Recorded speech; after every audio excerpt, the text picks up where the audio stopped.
on the YouTube live as well as the social live. I'm about to set that up as well so that we have the social platform. We are at 100 plus members now. That's just in a couple weeks, and it's growing. People love the platform. There's an app. It's built on the Mighty Networks, platform, and people are really, really enjoying social. So please, if you haven't signed up yet, check it out. There's a lot of features and functions there. I'm trying to get socialmedia.com up, which is going to be a companion um, app and website that will have these audio rooms, these voice rooms, which Twitter calls spaces, because they just keep messing with our particular space. Sometimes I can't sit in other people's rooms, and it's really how they have been blocking this account in terms of these spaces. Got to assume it's based on the content, the things that we talk about, but everything we talk about is constitutional. It's for the benefit of Black Americans and our future generations. But for whatever reason, Twitter seems to have a problem with that discussion. And so we're seeing a lot of people being deplatformed, seeing others being demonetized on other social media sites. And so we just want to have a dedicated platform where we control who's on it, who gets removed, essentially control the rules of the platform. And that's what social.com is about, SOXCIAL.com. There is zero tolerance for any harassment over there, and or a lot of the vitriol and the back and forth that makes Twitter seemingly engaging, but it's a lot of wasted energy. And this week in these spaces, and then Black American political talk, it kind of reached a fever pitch. So when I go on social, it's just very relaxed, very comfortable, very productive, and people are sharing very important information. So just want to put that out there. We're going to talk about it till we get to 1 million members on social. So, but yeah, we want to get rid of this minority mentality. This is the national thinking where people think about themselves as citizens of the United States of America, even though most of us spend most of our time in the city that we were born in. If we do move, and some of us are starting to move around a little bit, even then, we still stay fairly local, unless we're traveling for business or something like that. And so, very few of us have traveled to all 50 states, and I'm a truck driver. Um, and I've traveled to nearly every state in the continental US. I have not been to Alaska. I have not been to Hawaii, but I've pretty much traveled in every other state at least once. Um, but again, most people can't say that and never actually would have that experience. There's a map I'm gonna put up in the jumbotron, which Black American Homeland has a really good breakdown of the spatial aspect of where the United States is headed.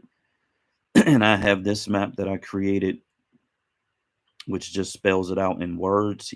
His is a little more, color oriented and more graphic oriented. But this just tells you flat out what areas of the country are already becoming um, ethnic, um, majority ethnic based on the way people are moving in the country. And so if you get a chance to check that out, you will see that Black Americans very shortly are going to be so outnumbered in 80% of the country that it is really critical and to our best advantage to get to the southeastern United States, because that is where we have strength. That is where we have numbers. There's strength in numbers. We live in a majority rule society, unlike other parts of the world and other countries around the world. In America, it is majority rules. And in order to get a black majority, we can only do that at the state, county, and local levels. The states have the authority, the counties have less authority, the cities have even less authority. And as we know from the Jackson, Mississippi situation, and Flint, Michigan for that matter, the cities are relatively subjugated and at the mercy of the state. And so in order for us um, to overcome this political reality, which keeps us at as a minority, bottom class status in this country, we have to concentrate, we have to migrate, and we have to become the majority voters in the state so that we can vote for the people who are going to represent us with a black agenda, implement the policies and legislation to protect us and to prosper us as a people. So I'm gonna open it up to Black American Homeland a little bit. I'm gonna try to see if I can get the social live set up as well, and then we're just gonna go back and forth a little bit. I'm putting stuff up in the jumbotron to talk about. I've got the map from 1860s, I believe. I believe it's from the 1860 census, which shows our population, how we were a majority in, I believe, 2 states, nearly a black majority in 3 to 4 states, including Florida. So there was a time period where we were above 50%, above 40% in 6 states in the southeastern U.S. And then they started their terror campaign, the domestic terror campaign, the push pull, which ironically was used in a book that broached this topic. But when I did some research into the push pull, I found that push pull comes from another book that was written much earlier. So even that concept seems to have been swiped, for um, I forget the term they use when you basically steal ideas in literacy in literary works. But essentially, most of what was written in that particular book seems to have been taken from somewhere else. But go ahead, Black American Homeland. Yeah, I was going to say, what's the name of the book and the author? Yeah, the name of the book we know, but we gonna leave that on the shelf Oh, because it is what it is. well, I was talking. You said there was one before that. Yeah, let me find that. I'll find it because I had posted it, the whole push pull. Yeah, Okay, yeah, let me find that. I'll put it up there. okay, Yeah, I found it in a Wikipedia. You know how the Wikipedia does references, so I found it in a Wikipedia reference. So I'll find it. right. Push and pull. Yeah, yeah. One of our compatriots, one of our brothers, he that used to be regular in the space. He did sign up for social. I hope he gets active on there, but he's running for, I believe, a city council seat in his his hometown. It's a small town. And so he's, because he's I mean, I think he's running as a Democrat, I want to say. Again, a very small town where they get like 600 votes, 700 votes is a victory. So he's kind of falling back a little bit because, he wants to stay focused on, again, I'm not going to mention the name, but he wants to stay focused on that. So, shout out, salute to him. I hope he's victorious in his bid to get on that city council there. All Um, right. So we have Black Panther Party in the house and Atlanta Freeman and Nathan. Yeah. So we have a few people that I recognize. DC.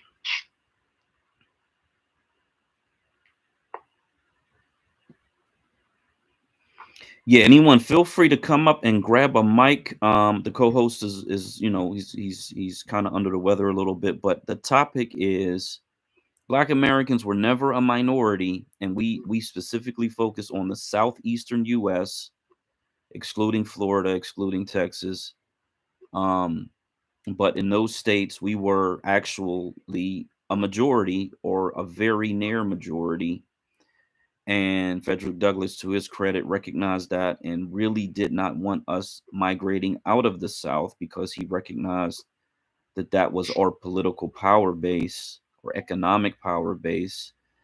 And only due to the violent domestic terrorism did he finally accept the fact that people were leaving the South, for their own safety. But that was over 100 years ago, almost 150 years ago, and we had the two great migrations to the north, which essentially lasted up until the 1970s.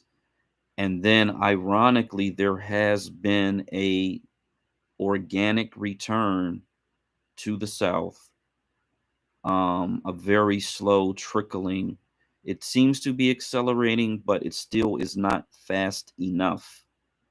Still is not fast enough. So I wrote a book in 2018, 4 years ago, to try to really target in and focus in on this migration, for political power, to move our people strategically to the states where we can become a 60% majority voting bloc so that we can put the right people in positions of authority, so we can have all state authority in every state office. Um, and then we can start to really, really, really change the lives of Black Americans in this country. Shout out to Majors, shout out to Black Analogy, shout out to DC.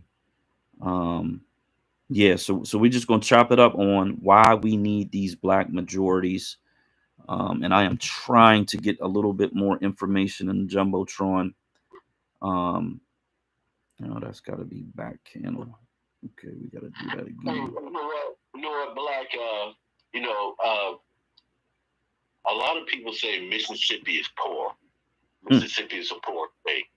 However, if you compare Mississippi to the Ukraine, which is a country that has 42 million people, right?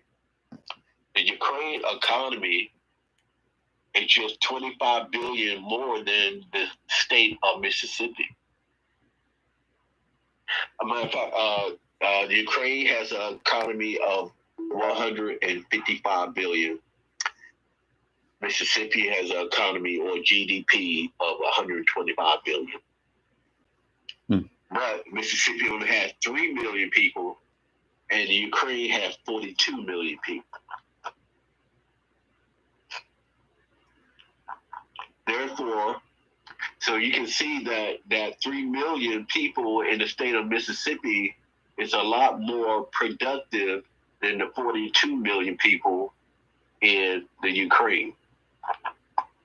So I just want to, I just want to let people know that, America is a very productive country. We have all the infrastructure, all the amenities to make even the not the dumbest, but even the lowest IQ person very productive in the United States. That's why any of these immigrants that come to America, they can immediately become very productive people, because America is a very productive country. So. Agreed. Yeah, that's so interesting because they, in comparison, it's relative comparison, and the NAACP put out something recently where they're talking about, and this is based on that welfare abuse with Brett Favre and the former governor and a bunch of other people. But that's the thing that comes out of their mouth. It's one of the poorest states in the country, and that is very relative to Texas, Florida, California. They got these huge economies that are on a global scale, to be perfectly honest. So relatively, in comparison to other countries outside of the US, Mississippi is not in that bad of a shape. It has suffered from massive corruption for decades and gross mismanagement, and that is why it is in the situation that it is in, especially in the black portions of Mississippi. Um, the white portions don't tend to be as hurt for resources, to be perfectly honest. So there is a racial divide. The resources are distributed based along racial lines. And that is the reason that we must start to migrate to take over states like Mississippi that need less than a million new black voters and possibly somewhere around a half a million new black voters would actually create a massive dent in the political structure in the state of Mississippi, especially in primaries, and would actually put us in a really, really good position as more and more people came in. I suggest in a state that is as big as Mississippi is you start in the smallest county and seek to build black majorities in the smaller counties, where there's not a whole lot of population, because that is really what the strategy is: smallest to largest. And as you gain political power and authority in the smaller counties, smaller cities, towns, you move your way up, because there's already, I want to say there's like 20 to 30 counties that are majority black in the state of Mississippi. It's been a while since I looked at that, but um, I think there's 50 or so that are majority white. I'm gonna find that information. I'll be able to come back to that. But they are very close in terms of having the numbers to take over that state. Um, there's roughly two to 3 million of us in Texas, which we can't control. Over 2 million in Florida, over 2 million in California. These are huge states that we can never really, really effectively control. And just with the population from those three states, we could likely control three other states in the southeastern U.S., Delaware being one of them, Mississippi being the other. And then you'd have your pick of South Carolina, Arkansas, Louisiana, which are lower on the scale in terms of needed black voters, in order to get to a black majority voting block in those states. Georgia being the largest, would still, even at 33%, still needs somewhere in the neighborhood of 3 million new black voters to get to 60%. They almost have to double the number of voters that they have today. So I know a lot of people are moving to Georgia, which is a good thing. But the need there is much, much greater than some of the other states. And now, what is interesting about Georgia is the fact that Stacey Abrams, she's only down by what, 8 points, by 8%. So actually, she can become the governor of Georgia with just an additional a half a million Black American voters. But the thing is, once the white Democrats see Black Americans taking over the state, they will probably go over to the Republican side. So that's why we need 2 to 3 million more Black Americans in the state of Georgia. Agreed. Yeah, it is. So one or two things: they're going to switch to Republicans, or they're just not going to vote. There'll be apathetic. There's a lot of apathy across the board. There's a huge amount of apathy in the black voter electorate, but yeah, it's possible they'll switch. A percentage of them will switch. Some of them will simply not vote, and then some may continue to vote for the Democrat Party, because we have these very loyal Democrat voters on both sides, whether you're black, white, or whatever. And it seems like the Mexicans are the only ones, or the Hispanics are the only ones who are really fluid and flexible in how they vote across the country. Um, So yeah, getting to 3 million, that creates a black majority where you don't need to form a coalition with any other groups. Another 500,000 would give the Democrat Party a clear majority in the state of Georgia, but you still need somewhat of a coalition there, to really crush the Republicans, because the Republicans have somewhere north of 3.5 million registered voters. And so, they do have the majority of the voters there, but they don't. In none of these states, and very few of these elections, are people voting at 100%. It's usually somewhere like 70%, sometimes it's 60%. In these off-term, midterm elections, is like 50%, 40%. I mean, the numbers go way down. In presidential elections, the numbers go way up. We are the only voting bloc that votes in like the 90 percentile for the Democrats. Everybody else is split. Um, so that much is very interesting, and only 40% of our actual electorate votes Democrat. The other 60% is either 20% independent or 40% that just doesn't vote at all.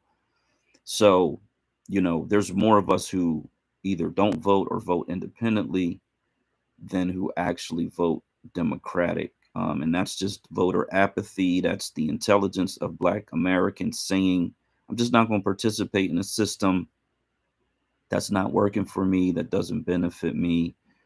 We got to take that intelligence and then elevate it to a level to where we are actually moving and concentrating so that we do have something to vote for. We are voting for Black American agendas in specific states to give us what we need as a population to protect and prosper us as a population. And then that opens up everything. I mean, then anything and everything that we could possibly imagine is on the table at that point. And it's a revolutionary political game changer that will produce permanent Black American political authority in this country, as long as we maintain it and educate our future generations on how to maintain it. Hey, Black, let's say you are a new voter or you never voted before, right? And I say, okay, I want to give you, what incentive can I give you that would make you want to vote, right? So I guess I just want you to think you feel like you're not part of the system or you would never vote. What will give you the incentive to vote? Mm. For me, I mean, of course, that's not for you as a person that never voted before, that they feel like the system doesn't work for them. Okay. Like good example, if I was a voter, a new voter, or a voter that thinks that the system doesn't work for me, if they give me incentives like, okay, if I vote, they will not promise, but that I can get more benefits, or they will offer me government jobs, or give me different state licenses so I can start my own business or anything like that. It's so many different ways to incentivize voting, and I think that's a good way to start. You have to give people a reason to vote, and some type of business or benefits or jobs. I think that will give people incentive to vote.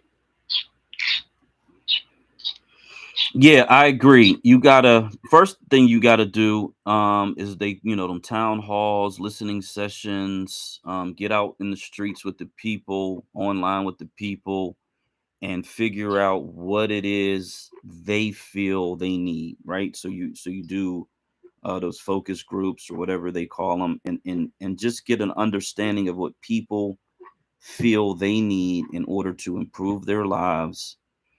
And you do that over and over and over and over again till you get some level of a consensus where you can have maybe like a 10-point plan, and then you focus on those issues that the people are telling you they need and want, in order for them to improve their lives. And you make sure that you can offer those items and you can deliver on those items so that they can successfully, um, vote and feel confident about their vote and support you and support, um, not just the Black majority state, but support their fellow citizens and participate in the process, long term. So that's what I would do. That's how I would look at it. Because I have a lot of we got a I mean, between me and you, we got a couple of chapters, a couple of books, an encyclopedia worth of ideas. But at the same time, it's like you got to meet the people where they're at and get the feedback and understand what they need and want, and then deliver on what they need and want so that, um, they're able to feel a part of it. And so, there's times where we talk about creating a political party, times we talk about a super PAC or a PAC or whatever. At the end of the day, it looks like we need a political entity that galvanizes and brings people together. And if we run that as a Republican or as a Democrat, whatever it is, since the Jumbotron says Black Majority Rules, if our party was called Black Majority Rules Party, and like the Libertarians do, sometimes they run as Republicans, some states they might run as Democrats. That's pretty much how we kind of got to move in the initial phases of it, simply because the best opportunity to win is in the primaries. And that's when the vote is very, very low. That's when they're vulnerable. That's how in Detroit this Indian character ended up winning, and that Detroit area will not have a Black representative in Congress for the first time in decades, simply because the 9+ other Black candidates all split the vote, and it created a lane for this, again, unknown Indian person to snatch that seat during the primary. He probably would not have had the same opportunity in the general election because more people come out to vote. But these primaries, people are just vulnerable. And I think the Democrat Party uses that as a threat against politicians that they don't necessarily like. They say we're going to primary you, um, because they know that's when you're the most vulnerable. So definitely would go with that strategy. Shout out to some folks in the room, Miss Giselle, Jeremiah. um, we got Nemobi, as well as Miss Nordos is in the building. Um, James Douglas, as well as FBA. And then Audi Coleman. I don't think I got a chance to shout you out. But again, we are live on social, SOXCIAL, and you simply got to go there.com, rather social.com, sign up. We are on our YouTube live channel, and those links are the first item in the Jumbotron. And in case you get kicked out of here, we are going to progressively be migrating from Twitter and YouTube over to social as much as possible. I believe we've reached 100 members over there, so please sign up and get yourself socialized, if you will. But yeah, let me. So we talked about the push pull, right? So I did find that thing, And it says this was from a Wikipedia about the Great Migration. Believe it or not, how interesting. Actually is very ironic. But inside of this, and this is, let me see, where is this at in the jumbotron? Whoa, this is like one, two, three, four, five, six, seven. It's the seventh from the right and the fourth from the left. It starts off, I'd like to take a station break to make the following announcement. I don't see Mr. Blow credited anywhere in this document, but I do see a common theme. And I screenshot the four places where the push pull theme was used, and it's in the all the references that they give about the push pull in this particular document. But it is very ironic that they're talking about the Black migration out of the South, and so that theme was already in the ether sphere of Black American consciousness.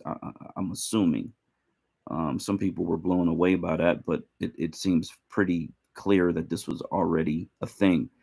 So I'll just read this one paragraph. It says, the Great Migration was the movement of millions of African Americans out of the rural southern United States from 1914 to 1960. Most moved to large industrial cities as well as to smaller industrial cities. African Americans moved as individuals or small groups. There was no government assistance. Let me repeat, there was no government assistance. One more time. There was no government assistance. The last sentence is they migrated because of a variety of push and pull factors. Excuse me. And then it gives 17, 18, 19, which are the references that from these different books that talk about the Great Migration. So I repeated that there was no government assistance multiple times because I have heard over and over and over and over again that we need to provide some assistance to help people move. And I have thought about that so many times over the last 4 years. And for me, I can see assistance for college aged individuals that are going to move into specific states to go to HBCU universities because that just makes sense. I see assistance for elderly individuals, senior citizens, um, again, because that just makes sense. Like, that's not, it doesn't take rocket scientists to figure that out. Senior citizens tend to be some of the most loyal voters in the Black community. So you'd want loyal voters to move to a state where in which you're trying to establish a Black majority. Outside of that, able-bodied human beings, I do have pushback for the desire of able-bodied human beings who want assistance to move to a place for economic, social, and political advantages for yourself, your family, and your future generations. Like there's a time where we need to take self responsibility. We have to be willing to make the sacrifices, and we have to do what our ancestors have done over and over and over and over again. There are far too many examples to count of our people who simply walked across half of the country when there wasn't transportation, there wasn't trains, there wasn't planes, there wasn't vehicles. They couldn't hitchhike a ride. They walked thousands of miles. There's just is no excuse. And so I just don't, I have very little patience for that at this point. It's like there are jobs everywhere. Even in the recession, there's jobs everywhere. Even when they're laying off people, there's jobs everywhere. Trucking industry, nursing. If you're lucky enough to be a remote worker, there's just jobs everywhere. In all the restaurants, I mean, dear God, they're starving for people. In any type of retail job, not that they're their greatest jobs, but the pay per hour is up. Let's be honest about that all across the board. My company just passed out I'm gonna say it was a $5 across the board per hour raise, and they just hired a bunch of people. And to be honest, it took that raise to hire people. That's what brought the people in, because they leveled up with the competitors in the area, and so they brought a bunch of people in based on that. So the opportunities are there, and just by us moving in large numbers, we're creating opportunities, because somebody's got to feed those people, somebody's got to service those people. Someone's got to fix their cars and build their homes and do all of the things that are going to be required to effectively service a population of 100,000, 200,000, whatever the number ends up being. Just by moving and concentrating to one area, you are creating an economic engine that you don't want to move somewhere and be doing the same thing that we're doing now, where 360 degrees of every single dollar we spend goes to our captives or oppressors, the people that we're in competition with, the immigrants that come over here. Why are we spending money in Mexican restaurants and Chinese restaurants? To be honest, as just clearly to be honest, I saw a TikTok of some Asian guy and he's a young Asian guy, who was talking mad trash about the fact that we spend money in their restaurants. Why are we doing that? Like, literally. So again, us moving to an area, concentrating our population, we're going to need Black American restaurants. We're going to need places to eat. We're going to need night lounges to go to. Um, we're going to need shoe stores, clothing stores. I had a burger restaurant on a main state route, which is like a congested area, 4-lane highway with a turning lane in the middle. And I ended up selling it to a foreign family, and only because they were the only ones who actually came and had the money to buy it. But I think they're Nepalese, so they look like brown little Asian people, but they're Nepalese. Their whole family showed up. Now, when I do business, it's me and the other person. Their I mean, I'm talking about 4 or 5 generations of people showed up. The great parents, the great parents, the grandparents, the parents, the children. They're all looking, and it's a small little place, small space, less than 1,000 feet. They're all looking it over, checking it out. They're all making a decision on whether or not they're going to buy the place. And so they bought this place, at least 3 years ago, possibly 4. And like I am now, I'm working 70 hours a week in the truck, so I couldn't do both. I had to let that place go. But they are still going. I deliver gas right across the street at a major retailer who, they have gas stations, they got supermarkets. They're billionaires 10 times over. And I sit and watch, and I'm like, wow, man, that's, congratulations to them. But this little strip mall, which has about 6 or so storefronts in it. When I was there was a vape shop owned by white people, an African church, a white pizza shop that had been there forever, that uses like pre-made crusts. It was just so weird. I used to see them bringing these huge bags full of crust out of their car. It was just so weird. I never ate at that spot. It just looked very weird to me. And then at the end, there used to be a pawn shop, which was owned by white people. And then there was something else sprinkled in there. Fast forward now, all of those storefronts, except for the vape shop, are filled up with these Nepalese people. Quite literally, they got a clothing store with shoes and clothing and their traditional wear. They got this place called the Himalayan something, the restaurant. Like I said, the vase shop's still there. I've seen two or three other things go in there. I think the pizza shop guy, he was so old back then. I'm sure he retired and moved on. So I'm saying that to say this. I'm seeing this, and the city I live in is not an international city by any stretch of the imagination.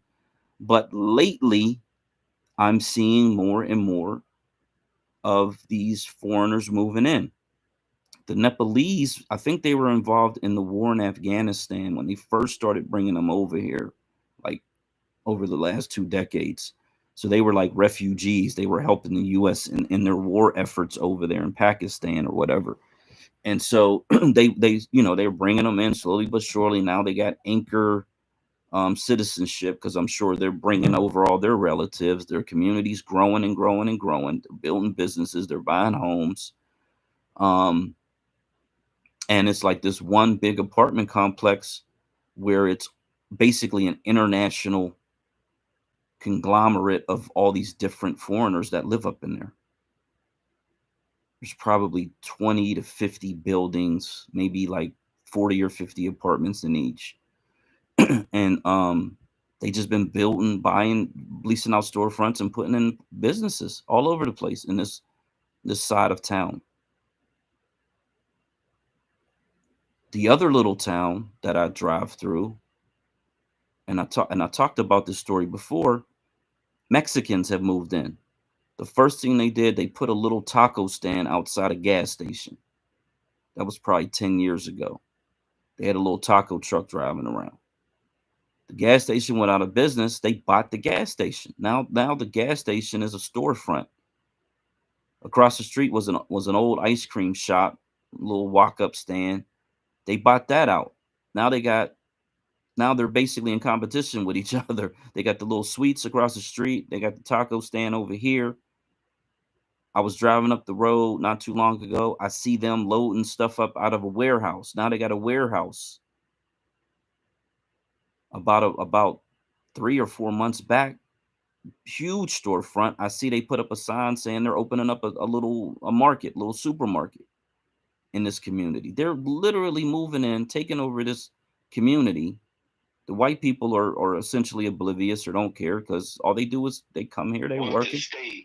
Black America takes super majority population of the state. Holy right? Shit, bro! Yeah, I believe. I mean, what that I don't know why this thing blacked out. Can you see me? Government Can you hear me? them, and it would allow them or enable them to open up businesses. They have confidence to open up businesses. So I think that's the key is confidence. Because I can't see. I cannot see this Black? camera.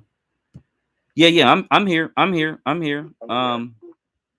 So yeah, long story short, um I'm watching these other groups, and again, they may have government assistance, um they may have cartel assistance, they may have all these other apparatuses financially to support these endeavors. There's no question about that. um but they're doing it. And they're doing it, and what I see is these Mexican construction workers eating and shopping and supporting their own businesses. So there's multiple layers to it, right?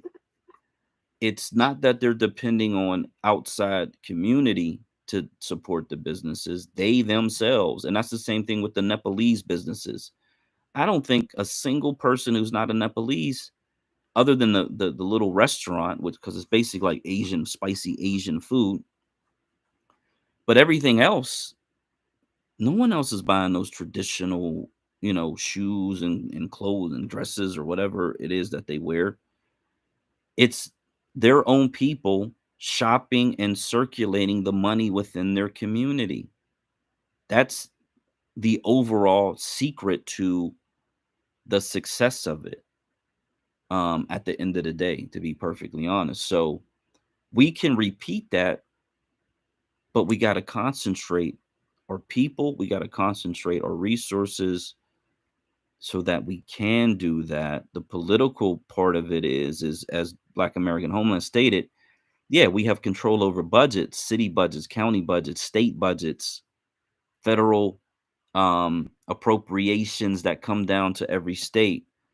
Then we can ramp it up on like on a steroids level um, to help convert other states to Black majority states, to help implement the educational system that we want, to ensure that we have contracts with our Black businesses that we create an incubator system for, and utilizing the Black HBCUs in the state to facilitate mentorship for businesses and incubators for businesses in the tech field and in the service industry.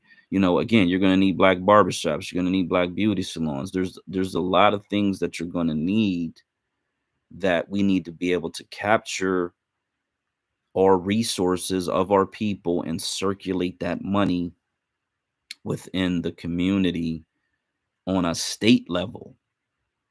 You know, it's one thing to do it on a neighborhood level, a city level, even a county level, but we really want to be able to do it on a state level, because again, these are the game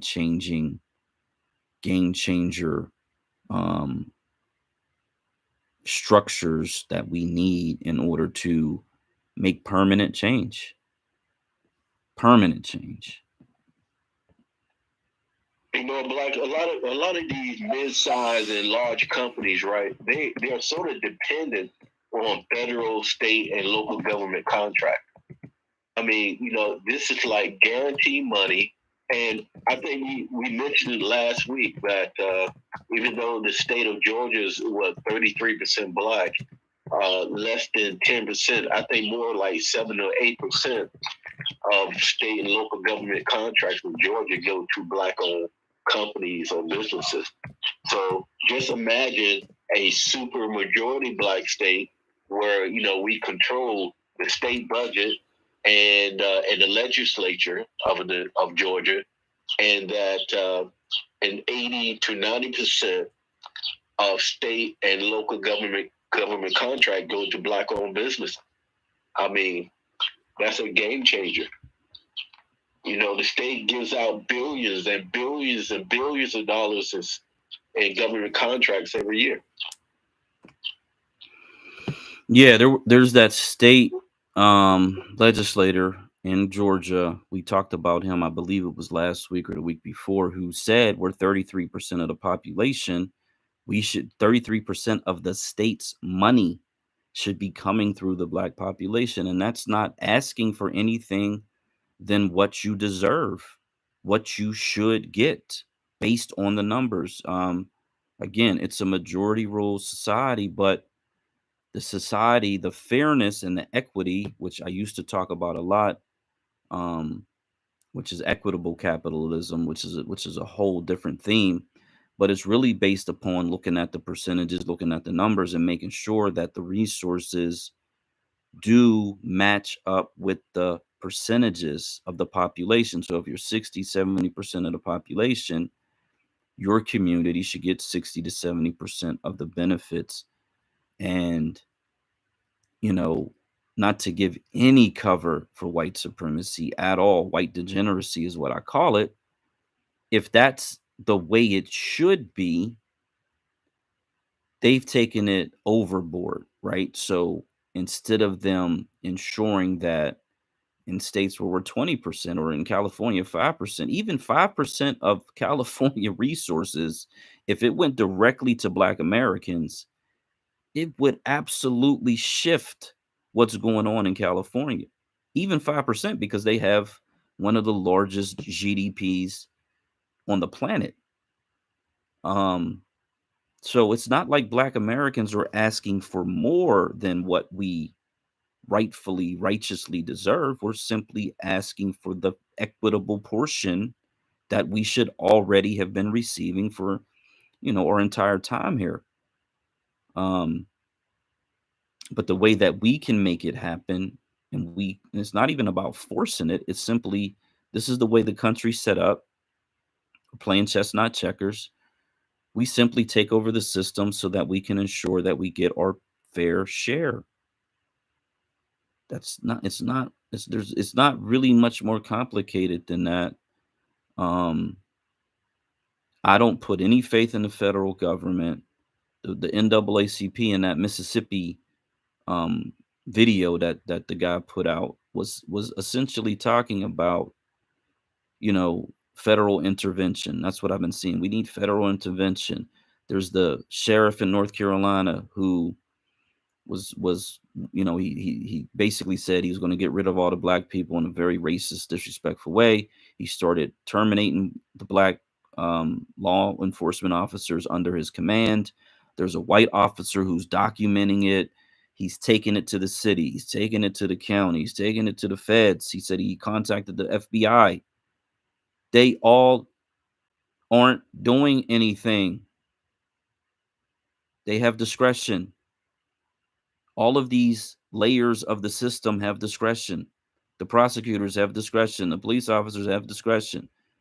The federal government has discretion. They can all pick and choose what they want to do, how they want to do it, if they want to do it at all. I remember under Obama, where you're the president, and this is why a lot of us don't understand how the country works. They're putting pressure on the president to do something. The president doesn't have authority in these states. He didn't even have the authority and you got Eric Holder, whatever, Attorney General. They couldn't force the DOJ to go and investigate and do what was rightful in a lot of those cases where, they were police executions of our citizens, because they don't have the authority to do it. Like these different levels of authority in the country, really the governor has much more authority in the state. The county sheriff has much more authority in his county than the president of the United States does. So we've had this kingmaker Jim Slyburn mentality of we're gonna put all of our eggs in one basket, and it's all about the president. Who becomes the president is going to be the savior. This is where all this fear mongering comes in, where they keep telling us how horrible the Republicans are.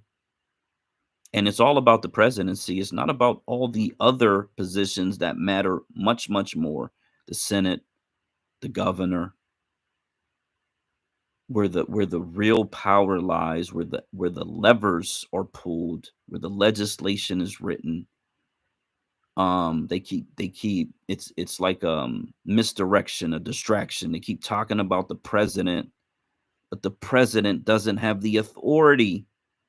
And even when they do attempt to intervene, they're very limited in the scope of what they can do. And then it takes forever.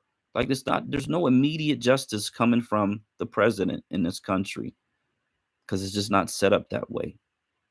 You'd have to have a state committing illegal, unconstitutional acts that are very easily proven, in order for the federal government to declare martial law and provide the type of intervention that we need as a population. Outside of that, and that's happened in the 60s, and so they understand how that works. They're really not gonna push those buttons unless they're ready for not just civil war, but they're ready to cash in all their chips.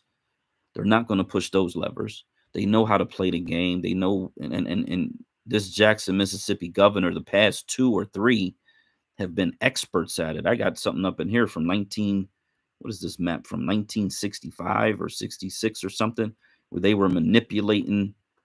Yeah, 66. They were manipulating the voting districts way back then. And I mean, of course, the shit goes back to the beginning, the foundation of the country. They know how the country works. It's just that the Democrat Party, through their news media, have been miseducating our population as to who has the power in the country. That's why we're stuck in this national mind state. We're stuck in this minority status mind state. And we're stuck in believing that if we make somebody the king of the country, that they'll be able to save us. And they just won't, because they can't. They literally can't. They don't have the jurisdiction. They don't have the authority. And they can't even take money away from the states. Just interrupt you just for a second.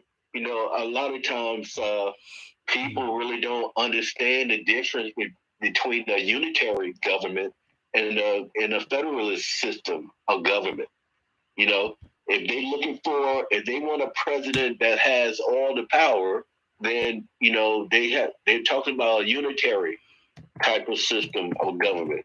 But but the United States is a system where the states have reserved and share U.S. constitutional power with the federal government. Then that's a federalist system.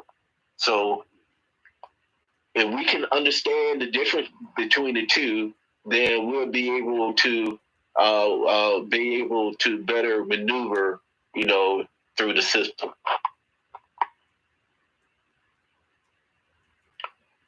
I land my plane. Okay, I agree. And you've been educating them for like a decade or more. So we got to get on board. We got to get caught up. We got to get some understanding here. I love the NOI. They preach separation. They're preaching separation on a weekly basis at this point. However, their separation depends on the federal government. And that is the caveat in which their plan, which depends on the federal government, which doesn't have the authority to give away land. They would have to rewrite the Constitution. There's no mechanism in the federal government or the Constitution to give away land. It just doesn't exist. It would require a convention of the states. The states would have to agree to it. When all we got to do is simply move, and we have the authority, we take over the systems. It doesn't require the federal government to do anything. In fact, we would prefer that the federal government didn't do anything. They simply do what they're already doing. And we just slide into the position of having authority over what they're already doing. Because if they decide to change it, we're going to have to sue them in federal court. They're going to have to change it for all the states, not just one state. We just don't need federal intervention. We need to move. We can do that, take that responsibility upon ourselves and become the Black majority. Hey, Black, you were saying that during the Great Migration, you know, there were no government assistance during the Great Migration.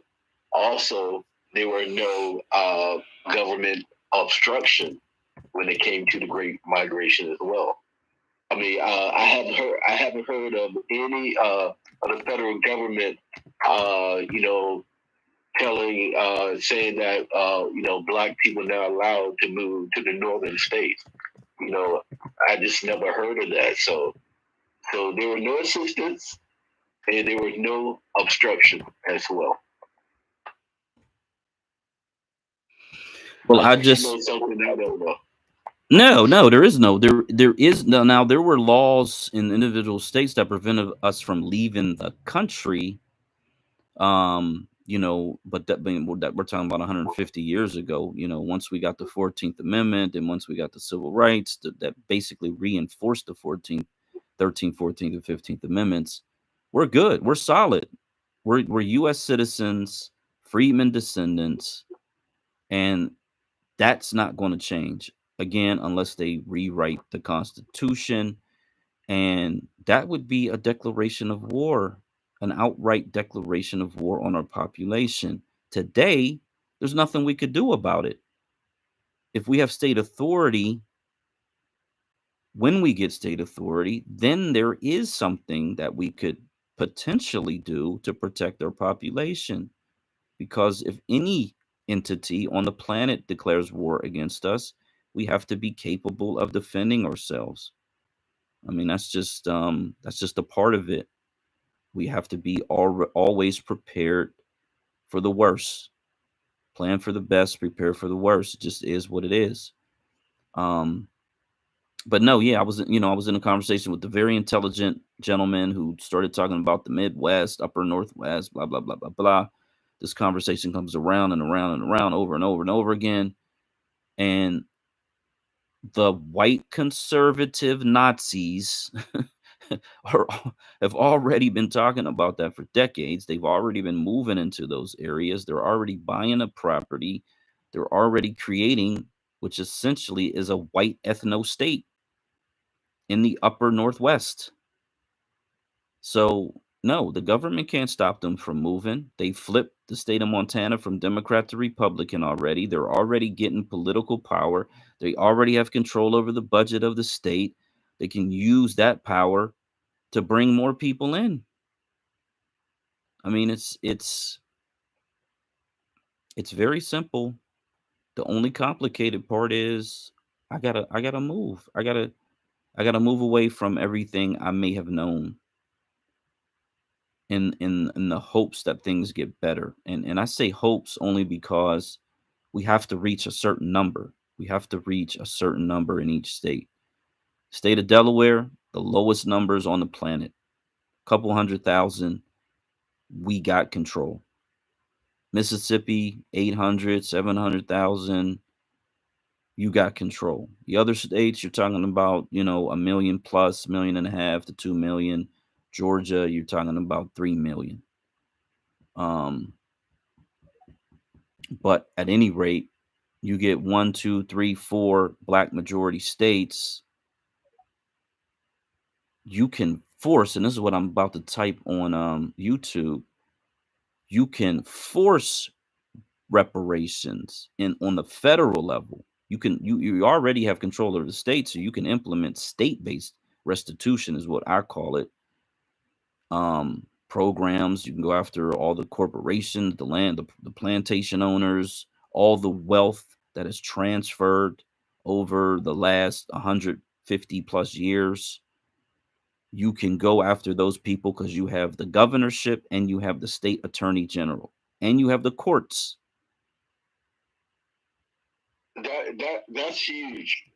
A supermajority black state will have control of state and local courts, and also the state Supreme Court. Just imagine the courts, black judges, black district attorney. We made the jury mostly black jurors. I mean, that's powerful. We never had that before. The court system has never been on our side. We never had advantages in the court system. But in a supermajority black state, we will have control of the courts. So to me, that's extremely important. I've been to court so many times in different countries, and I know, it's very important to have a court system that's in your favor. I understand the courts. Yeah. I land there. Go ahead, Black. Yeah, you ain't never lied. I've been in and out of court too for different reasons, unfortunately. But yeah, to have a compassionate court system, family law, civil law, criminal law, whatever it is something that Black Americans have never had here. And again, with this discretion to have police officers who live in the community, who understand the community, who appreciate the community. There's zero tolerance for gangs and all of that, activity that destroys societies. We're certainly not going to tolerate any of that. You harm children, you harm women, you are a detriment to the society.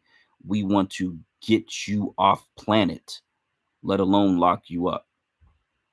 But outside of that, to have compassion from the system that you are engaged with is something that we've never had, something that we desperately need, and certainly something that is attainable. Like everything that we're talking about, it's all obtainable.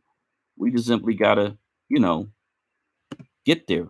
We got to get our minds right, and we got to get there, and we gotta do the simple thing, which is move, migrate, and vote. Very simple.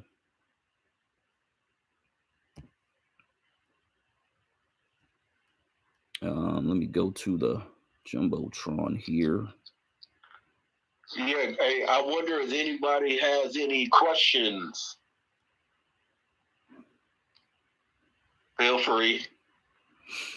Absolutely. Please jump in, grab a mic, add to the discussion, ask a question. This came across today, something I did not know. I want to shout this gentleman out, Emmett McHenry. I believe he's still living because I've seen some videos in recent times where he was getting awards and whatever. But Emmett McHenry, him and his son, well, he himself, he created the first internet domain provider, Network Solutions. I used to buy URLs off of Network Solutions. Had no idea a black man not only founded that company, but he actually created .com. He created .com. He is the reason that the internet functions the way that it functions. Um, this man is not saluted enough, not given his flowers enough. His son was involved in a company. I think his son is president of the company, and this one graphic has a lot of our technological inventions and inventors, and some of this stuff is just mind-boggling. I knew about half of these gentlemen and women, but certainly there are some in here that I had no idea that they were involved in the things that they're involved in. But you know, it's funny because when we have these diaspora conversations and whatever conversations and back and forth, and it's like, look, we wouldn't even be having these conversations if it wasn't for a Black American inventor. I mean, like quite literally, we wouldn't be having these conversations. So there just needs to be a level of education where people understand and appreciate who and what we are as a people, what we brought to the table, and we're bringing this stuff to the table as captives, as oppressed people, as people who have no authority. Imagine what we will do when we have authority and we can protect what we have. That's the other most important part about that particular post, is that he sold from what I remember, he sold Network Solutions. I think the number was 20 billion, 21 billion or 20 billion dollars is what he sold it for, which is again mind-boggling, of course. But we need to be able to control the things that we create and ownership that we can pass down to multiple generations. I wish he had not sold the company, but he's a very intelligent human being. I'm sure he can develop something else. And again, his son was intimately involved in the business, so I'm sure they are able to produce more and more and more things, more and more technology to move their legacy forward. But at any rate, I would prefer that our black inventors are able to hold on to their inventions and feel that they have the support of the state in order to do that. Because again, the way white degeneracy seems to operate is they want investors. They want to open up your company to multiple investors so they can get a piece of it. And then ultimately they can do hostile takeovers and boot you out of the company that you created and built. So that's how that works. and we can do all types of investigations um, in terms of our black owned corporations having these hostile takeovers. These, we look at these politicians and how they've gained all this wealth through insider trading, which is a federal crime, yet no one ever goes to jail. They do report after report after report, nothing ever happens. This is the country we live in. It's corrupt. That's why I don't put any faith in the federal government helping us, doing anything for us without us forcing it upon them and having the authority to do so. DC came up. Feel free to jump in. Hey, appreciate it, family, and thank y'all for holding the space. I guess the question that I had is, how do you guys see pitching this idea of getting everybody back southeast, which I'm starting to warm up to more and more, because I'm in LA. So last night there was a celebration space, basically a thank you space for CJ for all the work they've been doing on the reparations task force here and things like that. And I heard a lot of people giving accounts and stuff that I'm seeing every day, man, about how our neighborhoods are just changing, and it's becoming Latino dominated, and we are being surrounded. I know some of you guys probably know about the lawsuits that are going on out here right now in the court because of discrimination on the job from Latinos against Black Americans. So I'm wondering what you guys think is going to take to get our people here to think about moving back southeast, because I think personally we're going to be the hardest region. I think it's because we probably are really comfortable here. We love the weather here. And we just kind of settled in. We've been here for a minute. So I think if you can win California, everybody else is easy. Everybody else is easy. But I think we're going to be the hardest one. And I'm just wondering what type of incentives you plan on pitching and how you plan on structuring it to get people to see the benefit of moving. Yeah, man. Oh man, that's a great question. Shout out CJ. I did not know about that space. I would have loved to have been in there, but comfortable. You said the word comfortable, and that's really what it boils down to. We are way too comfortable in light of everything that surrounds us. For whatever reason, we have this unnatural level of comfortability in this society, and while everything is going on all around us and most of us are oblivious, so shout out to you for at least being aware of it. Most of us have no idea. Most of us, I've had conversations with people in California who are not just oblivious to it, they are willfully against the thought that Hispanics are taking over. They have no, like, they're just like oblivious to it, and will argue with you that it's not that big of a deal. That's sad. That's depressing. You can't change a person's mind who thinks like that. They are just consciously dead. They're a zombie. They're a sleepwalker.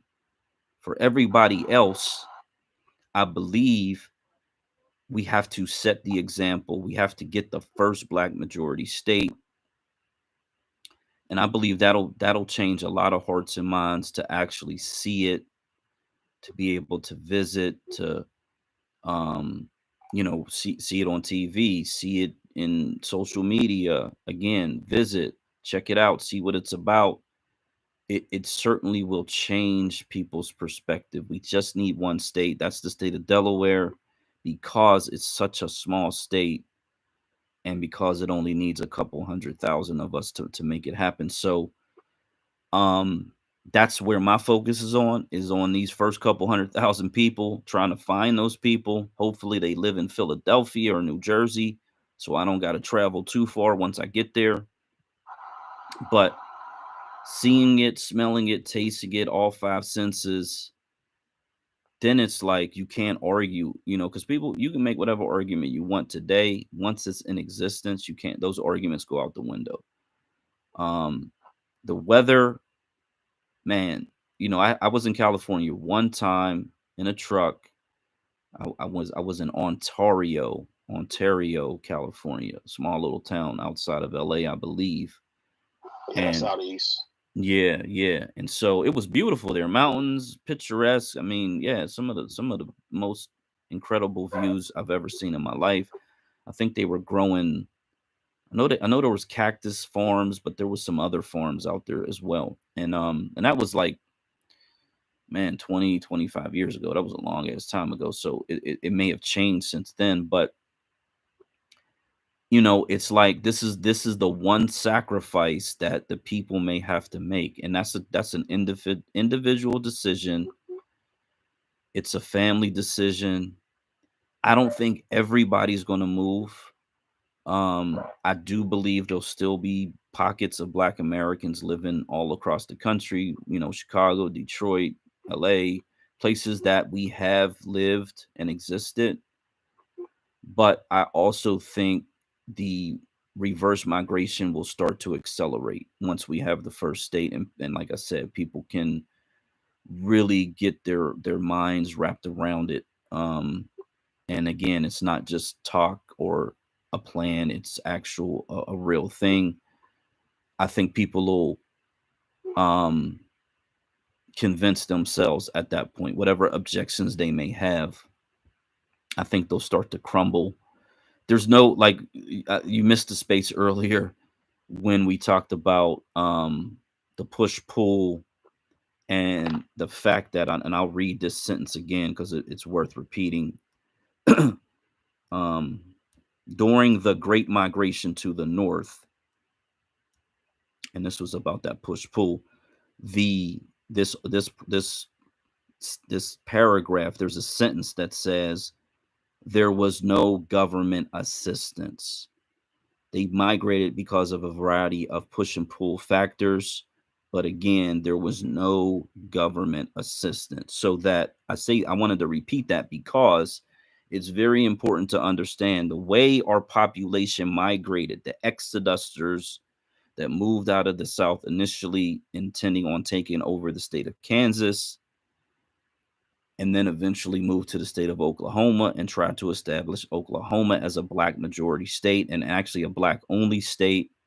And then ultimately, Mr. Allensworth went out to California and established the first Black town.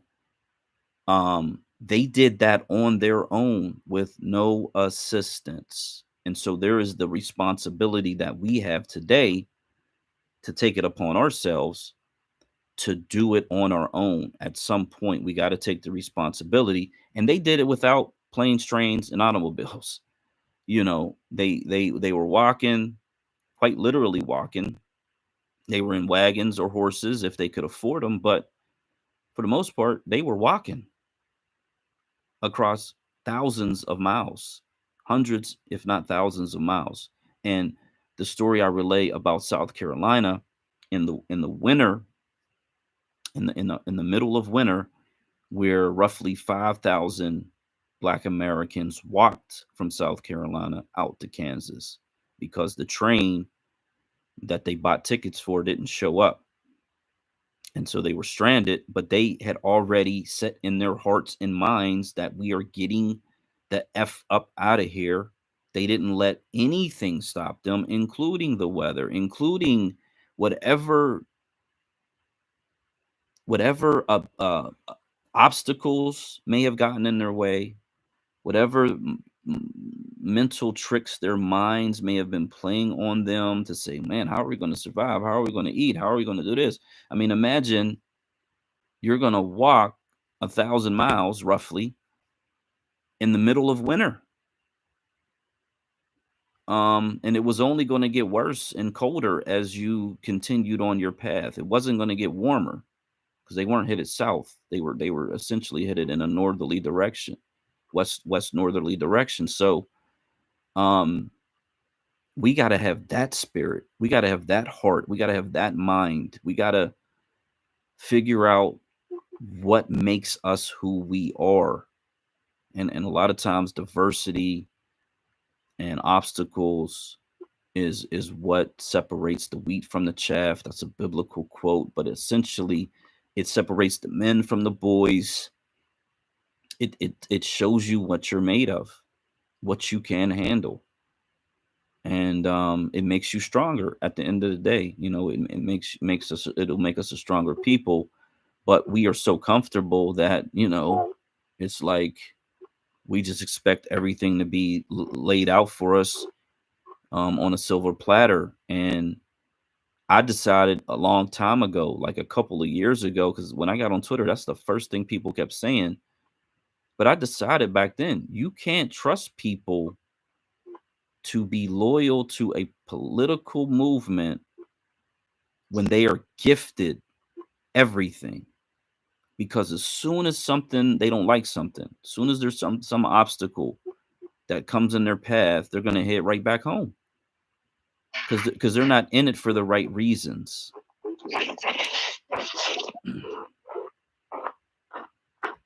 Go ahead, Black American. You there?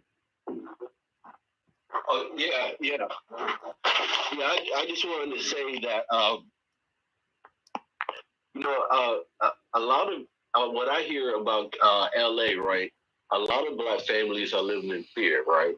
You know, the Hispanic gangs or individuals are harassing Black American families. They're trying to push them out of Compton and other South Central small towns and cities. And but look, this is going to be the catalyst, right? Once the Hispanics take supermajority population of the state of California, right? They take political control of that state, right? Then they can pass laws that Spanish is the language of business Required and government in the state of California. Damn. That you have to be bilingual or whatever like that. And see, there's a lot of Black people in California that work for the state government, and if these Black persons don't speak Spanish, then they probably be forced to they'll be forced out of government, and they'll be replaced by Spanish-speaking people or Hispanics. And I think that's going to really cause Black Americans in the state of California, not only California, but Arizona, New Mexico, Nevada, and Texas, to rethink, like, okay, where am I? I mean, this is not the America that I grew up on. This is now a Spanish-speaking people. They control everything. So I think that will probably have to, once that happens, maybe that will be the catalyst that would, force Black Americans in those states to say, hey, look, this is a Hispanic state. It's best for me to go back to the Southeast where Black Americans are taking political control of those southern states. So that's the only thing I can think of. Well, like, to give you guys an update kind of on what's going on in LA County right now, you have, excuse me, like majority Black neighborhoods my entire childhood. And now, man, I can count on one hand the number of Black families that are left. Wow. Cars all up and down the street because they got, Mexican families got 3-4 generations in a household. You never see a Mexican family walking down the street with less than 3 to 4 kids. So numbers wise, we just can't we cannot compete with them because these people are Catholic. They don't believe in contraception, birth control. So every time you look up, they pregnant. So they popping new kids out all the time. And we're not doing that because we're more financially conscious and conscious about what type of lifestyle we want to live and what type of lifestyle we want for our kids. So we don't want to have a bunch of kids knowing we can't provide. These people don't care because they have an entire infrastructure. The entire east side of LA, which they call East LA, which you probably heard about, is completely dominated by Mexicans. Mm. Everything over there is written in Spanish, and if you're over there, you look like Ooh. food in the jungle. Ooh. So now they're migrating more westward, which is where the majority of Black folks are here in South Central. And the thing about Latinos is very tricky is that they'll be cool with Black people as long as they don't have numbers. Mm. Once they get over 50% in their numbers, that's when they flip the script on Black folks. Yep. And if you talk to any rank and file Black person out here Ooh. that's just working on a city job or a corporate job or whatever, they'll probably give you examples of these microaggressions on the jobs that Latinos produce on a regular basis to try to get them out. I knew a bank manager down here at the Crenshaw branch of one of the banks by Baldwin Hills Crenshaw Mall. And that bank was 100% pretty much Black staff as I was growing up. Now there's nobody Black in there. And this was before he left. And he told me, he said, man, I come in from the weekends, and they asked me like, hey, bro, what's up? What you do this weekend? Oh, I'm saying, I went to a concert, did this, that, and third. So then the district manager pops up. District manager comes by just making his normal rounds that he normally makes at all the banks. And then he pulls my man to the side like, oh, man, what's up, man? I heard you went to such and such concert this weekend. Like, how the fuck you know that? Because the Latinos are telling the regional manager, who's also Latino, what he's doing. Wow. And they try to imply. Now, this is the Crenshaw branch. It's our folks. We know how we get down. Niggas come in high, whatever, drunk, whatever. That's just how it is, in certain parts of our community. So they would tell the regional manager, like, hey, that he came into work smoking like weed. Nigga, everybody who comes in here smokes like weed with the banks right underneath the jungles. So those are the type of tactics that Latinos have been using on the job against Black Americans for years. There's cases right now in the court system where the staffing agencies that are run and controlled by white people are being managed by Latinos who are discriminating against Black people consistently with the approval of white society. And this reflects the same relationship that we have in our jail systems out here, where the Latino gangs partner with white supremacist gangs against Black people. So, you guys not being from Cali or LA, I just hope that gives you some insight. Well, I've been to LA. I've been to LA many times. I lived in Nevada. I hear what's going on. But look, man, this started back like 50 years ago, 50, 60 years ago, right? When the Hispanics were coming over to California illegally, right? We didn't do anything, right? We let them, basically invited them into our neighborhoods and said, hey, what's up, man? Yeah, you're welcome. We cool with you. This, this do what you do, whatever. We never like really, forced them out. And what they're doing to us now, we never did that to them 40, 50, 60 years ago. So that was the problem. And then once once a family or a group of people get established in an area, then it's too late. That's why the Southeast is the only place for Black Americans, right? The Southeast has been an area for Black Americans for over 300-400 years, right? Many Hispanics and Asians really don't want to move to the Southeast because it's known to be in a racist area. That's why we don't have a lot of Hispanics and Asians moving to the South. I mean, they're moving there. They're coming, but they're not. It's not like New York or Florida or Texas or anything like that. But it's not like that yet. Not yet. Correct. So that means that in the South, we have to put our foot down. We have to make it tough for them to live in the states like North Carolina, South. North Carolina, that's where I have residence, right? I have family that lives in North Carolina.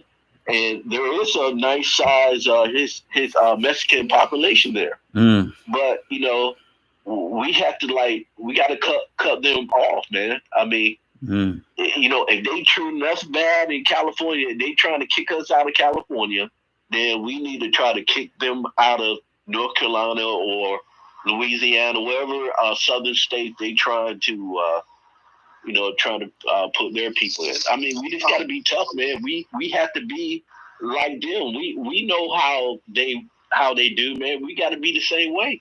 I'm begging y'all, man. Like, I'm begging y'all.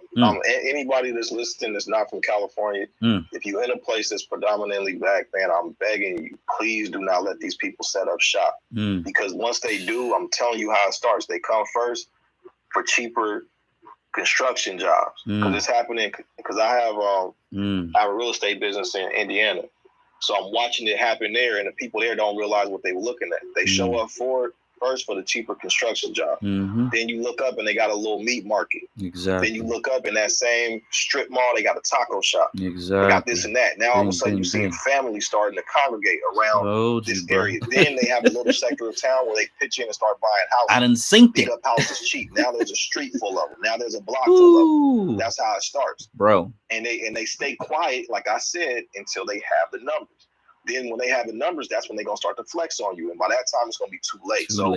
This is out of love for our people, not out of hate from any other group. Obviously, we got to protect ourselves because these people are hostile towards us, man. And it just is what it is. Man, absolutely, man. Yeah, I literally told them about a little town in my community that the same exact system of the taco stand, the taco truck, take over the gas station, take over the little ice cream shop across the street is going on right this minute. It's the same system. My God. And yeah, so it's crazy that you basically reiterated it because that's how they do. That's how they move. Damn. Yeah, you got to report it, man. Well, if you see it and it's out of bounds, you cannot look the other way. You got to get on the phone, get whoever you got to get down there to get them out, man, because they're like a cancer. They're like a virus. When they show up, man, they start to duplicate and multiply quickly.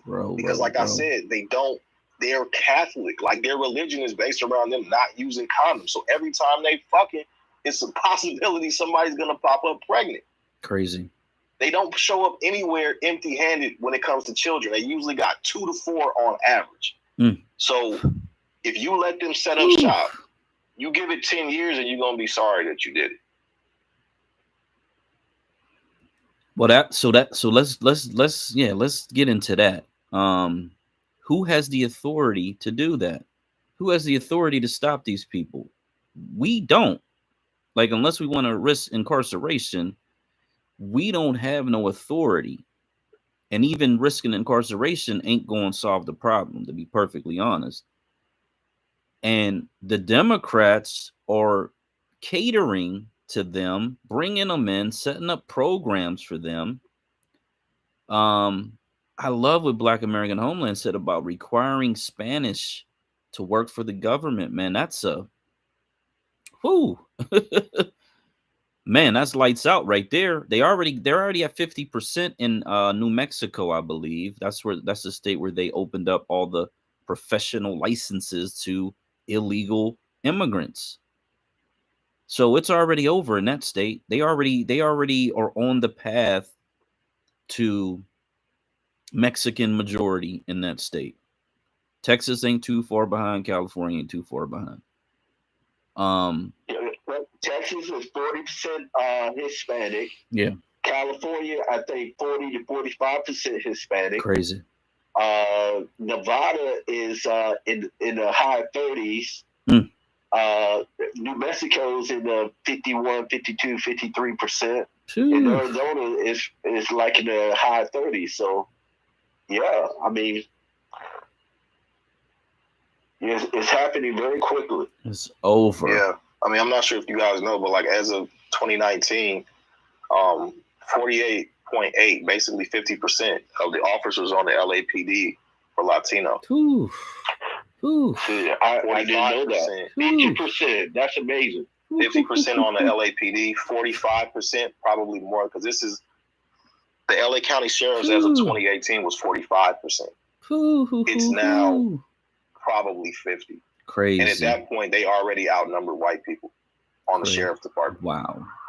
So they recently passed a law here where illegal immigrants can also now work for the government. So when we pay the highest sales tax in the country, when we pay the highest state income tax and property taxes in the country, that money's being recycled to go back to illegal immigrants to hire them to work for the government just to discriminate against us. Damn, bro.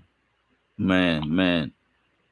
So look, so the black people in California, right? Damn, bro. They're gonna be hit in so many different angles, right? They gotta worry about the thugs on the street, right? The Mexican gangs. Then they have to worry about the Mexican police officers. Then they have to worry about the government, Hispanic or Mexican government workers. And then you have to worry about the Mexican politicians. So black people in California are going to be hit in so many different angles. I mean, it's amazing. You know, and then it's going to be tough for black people to get jobs because these a lot of these companies going to be managed by Mexicans. Yeah, that's what the lawsuit is rooted around right now. There's a lot of Amazon staffing agencies that staff up the warehouses, and the white people own the staffing agency, just like the prison system. The white gangs run everything. They partner with the Mexicans, let them kind of quote unquote manage these staffing agencies. And then they are able to discriminate against us because both groups overall as a whole are anti-black. That's the one thing that they bond over. Damn, bro, this shit crazy. Well, these tactics that they're using, right? Shit crazy. Do you think we can use those same tactics in the South to keep the Mexicans out? I say yes, we can. Mm-hmm. There are ways. There's subtle ways of using different tactics without getting in trouble, getting anyone hurt. You know, when someone feels uncomfortable in an area where they are a minority, they'll say, "Hey, this place is not a cool place for me. I have to leave. I'm going back to Texas." Or, I thought Georgia was a cool place for Mexican, but it's not. I'm going back to Texas. No, we don't want them to be comfortable in Georgia or North Carolina or Tennessee, wherever. Not in any southern state, because they doing the same thing to us.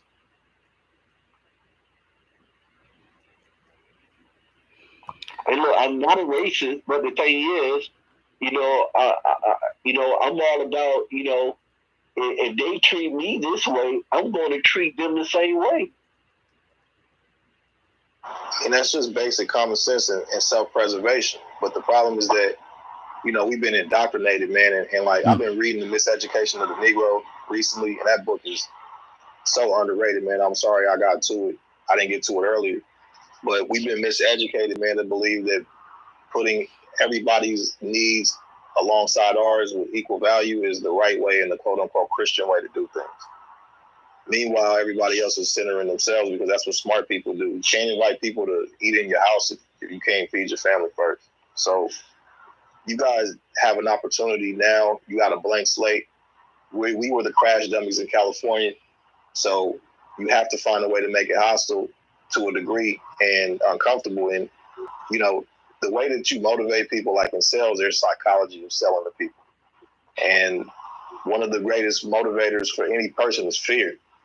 I mean, the church uses it all the time to get you to straighten up, right? Nobody wants to go to hell, so people act right. That's the reason why a lot of people act right.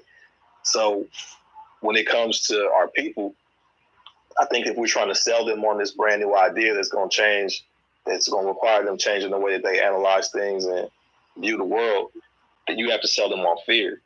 Like, you have to use that as one of the motivating factors because you got to sell them on, in sales, they tell you all the time, people are always listening to WIFM, and that is What's in It For Me radio. So you have to show them what's in it for them, what they stand to gain, and then also remind them of what they stand to lose if they don't take action. You know, you got to sell them on the fact that they're going to pay, that it's going to hurt. They're going to lose things. They're going to be at the bottom. You got to pump that fear into them, because if that's what's going to get them off the sideline and get them active, then that's just what it's going to take. It is what it is.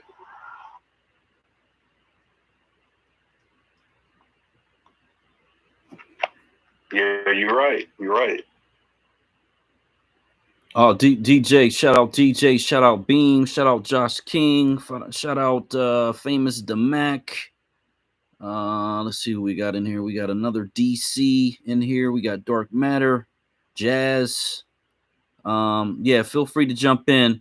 I have been saying that, you know, in the book I wrote 4 years ago, we got to abandon all these large states: California, Texas, Florida, New York, Ohio, Pennsylvania, Michigan, Illinois. We got to abandon these states because we can never have control. However, in terms of this Mexican situation in California, lately I've really been saying, get the reparations and get out. That is the best plan for the people in the state of California, is to get the reparations and then use that to get out of that state, because it's already over. He said 45%. My God. Yeah. So you probably got less than a decade there, to be perfectly honest, to where you're just not going to be able to maneuver unless you're a celebrity with millions and millions of dollars. It's going to be very, very, very hard to live out there. I had a niece that went out there a couple years ago. I think she stayed out there for 2 years. She moved to Texas with this current exodus from California to Texas. We got a lot more family in Texas, but for whatever reason, she lived in downtown Los Angeles. So I don't know what the issue was, but she just decided she'd be better off in Texas. So. Well, I believe that whatever the white supremacists done, back in the Jim Crow era, I think the Mexicans could be even worse. Oh, much worse. Infinitely worse. They can treat us worse. Infinitely worse. To be honest with you, man, I've never really had an encounter in California, and I've been living in California my whole life. I don't think I've really had, even I can say the last 15 years, a white person ever step to me and be like, nigger this, nigger that. Never. Because in California, man, not only do we have a history of the Black Panthers, but we got a history of whooping white people asses for a while. You know, they saw what we were capable of during the riots. They know who we are. So that's the reason why the form of racism out here is always more subtle. It's always on paper, pen is mightier than the sword. So they always are doing things in the HR department and using policies and loopholes against us. But we don't really feel that aggression from them. They just kind of understand. The Latinos, man, I was parking my car a few years ago around the corner. Like I told y'all, it's like parking wars over here because there's so many of them, man. It's like you might not even be able to park in your own neighborhood. You might have to park the next block over and walk back home. So I found a spot, not knowing that this other car was looking for that same spot. So I'm backing up, and some female Latino chicks pull up on me, fucking nigger, and skirt off. So I try to chase the car because I'm thinking I know where they going, because there's some essays. It's a house full of essays not far from me. But I've never, and that's not the only time. I've been walking down the street, fucking nigger. So those are multiple accounts. I'm telling you that I've gotten from Latinos that I've never gotten from white people. Crazy. So you're right. Their level of anti-blackness is different, because it's almost like they're trying to prove themselves to white society. So they're going to go that extra mile. Just like those black cops that you run into that are trying to go the extra mile to prove that they're back in the badge. It's the same thing with the Latinos, man. Crazy. Hey, look, man, I grew up in Virginia, right? Some people say Virginia might be a racist state, but the Tidewater area, Virginia Beach, Norfolk, Portsmouth, Hampton, Newport News, that's the area I grew up in. I never had any trouble with white people. The white people there never called me a nigger, not in my face. They probably, said it behind my back. Right. The high school I went to was probably 35, 40% black and maybe, 50, 60% white.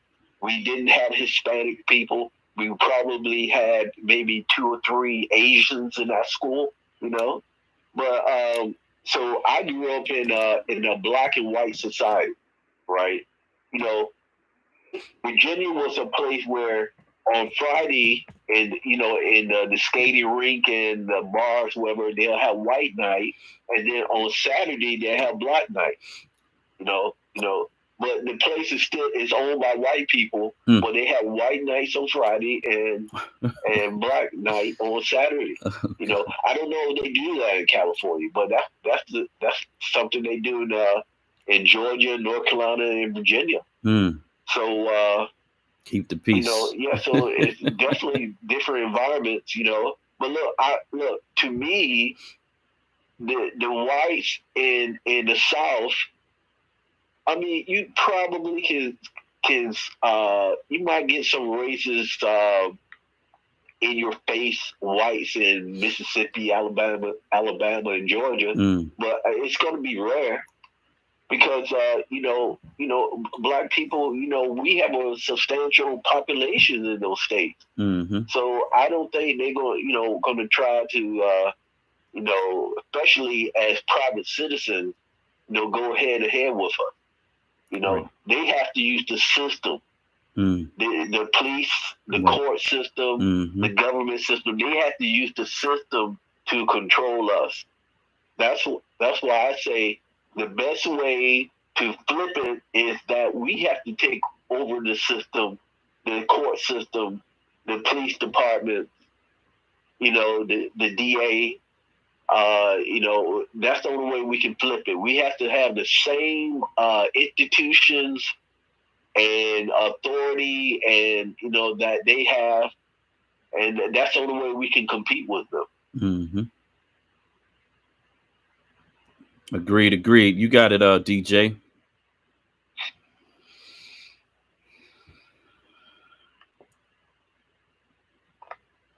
Yeah, what's up, everybody? Reparations, what's going on, BlakState? What's going on, Black American Homeland? See everybody down in the chat.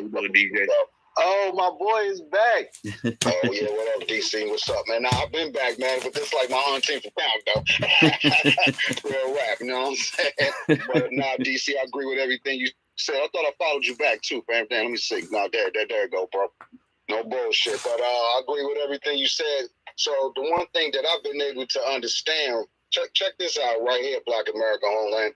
So since I got with you and Greg, BlakState and State Power doing the Black State of America, what I've come to understand and, going at it with Big Sister, the reparationist perspective about certain shit that, what's around the reparations out in California and everything, and the immigration issues.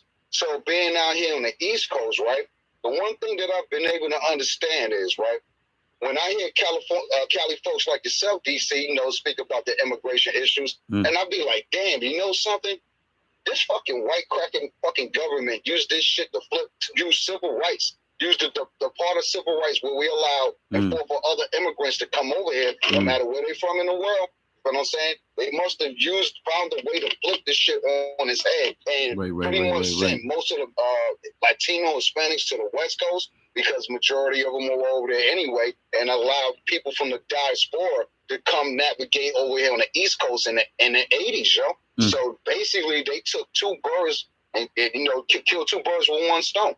You know what I'm saying? They allowed the Hispanic Latinos to attack Black Negro freemen on the West Coast, and they allowed the diaspora tethers to hit us on the East Coast, bro. So it's like, damn, it's already too late. Black American Homeland, you know what I'm saying? So when you're saying like in the next X amount of years, that shit is right now.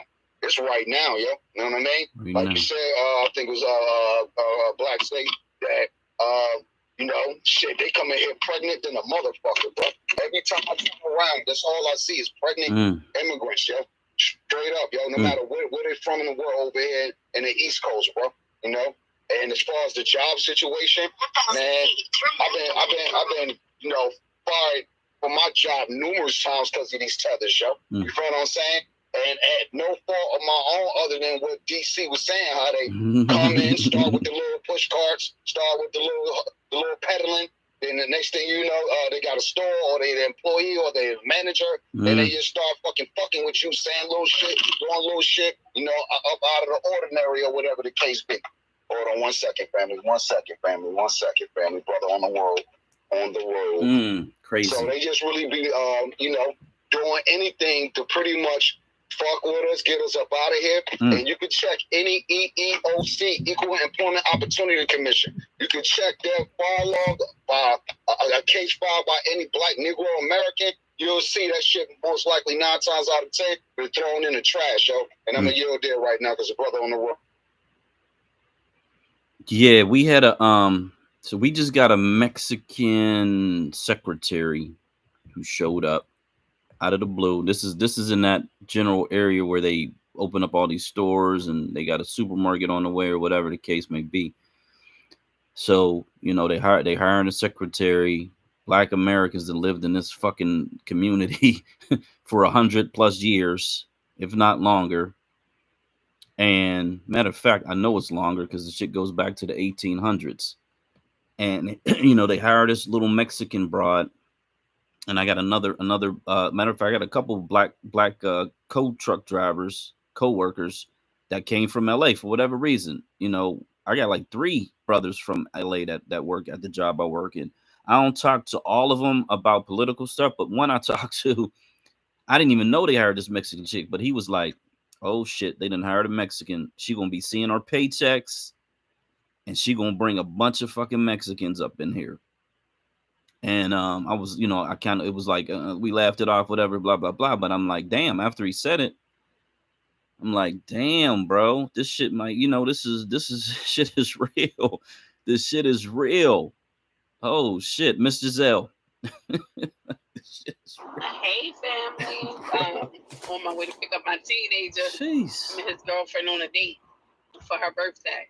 But I wanted to chime in because there is absolutely, we have to use the appropriate terms for what's happening. This is an invasion. Yes. Listen, if you notice his most recent conversations, he's just speaking to just get votes at this point. Like he was talking to the people in Texas and they was talking about rapists, like they said rapists, you know, the people from down in the southern part of, you know, of America.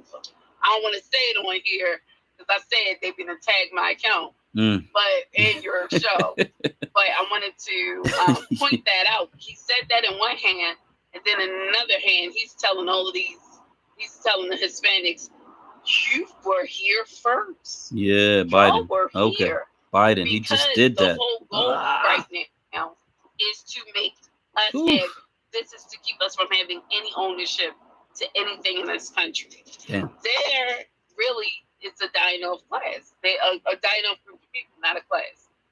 But in the midst of all of this, they're trying to get us in that point. You know how they did in South Africa where they're the minority, they have the control. So you can see this shift happening. Yeah. That's why they're laying the law with us and they're being flexible with the law with everybody else. And the Africans is looking at this as an opportunity. So they're just coming in like scavengers. They see it's like a hyena effect. You know how hyenas come and get whatever's left over and they slither around and take whatever's there. They don't care. And that's kind of sort of like what they're like acting as is at this time. But one thing that we got to pay attention to is how this invasion is going down. We're the ones who made these states that they talk so highly about hot. Places like New York, that was us.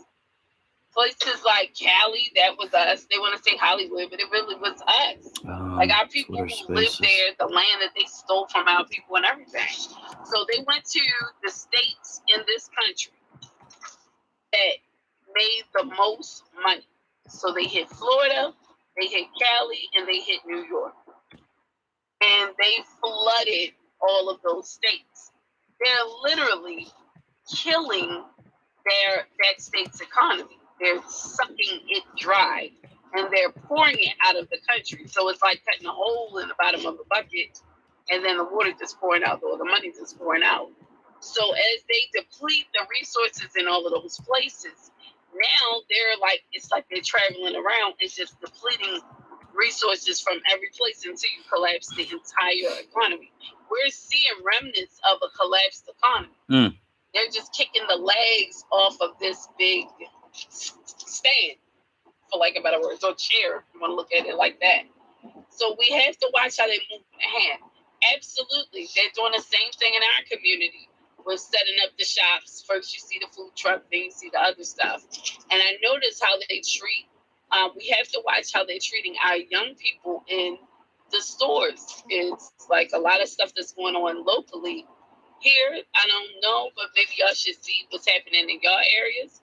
But like places like Dunkin' Donuts and all of those places, they're doing this thing where they're hiring like one black person or two black person at a time, maybe two on one shift and two on another shift, period. And that's all they got working there, and everything else is everybody else. But they're treating the younger people like crap. And I feel like they're doing things to try to condition our kids to install some level of fear in them. They know they can't handle us like that because we've been whipped their asses. But now I see they're targeting our teenagers that way. In addition to that, they're slighting our kids in school. Because if you look at the elementary school level, which is the most important, these Hispanics can get their kids into school at 3 years old, and our kids used to be able to have that access. Now you can only get that access if you speak a different language. So we're watching them come in, literally break federal laws with this invasion, get into political spaces and take on like positions in the country that you wouldn't be able to do if you broke the law otherwise. So we have to call it out for what it is. I posted an article a couple of days ago, and it shows the first quarter of this year, Mexican crime rates dropped significantly because they're focused on their country's security. And this is states, because they have states also. So all of the different like states of whatever in Mexico, they're showing proof that these people are they're not having crime. So what's happening? Those people are coming here, and with them laxing on the laws, it makes me feel like they're and they can. It's when they release the people from the prisons in Europe, because these people get poured into our communities. So I feel like this is that release of these prisoners to like have a free for all on us. And it's kind of like the same playbook, just with different characters this time. I don't know what y'all think, but y'all tell me how y'all feel about that perspective. And definitely check out that article. I'll post it and I can share it with you if you like. Yeah, absolutely. On YouTube, Jared's Viewpoint wanted to shout out that it was a good point about young people, how young people are being treated in schools. So Jared's Viewpoint wanted to big up that point of the conversation. Hey, Black, I'm curious, what percentage of teachers in California and Texas are Hispanic or Mexican? Good question. Because once the Mexicans take over the school system, I mean, I feel for the kids, for our black kids. I mean, what we had to go through with white teachers, I think gonna be a lot worse with Mexican teacher or Spanish speaking all teacher. Of it's horrible. Hispanic teacher. It's all horrible, bro. Yeah, that's a really good question. We know that there is a very low percentage of black male teachers across the country, and there's a gentleman in Philadelphia who's he's a teacher. He advocates for more black male teachers, but white females have been the predominant teacher, even going back to the Freedmen Bureau and all of those, money grifting enterprises where they were setting up these schools and basically stealing all the money.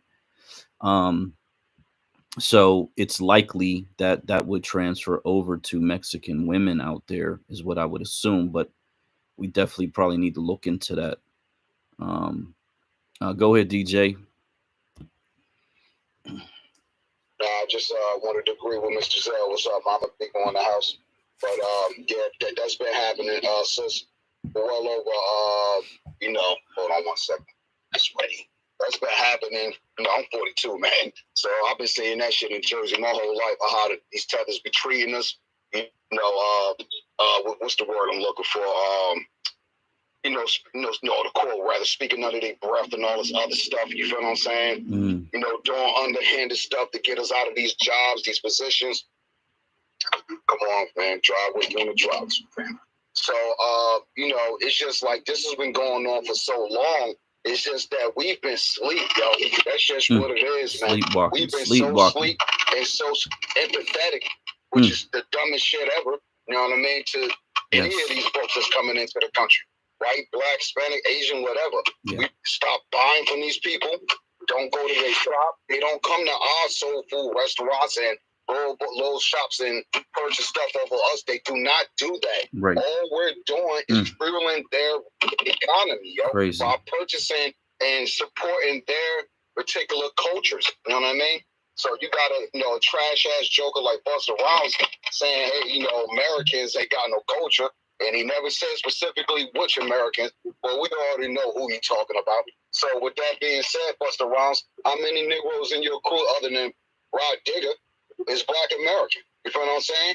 How many Black American restaurants and places and businesses or whatever the case be you support on the regular? Well, Tether Rhymes, you know what I'm saying?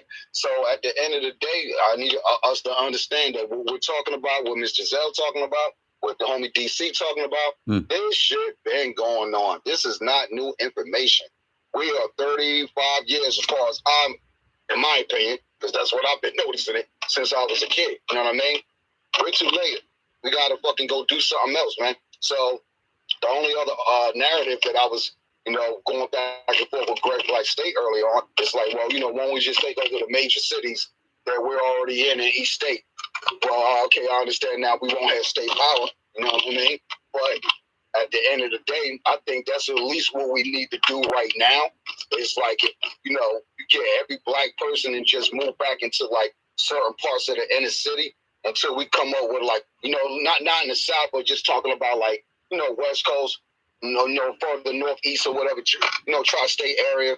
We need to just start congregating around each other more until we able to actually do a mass exodus back to the South or Delaware or wherever the hell we're going, man. But as far as like, I guess DC said like Cali, Jersey is, New York City, not New York State. Yeah, hold your car right there, fam. Otherwise you're going to be paying this insurance. So, it's over, man. It's over, yo. You know what I mean? And there's nothing we can do because, the information that I've been gathering so much, I'm not even going to just blame the Dixiecrats. The Republicans obviously got a hand in this shit too. But from what I'm hearing from the sources, a lot of them are government sources that, these people are getting free housing, as we see with the $700 stuff in hotels in New York.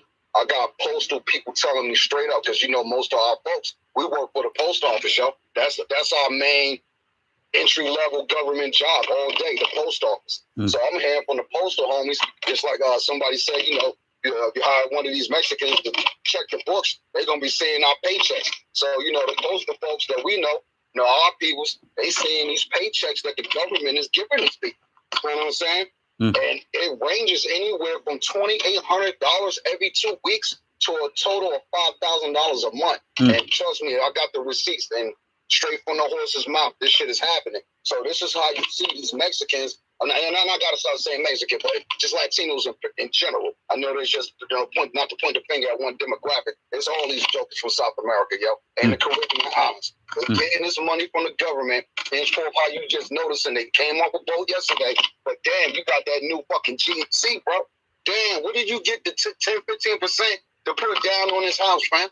You feel what I'm saying? You just got over here. It's just illogically impossible for you to obtain that type of wealth over fucking night. When we've been at it for 20, 30, 40 years, working these dead-end jobs and doing what the fuck we got to do just to survive. These motherfuckers that's hit the what you call it, that a win for life or 1,000 a week for life and shit. That's what the fuck they hit. They hit the lotto, yo. And I yelled there, man. Yeah. You right about that shit. They done hit the lottery. Man. You know, one thing with controlling the government, right? You know, you talk about you know, the government giving, you know, immigrants, you know, $2,000, $2,800, $5,000, right? Crazy. But the thing is, they are giving themselves. I'm talking about the white people that are in government that can control government. Oh, yeah. They are paying themselves millions. See, this is why they don't mind giving immigrants thousands of dollars, because they're giving themselves millions. So we have to really understand that. Look,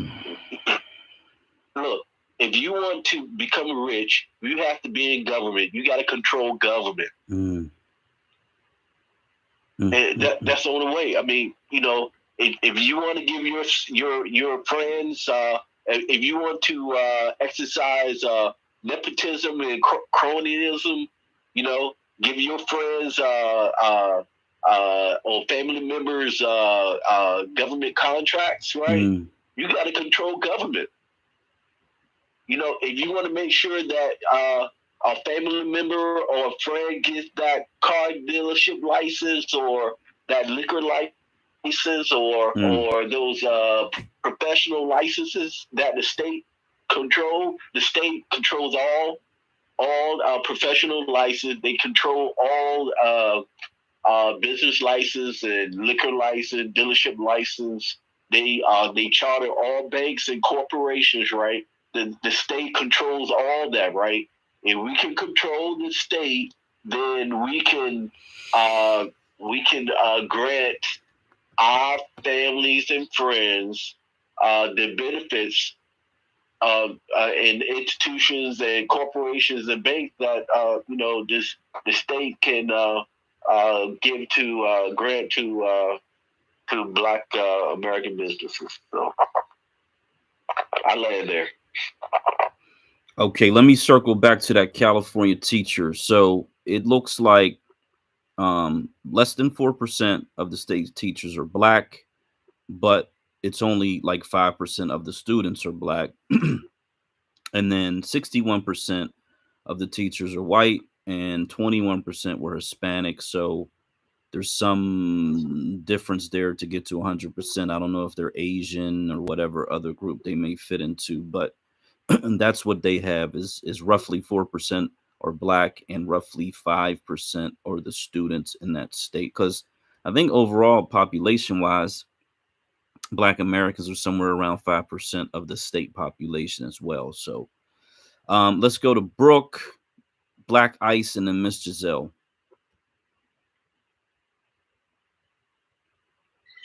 Hey, peace. Thank you. How are you doing tonight? Doing good. Glad to see you over here. Thank you. This is awesome. I didn't realize how the simulcast worked, but this is awesome. I appreciate, I was listening, and it's something that actually Ms. Giselle was saying reminded me about there is the DACA is coming up for renewal, and it up in the Jumbotron, it says, can we also ask people to retweet this and call the White House?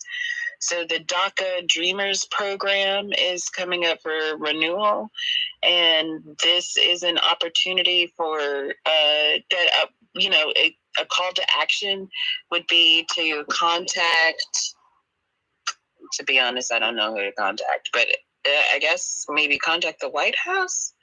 I don't know. It's an opportunity to, if it ended, then that means 600,000 immigrants would need to be deported. And so if we could get that, sincerely, if we could stop that from being renewed, sincerely that would doubt that that's going to help but I hear you know, improve our situation by almost, you know, a million people.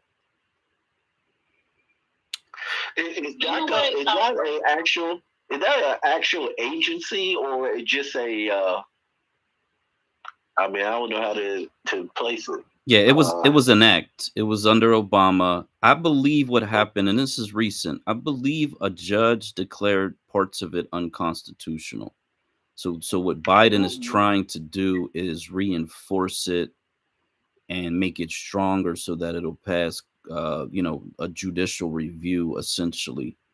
I think this was a couple months back where this kind of was started to fall apart. However, they're not deporting the 200,000 that are coming in every single month. I do not see them deporting the 600,000 either. The children that, they're kind of like they came over here as babies and they speak English, blah, blah, blah, blah, blah. They, if you're comparing apples to oranges, they're kind of, and that was the way Obama sold it, is that they're more American, quote unquote, than the ones who just arrived here. But I think we're headed towards amnesty. Reagan did it. He declared amnesty for 3 million of them in the early 80s. And I do believe the country is headed towards an amnesty package. They are not going to round these people up. They're not going to deport them. They are bringing them in. The gates are wide open. Black America has got to get in a position to protect ourselves. That is the reality that we are faced. Yes. And add to that, creating a habit of reporting international crimes. So a lot of these things that happen to us on a daily basis, I'm realizing can be filed charges in international crimes courts. Okay. And so if they're, if we can make that more habitual, or let me say that I know some people who are working on making that more habitual and using social media to kind of get the message out there and promote the idea of reporting these daily international crimes. Like everything that's happening with all the water in all the different states, those are international crimes. So I think we obviously have a case for genocide. We just need to keep persecuting it on even the little level, whatever it takes. I don't know, just try something new. Living in Southeast Asia, right? There's this president, his name is Rodrigo Duterte, right? And during his time as president from 2016 to 2022, basically about 30,000 people were killed. Bullshit, they said they were drug dealers, right? So he was responsible for killing 30,000 people. And the international court, they want to arrest him and try him as a I forgot the word they use, but yeah. Now see, international courts work in third world countries. But countries like America, right, the American government system and court system, Supreme Court system, federalist system would never let international courts work in the United States.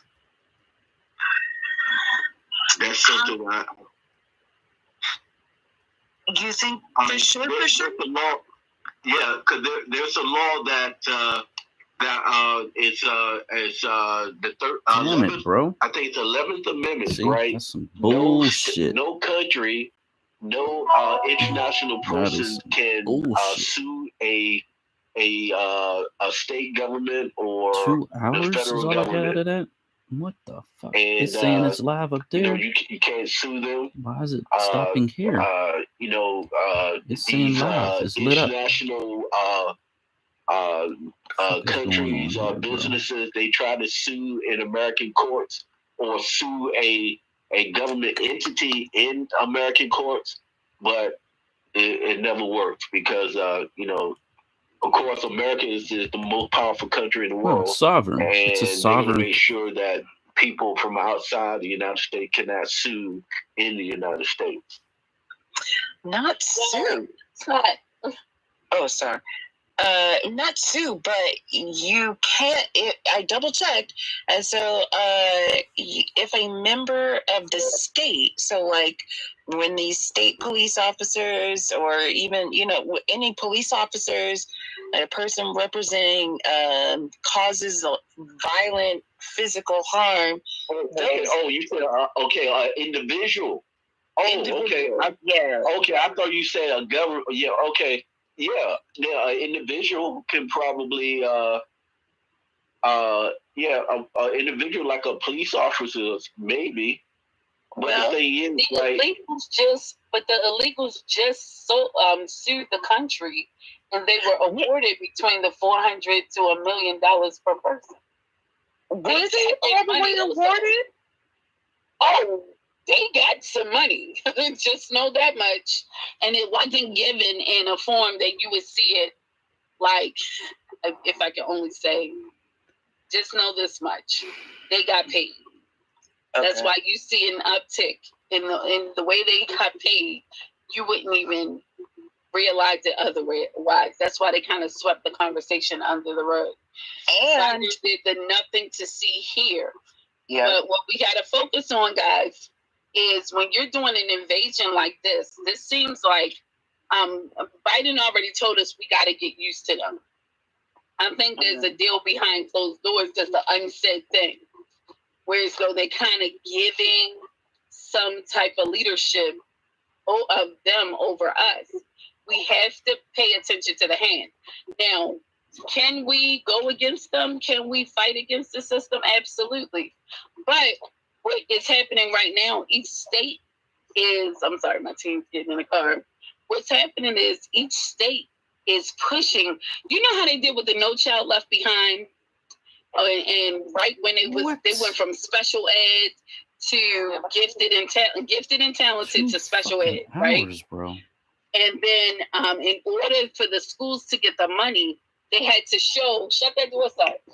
They had to show proof that there was an increase of that, like all of these students with special needs, right? So they had money poured into those schools. It's the same thing that's happening with each state. Because according to the information that I've been finding under this issue, they're actually, the states have to pay for their medical coverage. We have to pay for these illegals' funerals. Anything that happens to them, we have to cover it, which means we're paying for them. Now, in order for that to work, they need those Black bodies in the prisons. So that's why every time there's an increase in immigration, there's an even higher increase in incarceration of our people specifically.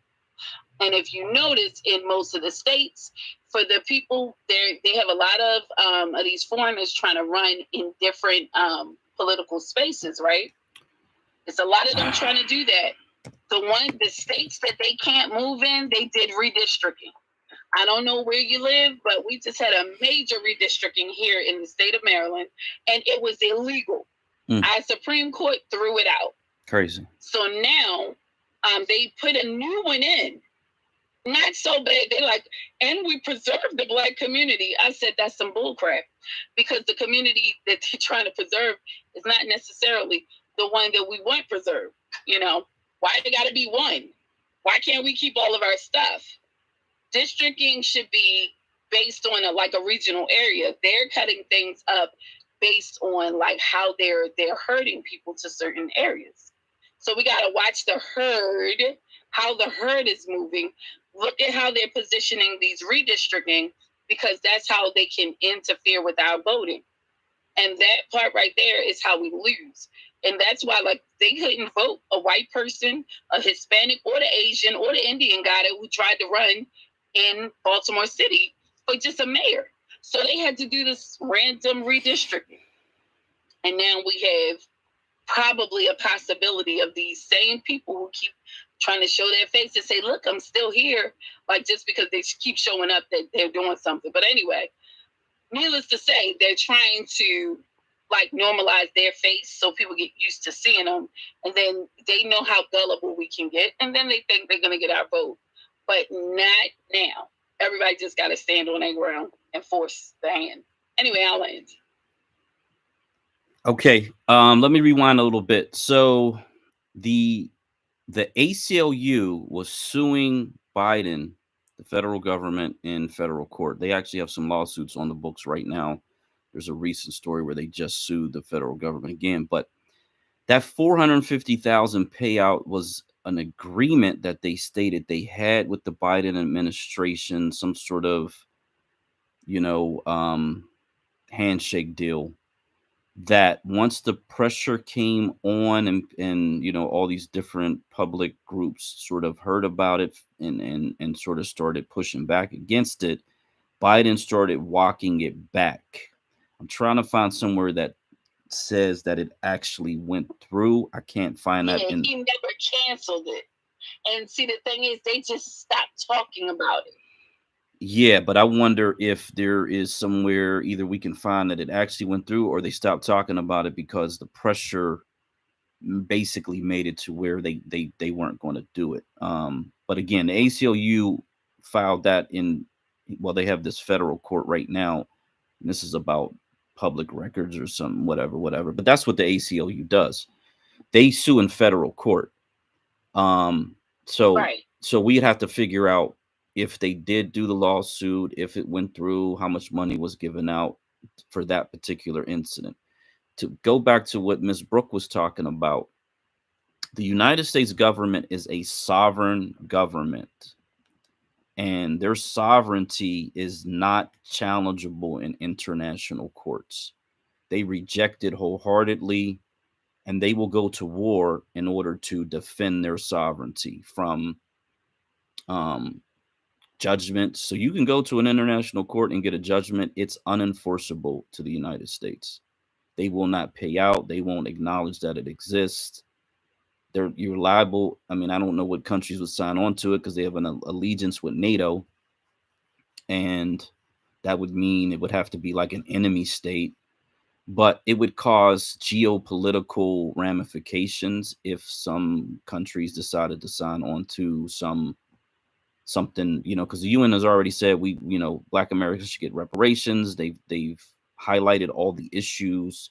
You have Putin out there talking about how horrible Black America treats Black Americans. You have all these other countries saying the same thing. However, they're using it as political pawns and political gamemanship. But they don't have any authority over the United States. And again, the United States will not accept international court decisions. They have no jurisdiction over the United States. So, while I salute people who make that attempt, you never say never, but it's such a long shot that it's not really worth pursuing with any real effort, to be perfectly honest. There have been attempts made. I think Malcolm X wanted to take it to the UN way back in the 60s. But like I said, recently, the UN's come out multiple times saying, yeah, Black Americans should get reparations, but they don't have any authority over the United States. So that's that. Definitely look into the sovereignty of the United States, because that's going to tell you everything you need to know about what any international court can or cannot do when it comes to the United States. They have no chance. Black Ice.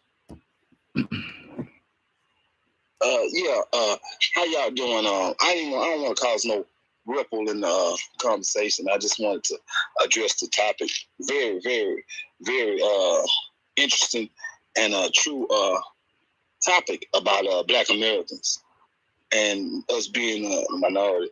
I want everybody that's listening to understand that if white people could have been there and killed Black people in America, they would have did it already. It's too many of us. They say, the census has always been big liars about our count. First and foremost, a lot of us won't even take a census, so that's uncounted Black people in America. And secondly, man, you know what I'm saying, 40 million is a complete understatement of how many of us is over here. I guarantee you it's no less than 100 million of Black people in America. Because, I mean, if you think about how cruel and evil, our history is as far as our ancestors dealing with the dominant society, you understand that if these white people could have been killed us off, they would have, because we are a pain in their ass. As far as the money train going to the Hispanic community, I don't think we're going to be able to stop that, because I'm going to throw something on the panel and I want someone to respond and tell me, am I the only one seeing this? But what I'm seeing is white people ain't going to be around long. These people are going to be extinct in the next 15 to 20 years. You ain't going to even be able to see a white person. I'm assuming. I mean, you can pay attention. They're dying at a rapid rate. And what I'm seeing is they're trying to pass the baton of dictatorship or dominant society or the slave master on to the Hispanics, the white Hispanics. That's the reason why they bring them here, bring so many of them in. It ain't going to make a difference, though, because what the white man fail to tell the Asians, the white man failed to tell the Africans, the Tethers, the white man failed to tell the white Hispanics is these Black people in America are different from all the rest of them all over the world, and they'll put some on your motherfucking ass real fast. There was over 400 treaties that the government tried to present to Black people when we were called Indians, and they broke them all. They broke them all. That's what they do.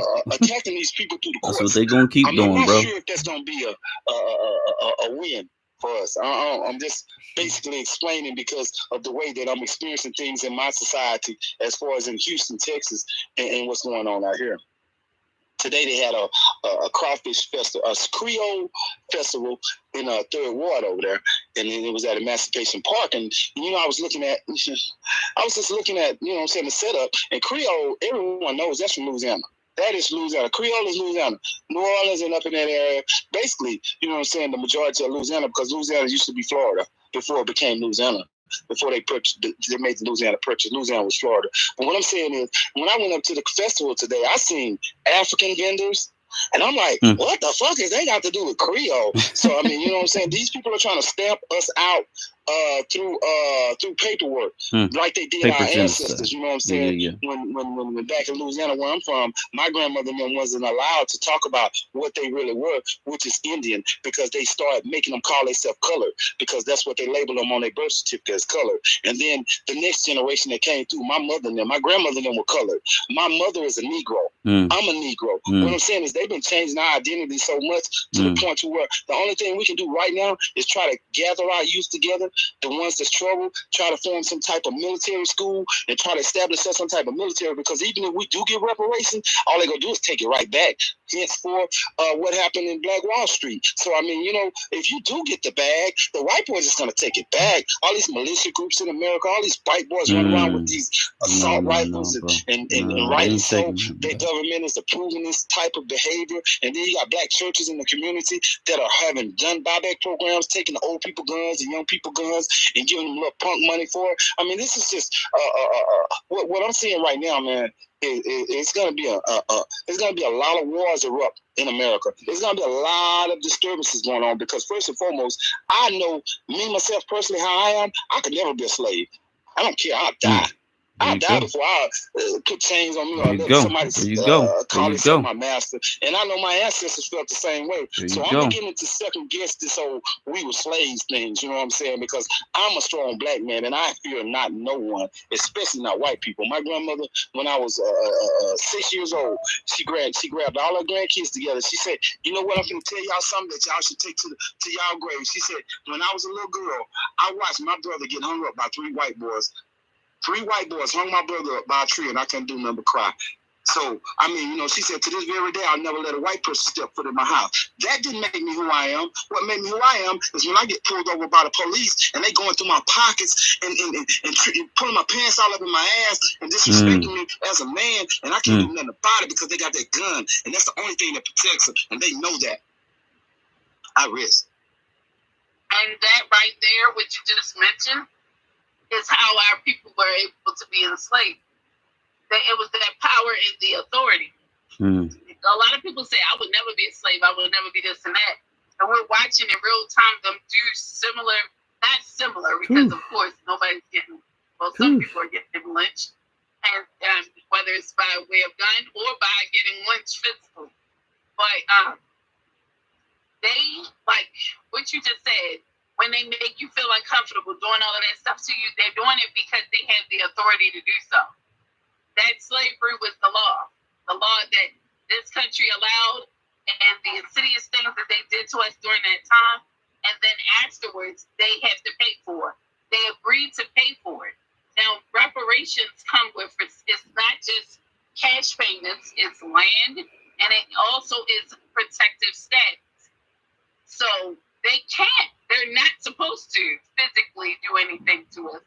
And of course, we can mobilize. We actually have, if you think about it, in our community right now, you have even, I'm not saying I align with ideologies in these different sectors, but you got the Nation of Islam, and you have the Hebrew Israelites. Yeah, but Mama, I don't want to cut you off. Please forgive me. But, man, I'm going to be honest with you, sister. I see these brothers, the Nation of Islam, on the streets every day selling these Final Call newspapers and stuff, and I give them $2 every time I see them. But what I'm saying is, the Nation of Islam is not finna protect us from no white people, baby. Farrakhan is not finna risk his position like that. You're not hearing what I'm saying. I said we have like people that are mobilizing on that military stance that you were talking about. And yes, they actually do. They have a whole military. But I ain't even going to go into the details on that right here in this space. However, and for us right now, you're talking about them waging war first to everybody else. They didn't wage war when we just gave 205,000 to each one of those descendants of those from what Hitler did, the Holocaust. They didn't wage war for that. They didn't wage war. It was more of us calling out what was given to those Hispanics than anything. And even still, they didn't wage war when they, even in the state of New York, they was giving $15,000 per person, undocumented worker. They didn't wage war for that. This, we got to get away from that scary sector because they're going to do it anyway. They wage war on us anyway. I'm not scared of that. That's the least of our worries, to be honest. But I mean, it's a worry, but it's just not where we should be focused. We know they're going to do that shit anyway, whether we have money or not, or get reparations or not.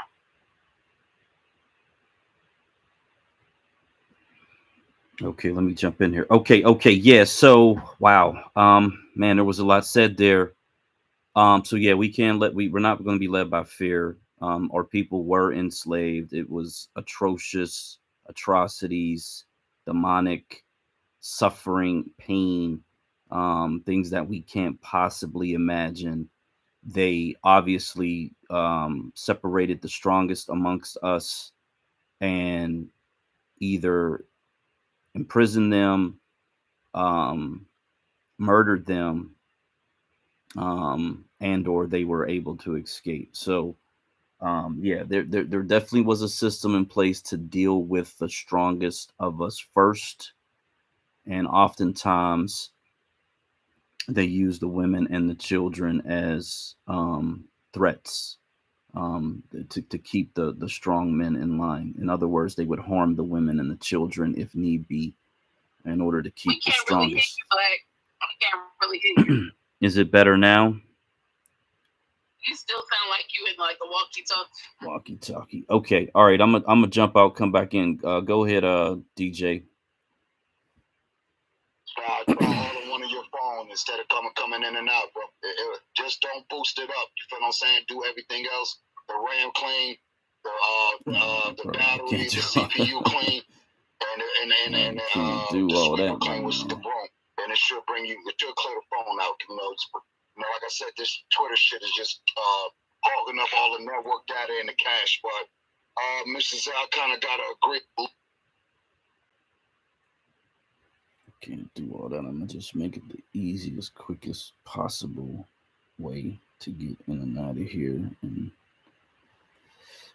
jump back in so that we're all good. Okay, good.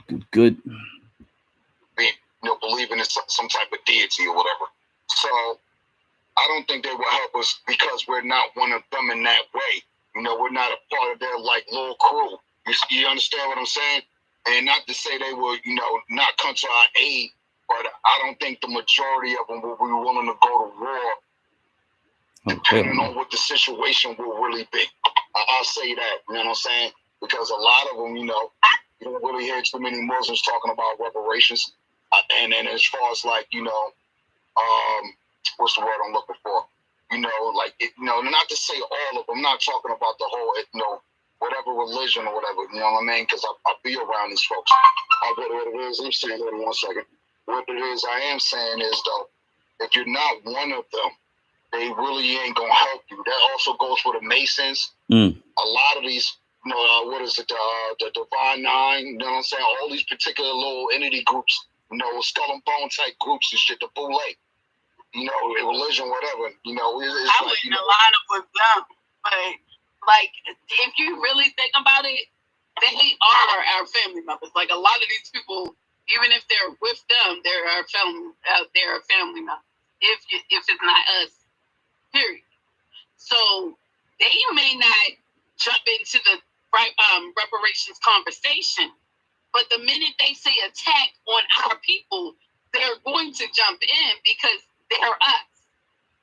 The religion part, it just is the part where they're like, oh, this must be that war part that they talking about, because they're not going to just sit by. That's why even if you go into the street, even when it was those murders of the unarmed Black men, they all kind of rose to the occasion because they may not necessarily align with the people who were murdered in those instances, but they are them.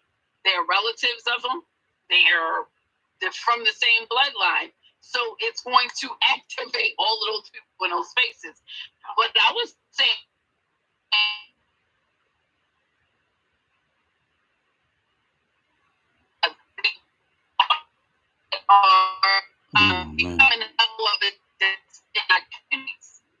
and when things go down, at the end of the day, Damn. It is nutty right now. Damn, she's in the Matrix. Sound like a computer out here. I think we lost you. I can't hear you. That brother or cousin step up, they're gonna jump in because that's their brother or cousin. That's how that works. So it will they will be activated. It's just not they just because they're not running behind the reparations conversation per se at this point. Now you got a lot of them Farrakhan isn't even us. So even if he talked on reparations, people be like, well, you can't be talking on this conversation because you're not us. But he has also called out immigration.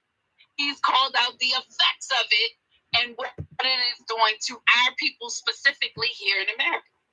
So he don't go all the way in because he's not from here. But I have heard him go out of his way and talk about those specific issues that's damaging us. Look, the thing about all these organizations you just mentioned, right? They don't have any state authority. They're just civilian, right? Look, okay, right. A super majority Black state, a controlled state, will probably give a grant the Nation of Islam, as a like a state as a state militia or something like that. So once a state give them authority, then they will have the now they are under the commandership of the governor, and now these guys have the right to do what they need to do. Or if the governor gives them the right to arrest people or shoot people, to kill people, right, then they won't get arrested because the governor gave them the right to arrest or to kill people, whatever, like that. But if they just civilians, if they're just civilians, right, then they have no rights, right, to arrest or kill people. I mean, they kill people, they'll go to jail. Right, so, and that's the purpose for those federal and state protections. And even within that, us policing our own, right? So with us policing our own, that does consist of us appointing the people that represent us, like where you were going to. That's why that reparations is so important, which brings me back to what I was saying of Black Eyes. Well, let me say this. Black American Homeland hit on something that's very important. Not only can they be deputized, they can go through the proper training to get the authority within themselves, their security forces, to have jurisdiction within the state to protect their members and the greater population as well. So so what we're talking about is just putting them on a different level versus what they would be in the current environment, the national environment, the integrated environment. The federal government is not going to give the Nation of Islam any type of authority. No state is going to give them any type of authority.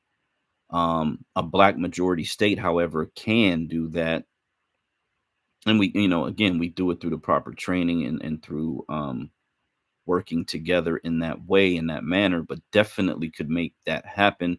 And not only that, some of their members can become police officers, or whatever the case may be. So I don't see them as a military force, because we can have an actual military force, but if some of them wanted to join up, that'd be perfectly fine as well. I think any black majority state needs to have a requirement of 2 years of minimal state defense service within the state, because that's how you raise men. That's how you get men to understand their responsibilities to defend their family and to be active in their community. So for me, it would be a requirement. I want to go back for Miss Brooks Sinclair, just so that so that we all get some information here. So the 11th Amendment in the U.S. Constitution was written, and it says the judicial power of the United States shall not be construed to extend to any suit in law or equity commenced or prosecuted against one of the United States by citizens of another state, or by citizens or subjects of any foreign state. And this has been tried in court multiple times for multiple different reasons. And they ultimately decided that this extends to foreign countries attempting to sue the United States. This is a sovereignty amendment that gives the United States full sovereignty and protection from lawsuits. And then in 2008, in a 6-3 decision, the U.S. Supreme Court this week rejected the International Court of Justice's attempt to order Texas courts to retry death row inmate. He was a Mexican national. In doing so, the court struck a blow for American sovereignty against international authorities. Those are like the top 2 posts on my profile, but essentially those are 2 really good examples, one from the Constitution, the other from a fairly recent court case where the Supreme Court rejected an international court's attempt to force them to retry this Mexican national that was on death row. So that is the way the United States deals with these international courts. They've been talking about this for a couple decades. The Republicans are wholeheartedly against it, whereas the liberal Democrats want to, pledge to everything and anything. I'll be honest, the Democrats are so destructive. They just want everything and anything. It is it is bizarre how they have even risen to power in this country. But um, yeah. So just to give you some some legitimate legal doctrine there with that situation, because there was a guy. It's the DSA, Descendants of Slavery Americans, or Descendants of American Slaves, DAS, Descendants of American Slaves. He was the guy who came up with that before it got really, really popular. And I think the gentleman who started it passed away, and then some other guy took control of it. We had him in a space 6 months ago or so, and his whole thing was he was taking this international thing to the UN, and we went back and forth about it. But that was his whole thing. Like his whole platform was based on that. And all I can do is wish him good luck. But I'm gonna tell you what the United States is gonna tell you to go pound sand. G, you have no authority over here. So it just is what it is when it comes to that. Why don't they do that with Asian though? Why is it that Mexico is standing up against they're securing their space, but they're not doing securing their borders, not allowing people into their spaces? But America is just it's open. It doesn't make it's nothing logical about this. This uptick. It's nothing. It's no reason for them to be allowing these people to come here, especially with the increase in the crime rates across our country versus Mexico. Look, that's an interesting question. Look, very interesting. I travel. I've been traveling for 30 years, right? I've been to 30 different countries, and it's in many countries it's almost impossible to be a legal alien in their country, because once they catch you, right, you don't have no rights to go to court. What they'll do, they will put you in prison for a week or two, right? And then they will deport you. But in America, they have a court system where if you're a legal alien, right, you have the right to go to court, which is really bizarre. But but it's impossible to be illegal in the Philippines or in Thailand. If you're court, even the citizens, the people will turn you to immigration, and you will be deported out of the country right away. They don't play with no court system with immigration. They don't do that stuff. America's the only.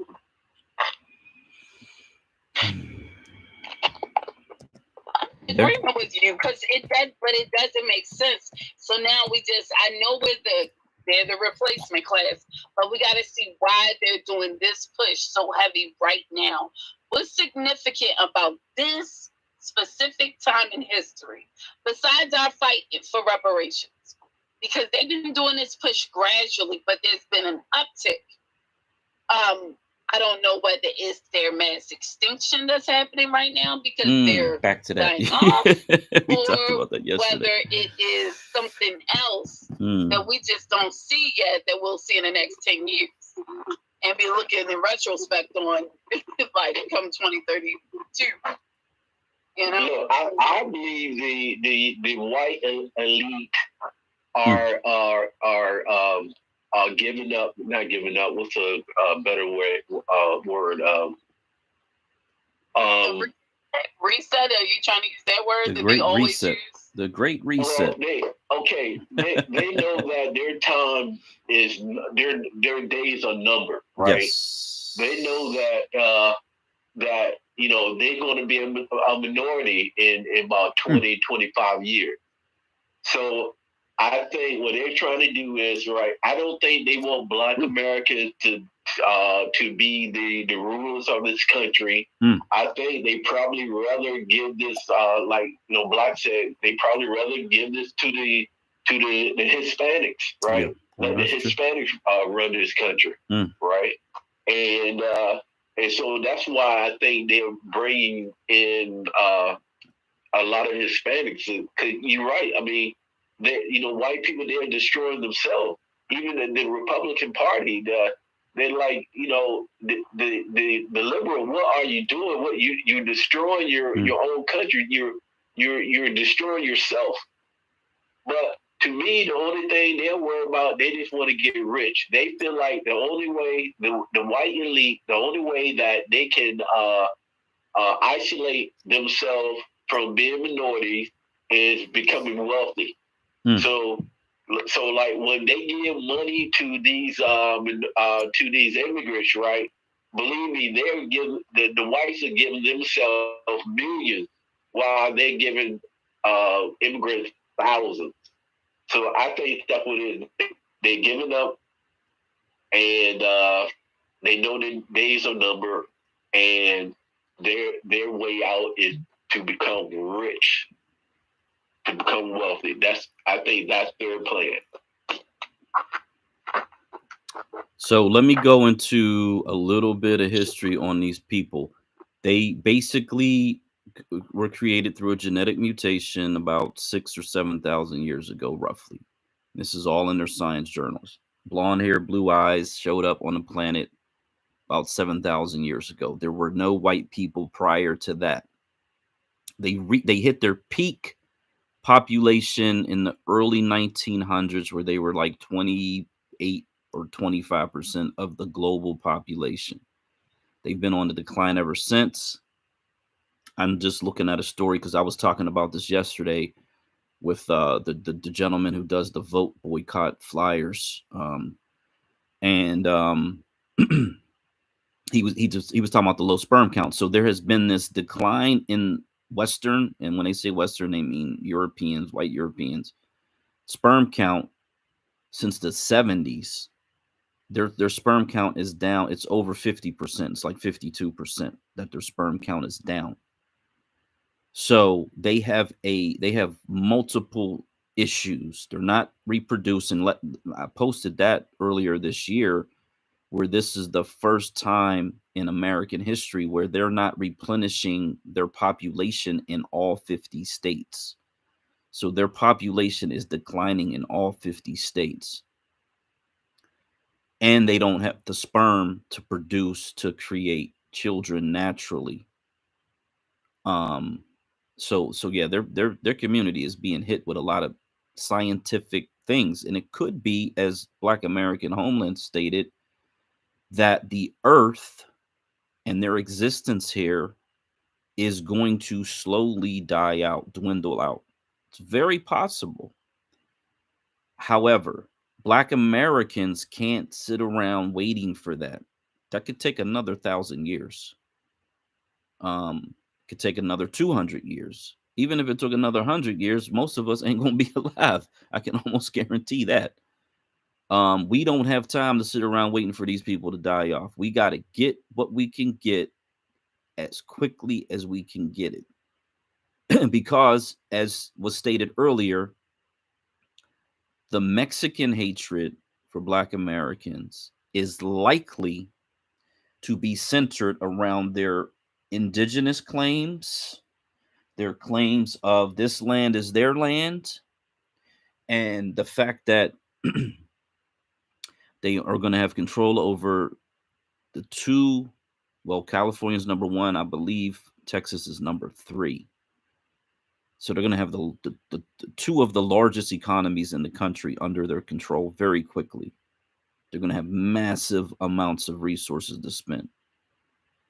And so we are going to be in a position, if we are not concentrated and we do not have state authority and we are not circulating our income and our resources amongst each other and building Black wealth and building up defenses, that we could be decimated. The one guy, I don't know if he left, he was talking about not being a slave. Well, in the book that I wrote 4 years ago, I basically said that we are heading back to enslavement.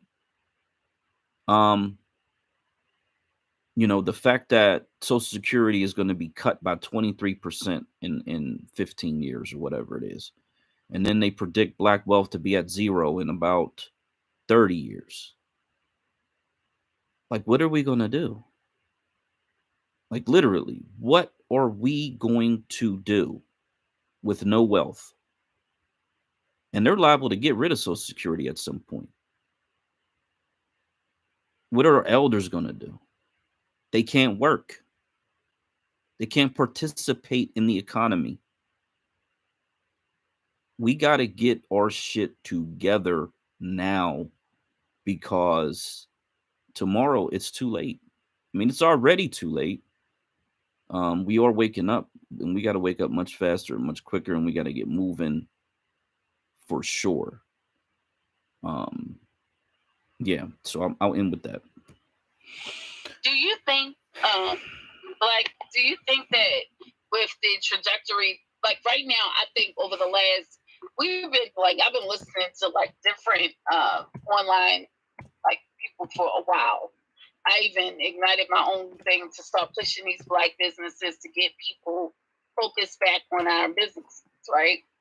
But do you think that, and that's been good, do you think that this last 2 years, it's just seemed way more powerful? COVID made people sit still, and it activated us in a level that kind of like accelerated us, because we was moving in slow motion at first. We were a small pocket on this metaverse. Just even in society, most of the time when I talk like this locally, like people are like, oh my God, here she goes. And I'm like, y'all don't feel this? You don't feel this way? And it was like a lot of people that I talked to, they like, I used to feel like that too. And now it's like when we kind of came together like water on these apps, because this is actually my second Twitter account. When we came together like water on these apps, it feels like more of us, like we found each other, but it's really like the message spreading out to the streets has been irreversible. Like people that's waking up, like they are not able to go back to sleep, even if they want to. Right. So I think even though we were slow coming, I think it's going faster than what they ever thought we could do. And they didn't expect us to get to this point right now. And these demands, it don't matter how small or how low it's been. It doesn't matter. We are still making the world listen to what we're talking about. And that is scary, and it's a threat to what their plans are. Yeah, you said being activated, and I don't know what year or what part of that year where everybody was like, we're going to get Black people are going to get their superpowers. And that was like this viral thing. Black people are going to get their superpowers. It was last December or something. Last December. Yeah, that sounds about right. So I think the superpower, to be quite honest, is this political awakening. And most people probably didn't think that that's what it would be. However, that's clearly what it is, because with a political consciousness, you can move mountains. All of our leaders have said that in the past, and I think in one space I talked about the 5 stages of grief that you go through, or 5 stages of depression rather. And there's like this party denial stage and all these other stages, and eventually you get to acceptance. You just accept the condition for what it is. And I believe that since the 60s, we have been going through these different stages, and we are finally at the point of acceptance. And that's when you can actually do something to change the depression or change your state of being. So I do believe that that's I think that's why people are waking up, because they're just finally looking around, realizing what's going on, and just accepting it for what it is. So, yeah.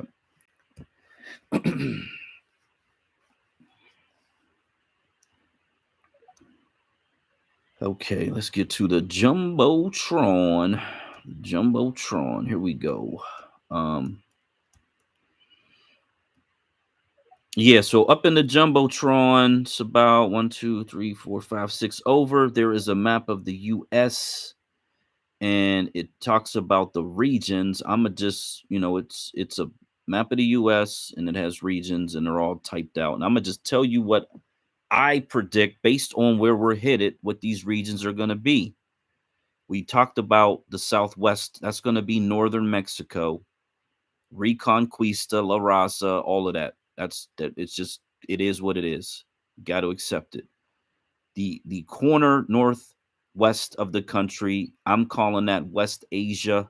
That includes parts of California, Oregon, and Washington State. There's a lot of Asians over there. It's the closest side of the country to the Asian Pacific Rim, so it kind of makes sense that when they fly over here, that's where they end up. This upper northwest, which is like Montana, Idaho, Wyoming, etc. They're already, it's the American Redoubt, which is, the Redoubt is based on some Nazi propaganda of like this safe haven that they were building.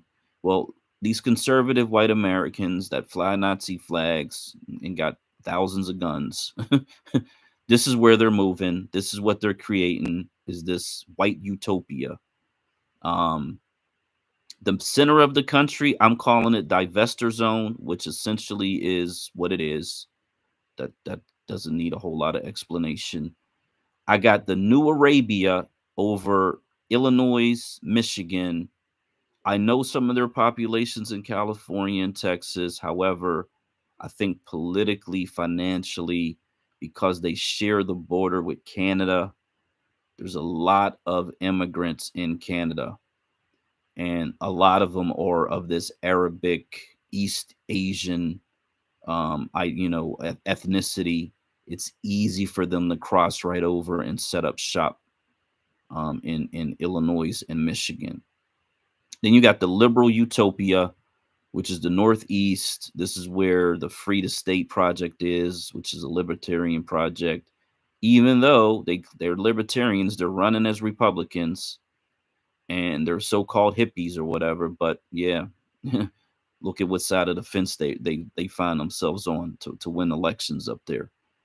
Then we got the southeastern U.S., and that is the Black State of America, or the Black American homeland.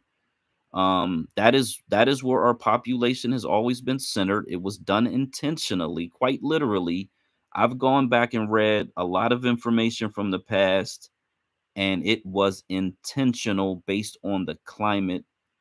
In these original 13 colonies, or whatever the case may be, they intentionally centered us in the southeastern United States. We were living in all 13 colonies in smaller numbers as you progressively go north, but we were there. I mean, we definitely were up there. It's just that our population was really, really highly concentrated in the southeast. And then I call Florida Northern Caribbean, because essentially, even today, there was just a boat that was capsized, even though there was a hurricane out in the middle of the fucking ocean. People still trying to get here in the middle of a fucking hurricane. So going back, way back to what we were talking about our responsibility, the sacrifice, we got to move. You got people trying to get in the country in flimsy fucking rafts during a hurricane. They're willing to risk their lives to get into this country just to make it on shore. They might get sent back during a fucking hurricane, category 5. And we won't get in our cars and move? Like, come on. Like, that's utterly ridiculous, man.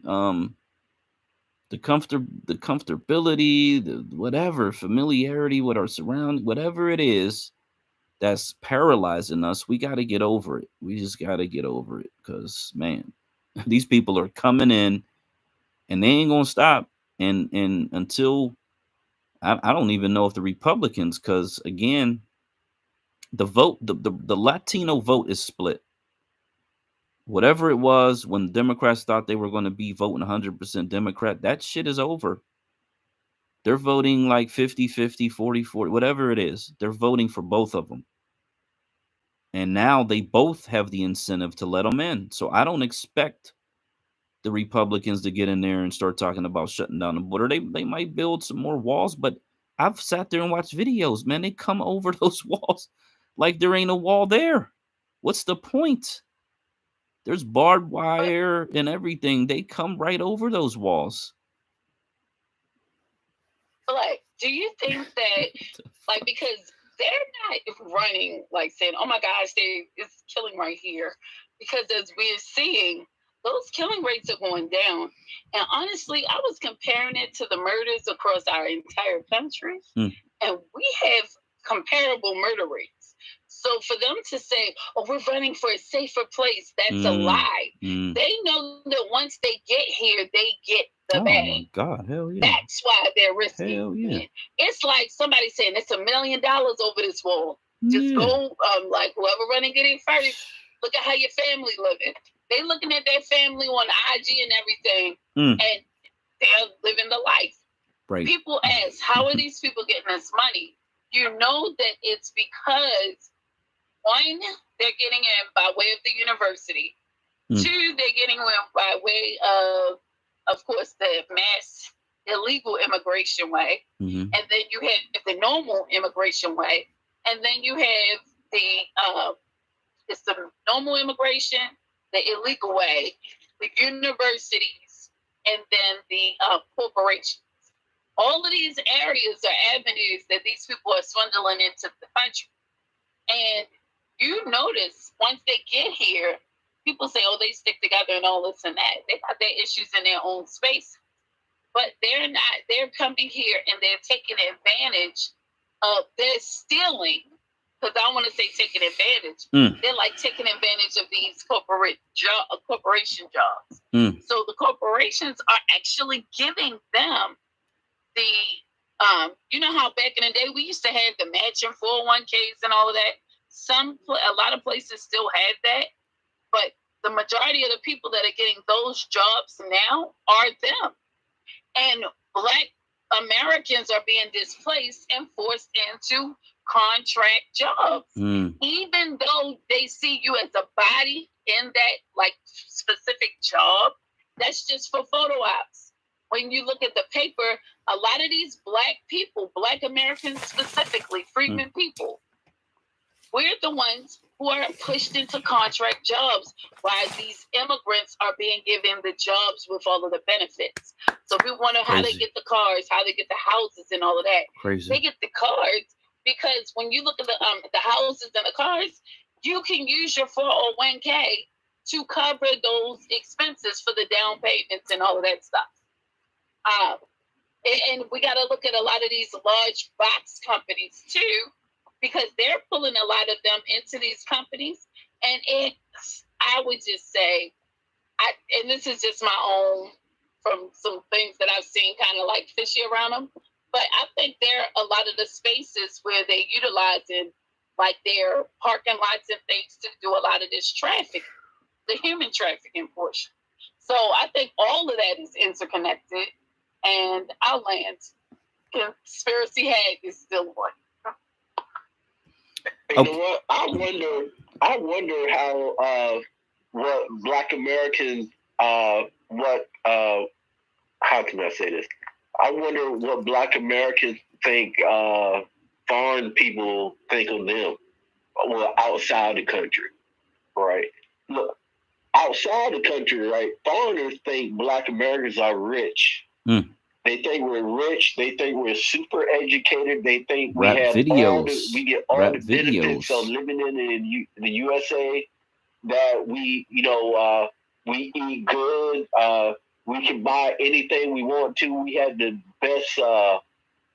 We got the best access to the amenities that America has to offer.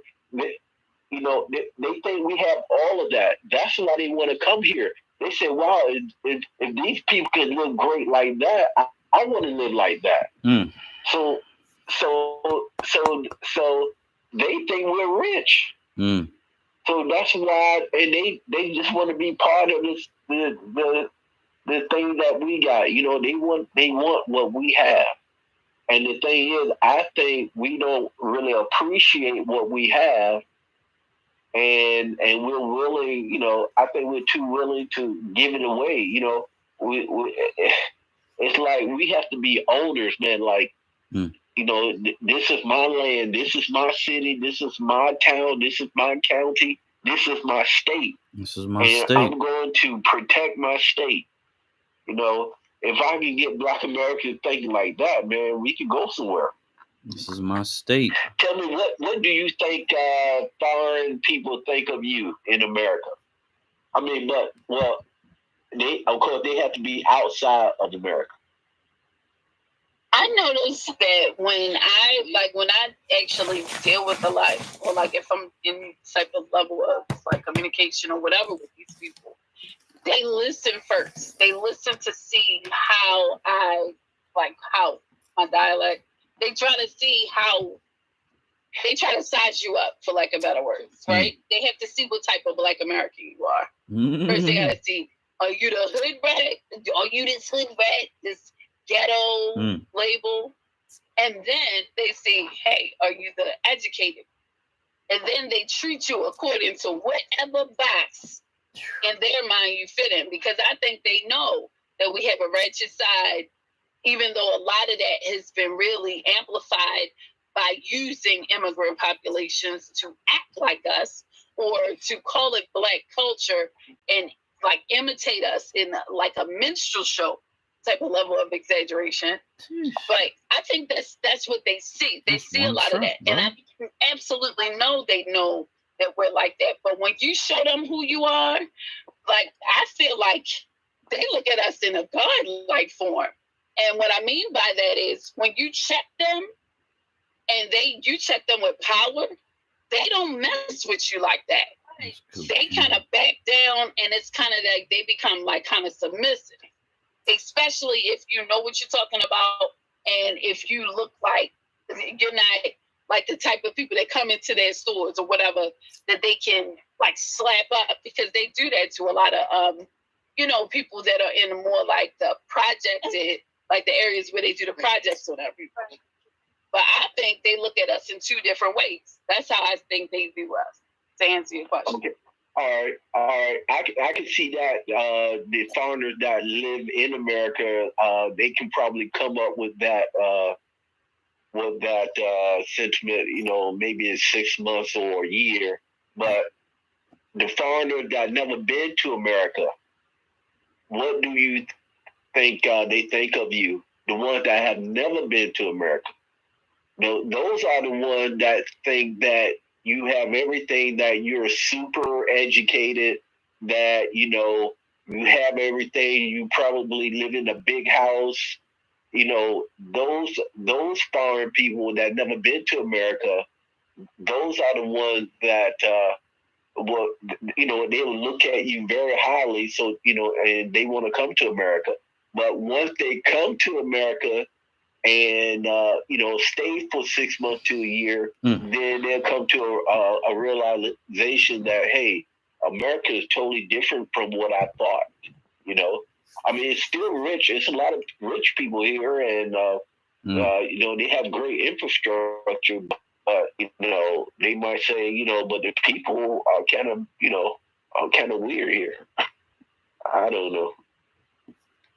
Well, that's my experience, with travel, right? To me, I feel like I get a lot of respect when I'm overseas, right? Traveling to different countries, third world country, first world, it doesn't matter. However, if possible, they would treat me differently in the United States, because they might have but look, I don't care how they look at me within the United States, right? As long as I have my own thing, right, they can't bother me. So,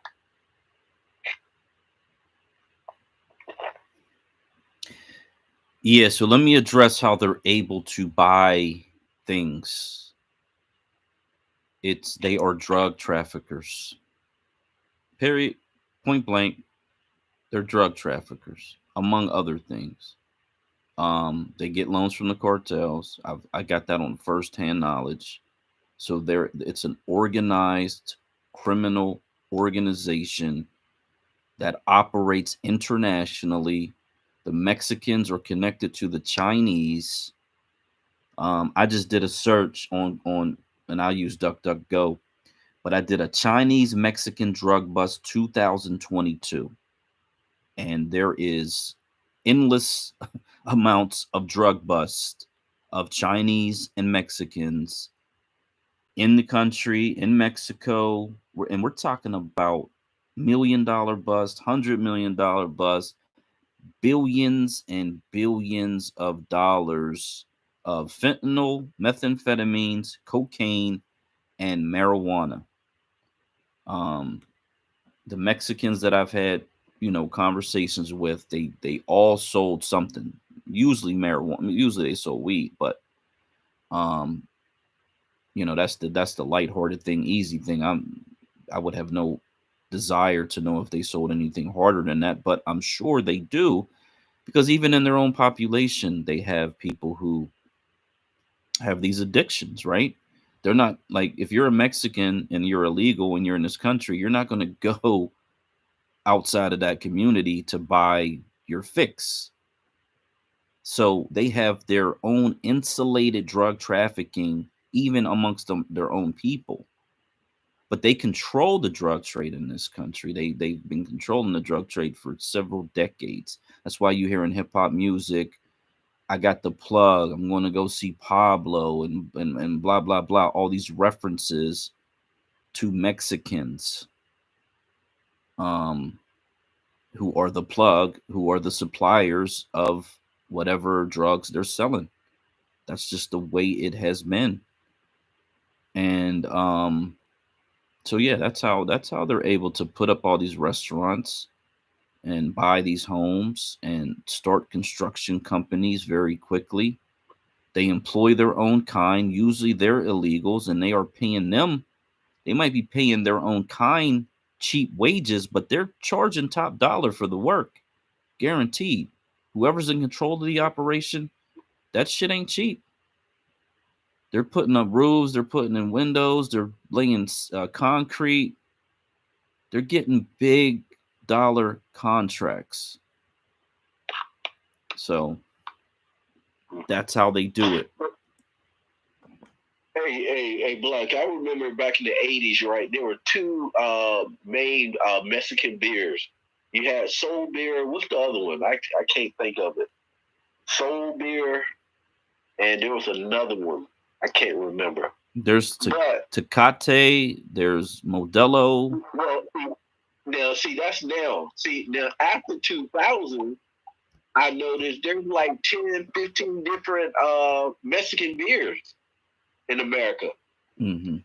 I mean, why did the American government allow the Mexicans to bring their beers in our country?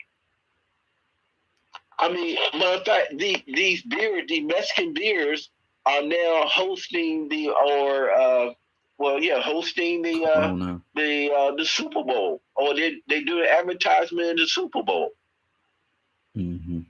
But still, there are no black-owned beer company. But we got a lot that's our own stuff, like, and that should be the sponsors. And you know what? As soon as they start passing a buck to these other corporations, the fire in it, the positivity, you know how we make stuff pop. That energy behind it just dies off. It becomes some corny stuff that kind of get drowned out, and it got to get replaced. It's not anything that can really last like that. That's what I noticed. Like Goya products. Hey, believe me, if I heard of a black-owned or manufactured beer, I will buy it. But I've never seen one. There might be some of those independent breweries around, but I've never seen I've been in the bar business. My uncle's been in the bar business, and I have never seen a Black American owned or manufactured or manufactured beer in America. So in my city, there's a couple of brothers who have this beer fest, and it's craft beer. So they really try to seek out Black because microbreweries and craft beer is a big thing over here. So they try to seek out the Black entrepreneurs that are making craft beer, and like I said, they do an annual beer fest. So it's a growing thing in that sense, that there are these microbrewers that are black manufacturers. But to your point about the Mexican beer, and you might have been thinking about Corona. That's the one everybody knows. But yeah, Corona, correct. yeah, and so man, I just read a story. So the group is called Modelo. It looks like the guy who owned Corona, when he died. Now I just read the headline. It said he made his village all millionaires, which is interesting. But at any rate, the beer is one thing. The tequila is a whole nother thing. In terms of what they're importing into the United States across the planet. That tequila, they're making big money off of that, because that's a high value item. And in comparison, a 6-pack of Corona, even if it's $10, doesn't matter. One bottle of tequila could cost you $100 easily. So they're making a killing on that. The plant that you can make the tequila is only grown in one country, and that's Mexico. Yeah. Now, the interesting thing about that is, just like champagne is only from Champagne, France, it is likely you could grow that agave plant somewhere else. You just have to call it something different, because that's the thing where they trademark the name, the product name or whatever. It'll come after you like that. But yeah, because this is like vodka's made out of potatoes and other different things. I mean, you could probably figure out a way to make alcohol out of cactus if you really wanted to, if you really had the time and effort to do it. It might not be bad, to be honest, when I think about it. But they just have formulated, and this comes through government, right?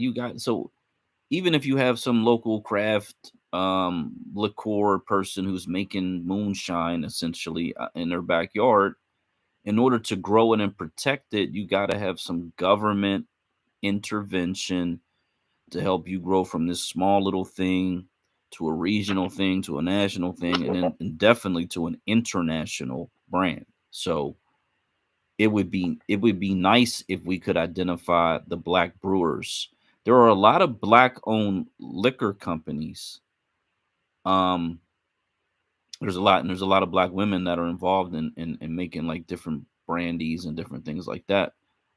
I don't know if they're making them with a home recipe, or if they're just slapping their label on, something that somebody else makes, or whatever the case may be. But there are a lot of us in that market, the alcohol market. Again, how can you grow it? By concentrating the population and using the power of the state to push it out nationally and internationally is really how you do it. Yeah, it's like they have I know with a lot of those liquor companies, they have like what they do with certain products. Like, say you get a bottle of water, and we know it's Deer Park water, but you get it customized for yourself. So I noticed that, like you put the label on it.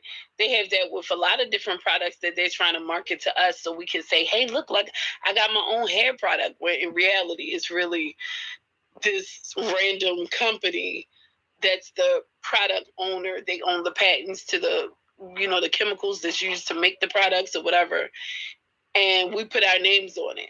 And I noticed a lot of people in the hair industries that's doing it. And it's just how they're convincing us, which I think is getting ready to be something that'll probably be a slap in the face, just thinking about it with this conversation. But yeah, that's called white label. And yeah, they don't make their own. You correct. They don't make their own brands or manufacture their own stuff. They just slap their name on it. That anybody could do, and you just more popular, so you can sell it more than Joe down the block. And the problem is with that, you still are not an owner That's like sharecropping. It really is exactly like sharecropping. And I think they keep, and the more I keep looking at everything they do to us, they're using the same exact tactics over and over again. With us being thinkers and we always are constantly evolving, we can think outside of this box. So when we see these things emerging, we have to counteract it every single time. I think that's how we beat down this beast faster, because it doesn't create as they can't replicate as fast as we can create, because usually they just copy something we do and just say that they did it and kind of block us out of the any profits or any recognition for it. Like, but we can create way faster than they can do that. The minute they get on something, just like with country music, they just walked in and stole it. We had country music for probably hundreds of years by the time they stole it. But they thought this is the best that they could do. By the time they stole country, we had our jazz off the chain, funk, bebop was disco, running, blues was running, and we was running into stuff like bebop. So they use the same tactics. It doesn't matter what sector they do it in. Yes, they do. Yes, they do. We talked about all those tech entrepreneurs up there in the Jumbotron and how this gentleman, Emmett, let me get it right because man, this is powerful information. He owned Network Solutions, which was the place you would go to buy a URL. Turns out he actually created the .com. He created the ability for the internet to actually operate. Emmett McHenry, him and his son. That's the power of Black Americans. That's a power. Everybody in this post are amazing Black inventors and entrepreneurs. But that guy needs to get his flowers. I believe, like I said, he's still alive because I saw a few videos of him being honored in different places, and it sucks because he's well known in these Black circles of intelligent Black people, entrepreneurs, whatever, but he's not known to the masses. Like he's not known to like nobody knows. It's just like you just said, nobody knows. Let me give you these 15 Black owned breweries, just so you can have an idea. 18th Street Brewery. This is a Black owned. He's out of Gary, Indiana. Almatic Artisan Ales. They're out of Ohio. Assembly Brewing. They're out of Detroit. The Barrel and Flow Fest. Those are the guys who have this annual beer fest thing that I was talking about. Cajun Fire Brewing Company. They're out of Louisiana.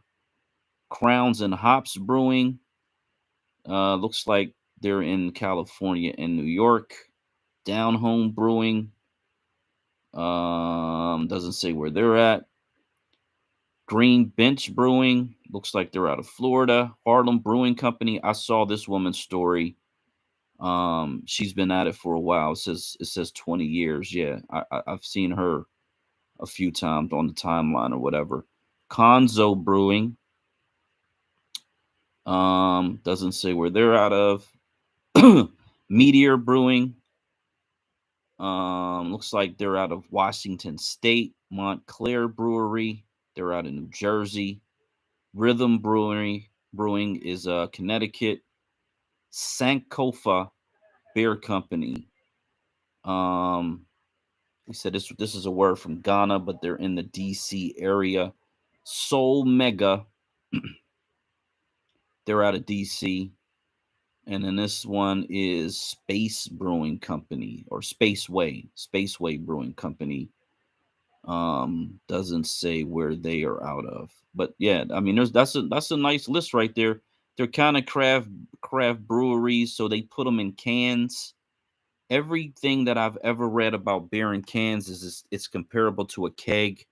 It's much fresher because when light hits beer, it breaks beer down and it starts to degrade from the glass bottles.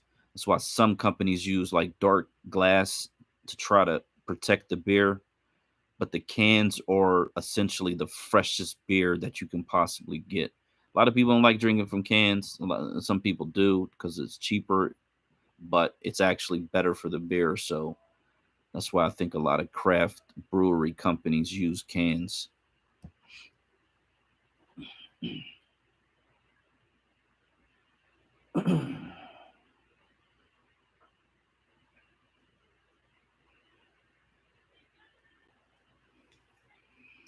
So yeah, we definitely out here. We outside with it. Let me go to the Jumbotron. So California, they had this thing where this black elder black gentleman decided he was going to cause a bunch of problems, cause a bunch of havoc, and he introduced a bunch of legislation to try to derail the California reparations. But to his credit, Gavin Newsom, the governor, vetoed this extension for the California Reparations Task Force and is still holding to the 2023 deadline. The other very disruptive thing that was in that bill was that they wanted to be able to replace members at will on the commission. And obviously, if you change one or two members and they're anti-Black reparations, then you basically torpedo the whole thing. So for what it's worth, Gavin Newsom has allowed this thing to progress and continue. A lot of people think he wants to run for the presidency.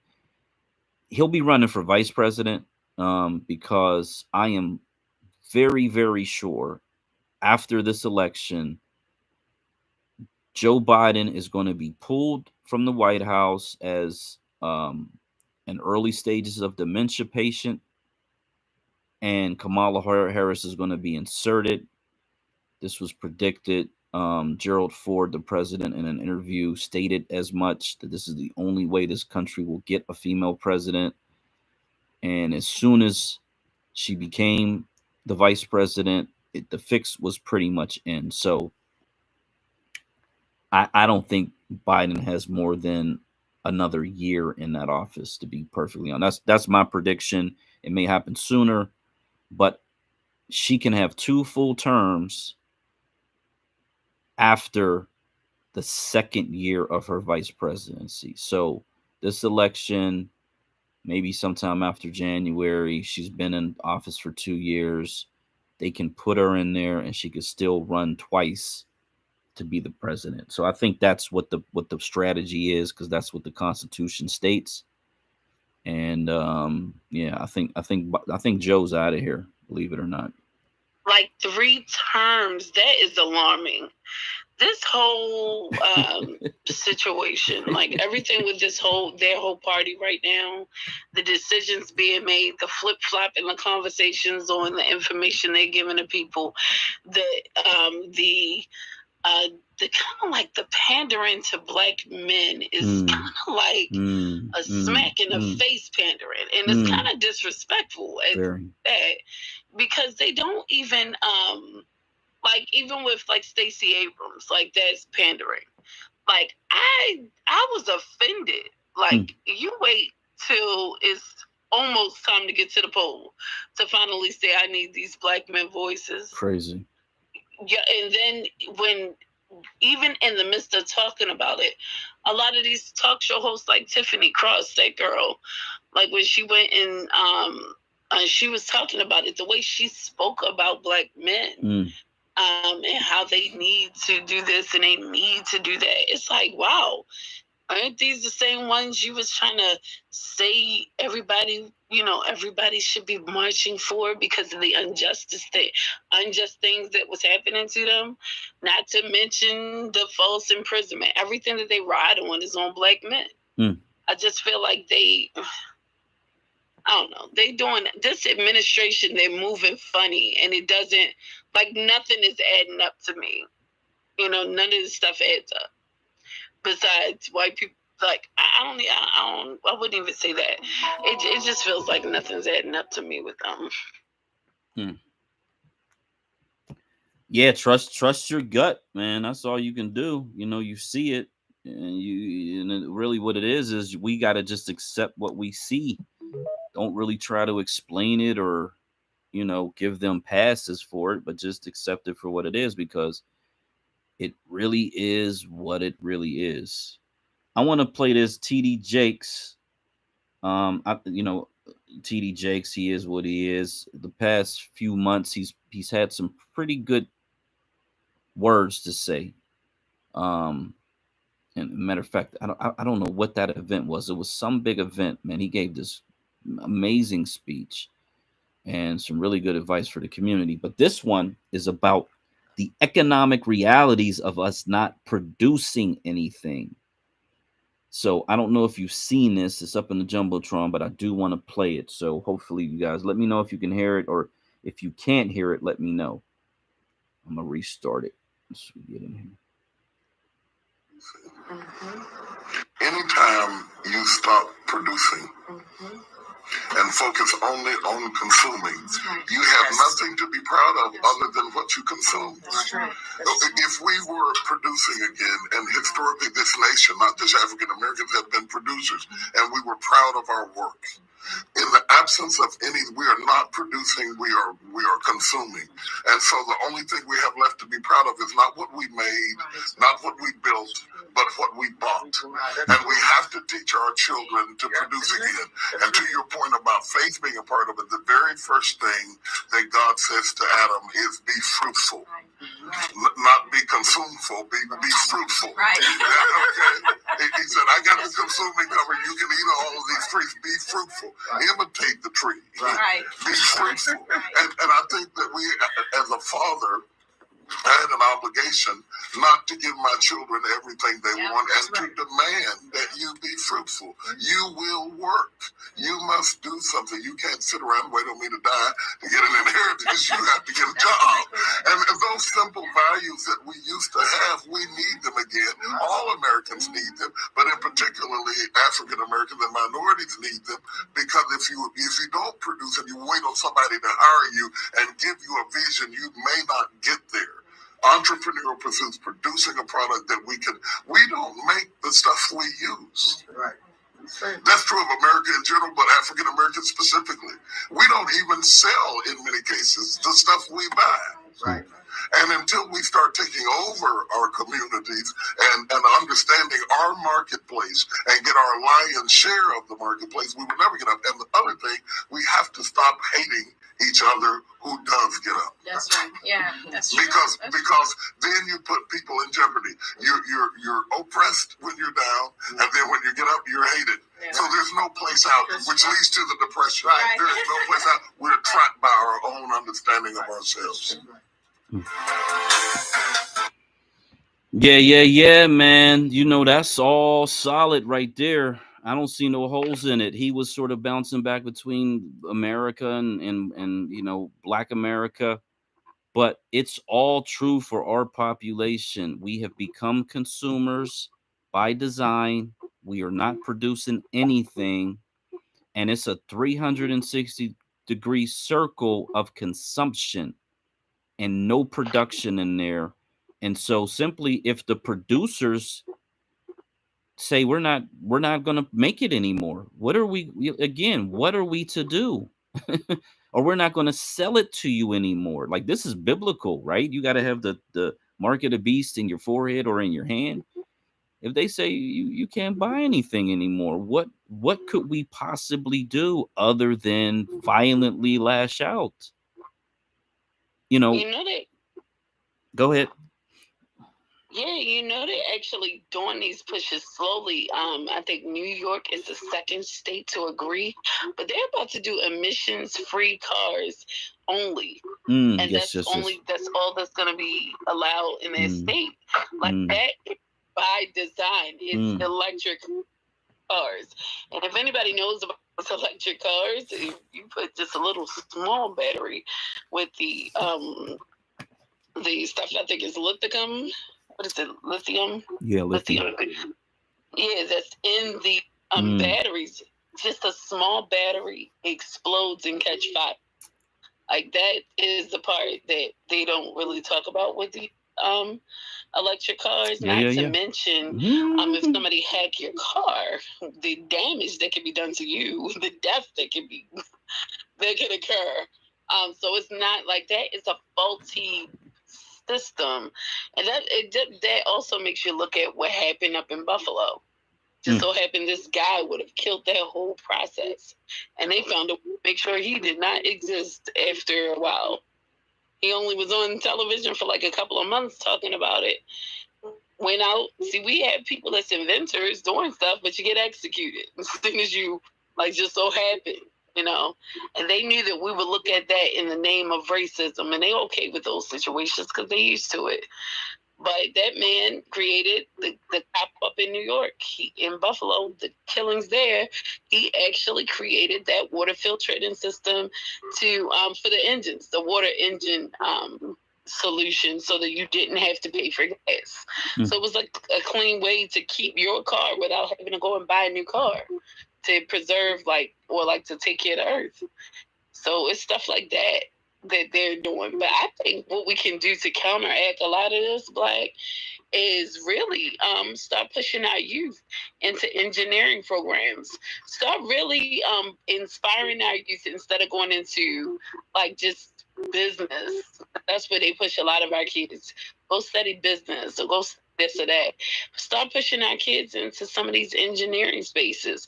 Start getting them into architect and what is it, anthropology? Is that what it is? When they go and study the earth or like artifacts, ancient artifacts stuff. We got to get our people into that. We got to get our people into the engineering side to making our own electric cars.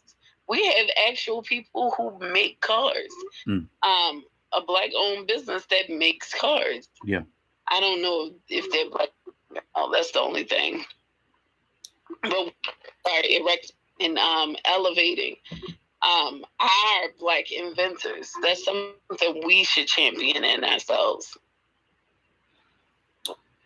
Hey, what got me is he said that not only do we don't produce anything, we don't sell anything. Now, wow, we don't even sell it. We don't sell anything. I mean, that really hurts. Because you're not a business. Devastating. Like our businesses are being decimated. And when we do sell it, we had to sell it at the highest amount, so nobody want to buy yours because everybody's looking for the deal. So your business is irrelevant. They want to keep you as a permanent consumer because that creates the American. We're the basis of it. We are the American dream. Let me shout out MIMS. MIMS is the Black-owned electric car manufacturer. MIMS. They do have a website. It says he's out of Detroit. However, let me also talk about this, which is the electromagnetic field. Some scientists believe that EMF can affect and cause problems in the human body. One serious symptom could be the presence of any tumor or cancer. It has a bunch of these other side effects. But cancer from being exposed to, an electromagnetic field, which is what batteries will produce, driving around in electric vehicles from a very young age until you're in your 80s, could be hazardous to our health. And we know how America does. They put these products out there and they just let them run wild. And then somewhere down the line, there'll be a bunch of commercials about suing this corporation or suing that corporation, or the state attorney generals will get together and they'll sue a company, but the company stays in business. So that's something that needs further study, and people need to kind of understand how that works as well, because ain't no telling what could happen if you're riding around in a car like me. I'm in a truck. I worked 70 hours this week. So if the truck had an electromagnetic lithium battery in it, and those are going to be much bigger batteries and have a much bigger field, and I'm working in that truck 70 hours a week, good God, how much radiation am I being bombarded with in that situation? If you're an Uber driver or a taxi driver or whatever the case, if your job is to drive these vehicles, what type of danger does that put you in? much different than someone who drives back and forth to work or goes in shops or whatever the case may be. Something to think about for sure. But that's how they'll position it. They'll say, hey, look, everybody's good. And then all of the people that do the jobs that you just mentioned, those are outliers. We need to see what's going on. Instead of calling them clusters, they'll call them outliers. Well, they say, they just so happen to do this, or they just so happen to do that. Like what they're doing with all of this sudden death stuff. I ain't even going to go into that. But with everything that's happening right myocarditis. now, like if they do transition over to that, it's going to kill you off, and then it's going to usher in the need for those jobs to be taken over by robots, because the robot can't catch cancer. So it's easier to prove the case on why a robot should have your job and not you. Yeah, you mentioned myocarditis. We know where that's coming from, and the Elon Musk just did another thing with his little AI robot. And he's the one who's saying we're gonna give everybody universal basic income so these robots can take over all the jobs and people don't have to work no more. So goodness gracious. Let me tell you, 2 kids at my son's college has dropped dead, and they're saying, they just suddenly died. Damn. These kids were forced vaccinated. Damn. I made sure my son had what do you call it? A religious exempt, and they just dropped dead. And the school the thing said, it's from natural causes. It was a sudden death that was caused by natural causes. If one person drops dead, that's one thing, right? Oh my God. It is very rare that you have 2 people in less than a month drop dead from natural causes. Sudden death. Crazy. In one place. Crazy. And the only thing that they had in common is that they had to get the shot to go to school. Crazy. I want to know how many other schools having the same issue, because I'm seeing a lot of these sudden deaths, and a lot of people are having issues with their joints, specifically their arms. And I said, that's funny. Isn't that where you get your shot at? But I don't want to turn this into a conspiracy space. We're going to keep it on the Black American stuff. But this is all of this stuff, I think, is kind of interconnected, to be honest. Well, it's definitely connected from a political angle because, and who knows if they scrubbed those tweets, but you had all of the Black political leadership, celebrities, these Black doctors that I never heard of coming out, and they were gung-ho about that. Gotta get it, gotta do it, gotta. And we had the few of us, as a matter of fact, Kyrie Irving just came out and said he lost $100 million from taking that stance. Now, God bless him. He's made $200 million in the league, and he's likely to get another $100 or $200 million contract before it's all over. But he took a stance. He was the only one, and they tried to ostracize him. I mean, all these white-owned sports entertainment platforms were attacking him like he was Judas, to be perfectly honest. It became like a whole religious thing where you're an enemy of, and that's towards the end, that's what they were turning it into. The commercials of, you are essentially an enemy of everybody else if you don't do this thing. I mean, how crazy is that? It's biotechnology. They want to use it to cure, quote unquote, all these different ailments and diseases. However, we've seen the commercials.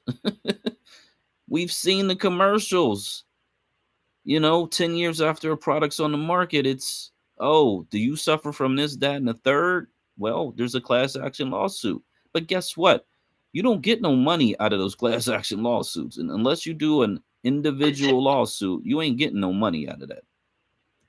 All those people that got cancer of the uterus, they all got $10. Jeez. It's insane. And man. Not to mention black majority. With another thing with that with the shot where the people had to get it for their jobs, but one specific sector that people are not like talking about as much is all of these black artists who were signing up to go back on tour, who were forced to get vaccinated to perform at a lot of these venues, wow. who are dropping dead, i.e. Julio a couple of days ago, i.e. not Busta Rhymes, what's the guy, DMX. He had just got the shot. Wow. Had some complications. Wow. They didn't really like highlight it as that, but a lot of these rappers were about to go on tour. Wow. And now all of a sudden they dropping dead because most of these venues are requiring for them to travel. They have to have the shot. Crazy.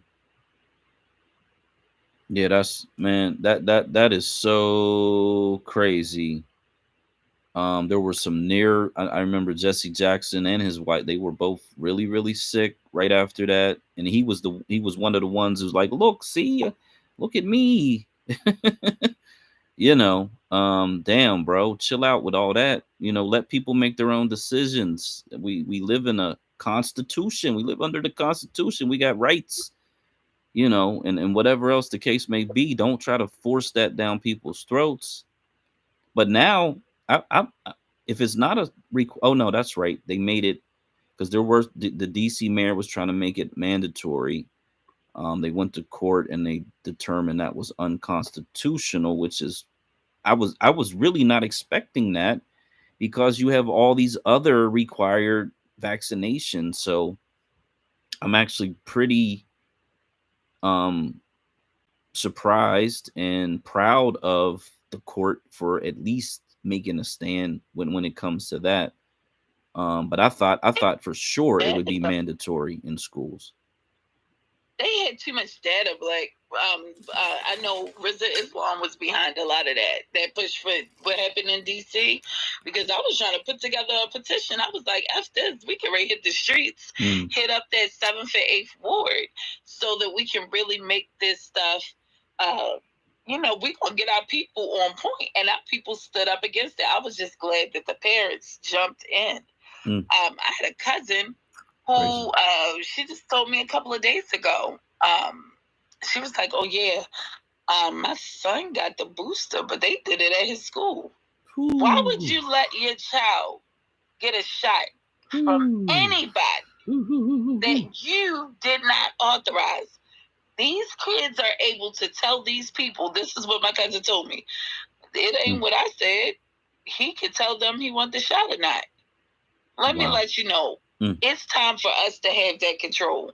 Man. Like, we have to say, hey, we handle our house in a certain way. Yeah. When you get to the school, if they ask you, do you want this or that? You say no. They ask you why, I say, because I don't want it. But it's good for you. I don't want it. Damn. We have to drill our kids like they did during the civil rights movement. When they had to get those kids organized to go against those white supremacists who were going against them. Like, it's no way possible your child, because if your child gets sick, it's you that got to be out for work. If your child get the shot, nobody tells you, right? And then they got a fever. They break down and get sick. Right. You don't know what's going on. Wow. How does that even make sense? Crazy. Or your child have an adverse reaction. Like, say your child got, like, peanut allergies. Yep. So you go and walk up to a child with peanut allergies and that child know what's best for them? Is that what we're saying now? Or like they got an allergy where it causes an anaphylactic shock. Right. That they don't know, or they don't even know to say or remember to say, because kids aren't thinking about that stuff. It's the adults that's thinking about it, right? So your child in school, they're like, no, I'll take the shot. then you get a call. Oh, I'm sorry, your child had an adverse reaction to a shot. Crazy. They said that it was okay for me to give to them. Who's they? Oh, your child. Your child told me this. Okay, can my daughter or can my son go out to a liquor store at 5 years old and buy some liquor too? How about some cigarettes? How is it that you can't buy cigarettes and liquor, but you can put poison in your body? You can say it's okay for me to poison myself. The whole system is ass backwards. Yeah, that's, man. She's a weasel. I mean, it's kind of at that point, it's too late. Like, you know what I mean? You can't retroactively take that shit out of your body. Once it's in there, it's in there. But and unfortunately, they had immunity. I think they're still under immunity from any type of lawsuits, which is really crazy. For me, I'm just somebody who says I don't trust this government. I don't trust whatever. Nothing that these motherfuckers say. And when they put immunity on top of it, I'm like, oh, hell no, that definitely ain't for me. Whatever it is, because I already know. Because that tells me you know something ain't right, and you're providing coverage even before you're preempting the lawsuits when you do shit like that. So no, not for me. I'll survive through it, or if it's my time to go, so be it. But it's gonna be on my own terms when it comes to that. Yeah, that's all sad, man. Very sad. But yeah, so let's get on topic here. Black Americans were never, and I mean never, a minority. Never. We got our map from the 1960 census up here. Okay, here we go. I believe this is from the 1960 census. Or 1860, I'm sorry. 1860, yeah. That's what it says. Census of 1860. In South Carolina, we were 57% of the population. In Mississippi, we were 55% of the population. Louisiana, 47%. Alabama, 45%. Florida, 44%. Damn near. Georgia, same thing, 44%. And then we start getting into the 30s. So that's 1, 2, 3, 4 states where we were just under 50. 2 states where we were over 50%. And in South Carolina, we were damn near 60%, likely to be 60% because of the undercounts. So we were never a minority. They made us a minority, scattered us across the country so we would not have concentrated political power in this country. And we got to reverse that. We got to get off of that train when these black politicians say, oh, well, I can't say the word black because you're only 13% of the population. And the Congressional Black Caucus puts out a letter that says, oh, by the way, you are 17 million of the 80 million people that I have to be concerned with. So you're really not that important to me because there's 4 times as many, if not 5 times as many more people that I have to be concerned with over you. We got to stop being minorities, to be perfectly honest. Phone went out again, Blake. Okay, all right. All I can do is go out and come back in, rather than moving it around. So I'll drop out, drop back in. Damn it, Twitter, get your Twitter ass. Okay, here we go. Here we go, yo. Here we go, yo. Man, all they do is do what they do. Okay, how about now? Amazing. Awesome. How crazy is this Twitter app crap? So we got social, SOXCIAL.com. It's the first post in the Jumbotron. We are active on there. I did a Zoom integration because Zoom is integrated. You can set up events, but when you do the event, it's on the Zoom app. So I did that last week. I think it let me run for like 2 hours, then it disconnected it. I started it back up, And then I was able to stay on it the rest of the night. So I was on it for like 4 or 5 hours after that. This week, I'm trying the live streaming, which is on social. And after 2 hours, it cut me off. Like, damn. So I went on the platform's website, and that's what they give you, 2 hours. So I'm like, yeah, that's not gonna do it. Because 2 hours, we just getting started on any topic. 2 hours ain't gonna cut it. So what I've been working on is social media, SOXCIAL.com or media.com, socialmedia.com. And this platform, they have an app, but they have unlimited video streaming and unlimited voice rooms or audio rooms, essentially what these spaces are. And in order to, so once I get it up and running, I'm connected to, you'll be able to click through social to get the social media. You'll have to be a member on social in order to get the social media.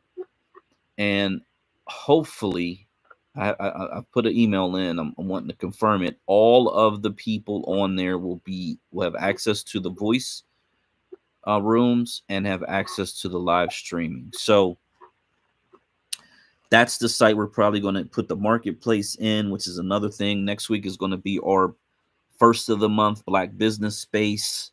I wanted to really focus on majority for this weekend, but next weekend we're going to do our second Black business space and try to get a bunch of Black businesses to promote their products and to talk about what they got going on. And we want to try to get that marketplace up and running. So like TD Jake said, we are actually selling the products, and some people actually do make some of those products because there'll be creatives who do artwork and different things like that, candles or whatever the case. So matter of fact, we had an aunt of a young Black niece who designed her own clothing line in that first space. So I'm excited about it as always, and want to help promote Black businesses, as well as have a marketplace set up so it can be a one-stop shop for a lot of Black entrepreneurs. And while I'm talking about Black business, I'm going to bring up this post. This is from an account called BlackOwnedAssociation.com, and it's Black Owned USA is their at. And it says hashtag Black owned business owners, you up. You probably have quiet time to get extra stuff done now. We're ramping up marketing efforts for the holidays. Please don't leave money on the table and miss out on this boost in traffic. Add your business listing on BOA now, which is BlackOwnedAssociation.com. So I haven't had a chance to reach out to them, but I definitely do want to, invite them to come into our space next week. Maybe they can talk about the different businesses that they already are promoting, and help make it a pretty good space there for Black businesses. So there's this Asian store that I do want to play the video from. This is the young Asian guy who basically is like, you guys are spending all your money in our stores, so you're not doing us a favor. It's business. Real cocky with it. And let me see. Let me know if this actually has good sound or not, because I'm playing it from this device. If it sounds crappy, I'll play it off of a different device, but I got to or a different device. But I have to text it to myself in order to do that. So if it doesn't sound great, let me know. When you have people in our community that will say, start this from the beginning. Donate to Black Lives Matter? Jesus Christ, I would never do such a thing. And also, you don't donate to our stores and restaurants. You guys want to eat the food. Please don't make it sound like you're doing the Asian community a favor by eating the food at the restaurant. It's called business. Now, many of you got upset, on social media when you heard this particular video. And you made the video about that particular Asian man, but I look at it a lot deeper than just him. Let me tell you why. This man is bold to talk to you like that because of a lot of your actions, collectively, yours. Let me explain to you why. A lot of people disrespect the Black community because we don't make any kind of consequence for those actions. You understand? For instance, in the Jewish community, everybody know you better not disrespect them like that, or you'll be on a year-long apology tour. You'll lose jobs. You'll lose sponsorships. You could be deplatformed. All kinds of things will happen if you start disrespecting them. Why? Because they respect themselves and they respect their community. You understand? And they will not. Oh man, hold up. Damn. Oh man, it didn't. Yeah. I was playing the whole time. You couldn't hear it? I couldn't hear nothing. Dang. Oh, that's crazy. Okay. All right. Oh wow. Okay, so I'm gonna have to text it to myself and then play it off the other device. That is wild. You know what? They must have it set up to where when you're in the space on the same device, even though I'm hearing it playing through my speakers, you guys cannot hear it. That is wild. That is so bizarre. Last week, yep. Hey, what's up? This DJ. There is no loop back. That's what it's called, loop back. Wow. Device or software embedded in your phone. That's why these podcasters, they have their little interfaces with the mic in the studio all nice. So that's what me and News Talk to be talking about. We just gonna have to get you on the same wave, bro. That's all. Yeah, that is amazing because I like last weekend when they was only letting like 4 people sit in the space, and I heard so what it ended up happening this first time this happened, I was hearing 2 spaces, one on top of the other, and there was like a slight delay, so it was like an echo effect, and only I could hear it. No one else could hear it. I had to actually, I wasn't trying to end the room. I was trying to just get rid of the lower volumed echoing space. But when I did that, when I got rid of that one, it collapsed the whole room. So that is actually pretty interesting. So yeah, loop back. That is wild. Let me play this. It is this young Asian entrepreneur, restaurant owner who's like, bruh, you ain't doing us no favors buying. You ain't doing us no favors buying our food. This is business. So, and then this is off the Diaspora Network. I think a lot of people know this YouTube channel guy. But all right, I'm gonna play it again. Here we go. You donate to Black Lives Matter? Jesus Christ, I would never do such a thing. And also, you don't donate to our stores and restaurants. You guys want to eat the food. Please don't make it sound like you're doing the Asian community a favor by eating the food at the restaurant. It's called business. Now, many of you got upset, on social media when you heard this particular video. And you made the video about that particular Asian man, but I look at it a lot deeper than just him. Let me tell you why. This man is bold to talk to you like that because of a lot of your actions, collectively, yours.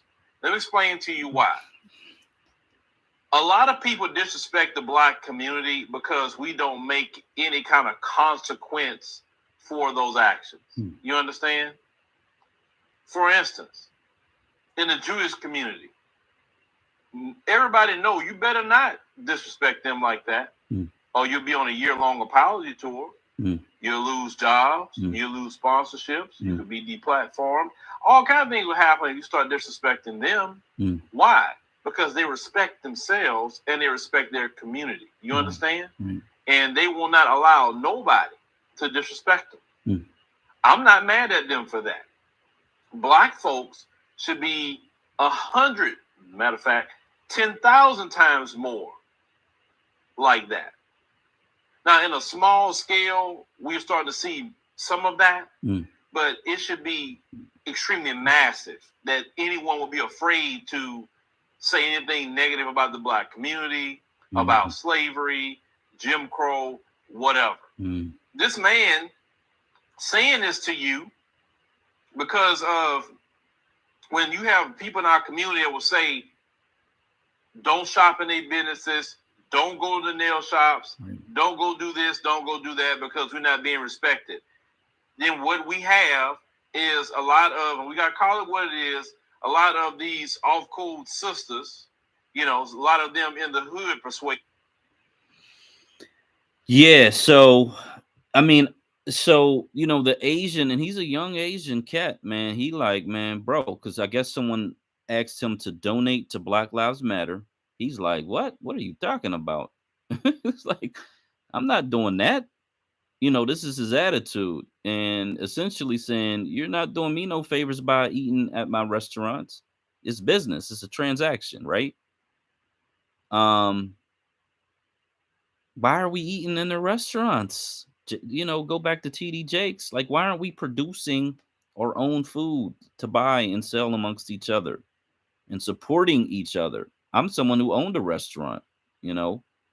And you know, it was on a state route, very busy. I needed a drive through to collect those cars because it's just like traffic, like vehicle traffic, no foot traffic. However, I had a few, you know, black folks that showed up. It was mainly white customers. I'll be really honest with you. There was an African church next door. They came over once or twice, but nothing consistent. I mean, it's so funny. Them Africans, they, you know, they're like, we normally go to the buffet. You know, so I can't, you know, they're supporting the Asian community. They come to America to support the Asians. They wasn't even thinking to build their own fucking restaurant, and they had a church full of like 50 or to 100 people. So, my God, man, sometimes some of this stuff is so tragic you can only laugh at it because it's just sad. It's just very, very sad. But yeah, so, you know, I had a couple white customers put bad reviews out there on what's that fucking that review site, oh damn, it's slipping my mind. Yelp, yeah, that's it, fucking Yelp reviews. So that's kind of the way they do you, you know. They want to shut down your business or put the word out to the rest of the online white community, to talk negative about a black owned business, whatever the case is, instead of, you know, if you had an issue, whatever. I'm not there I certainly wasn't there 24 hours a day, but everything was fresh.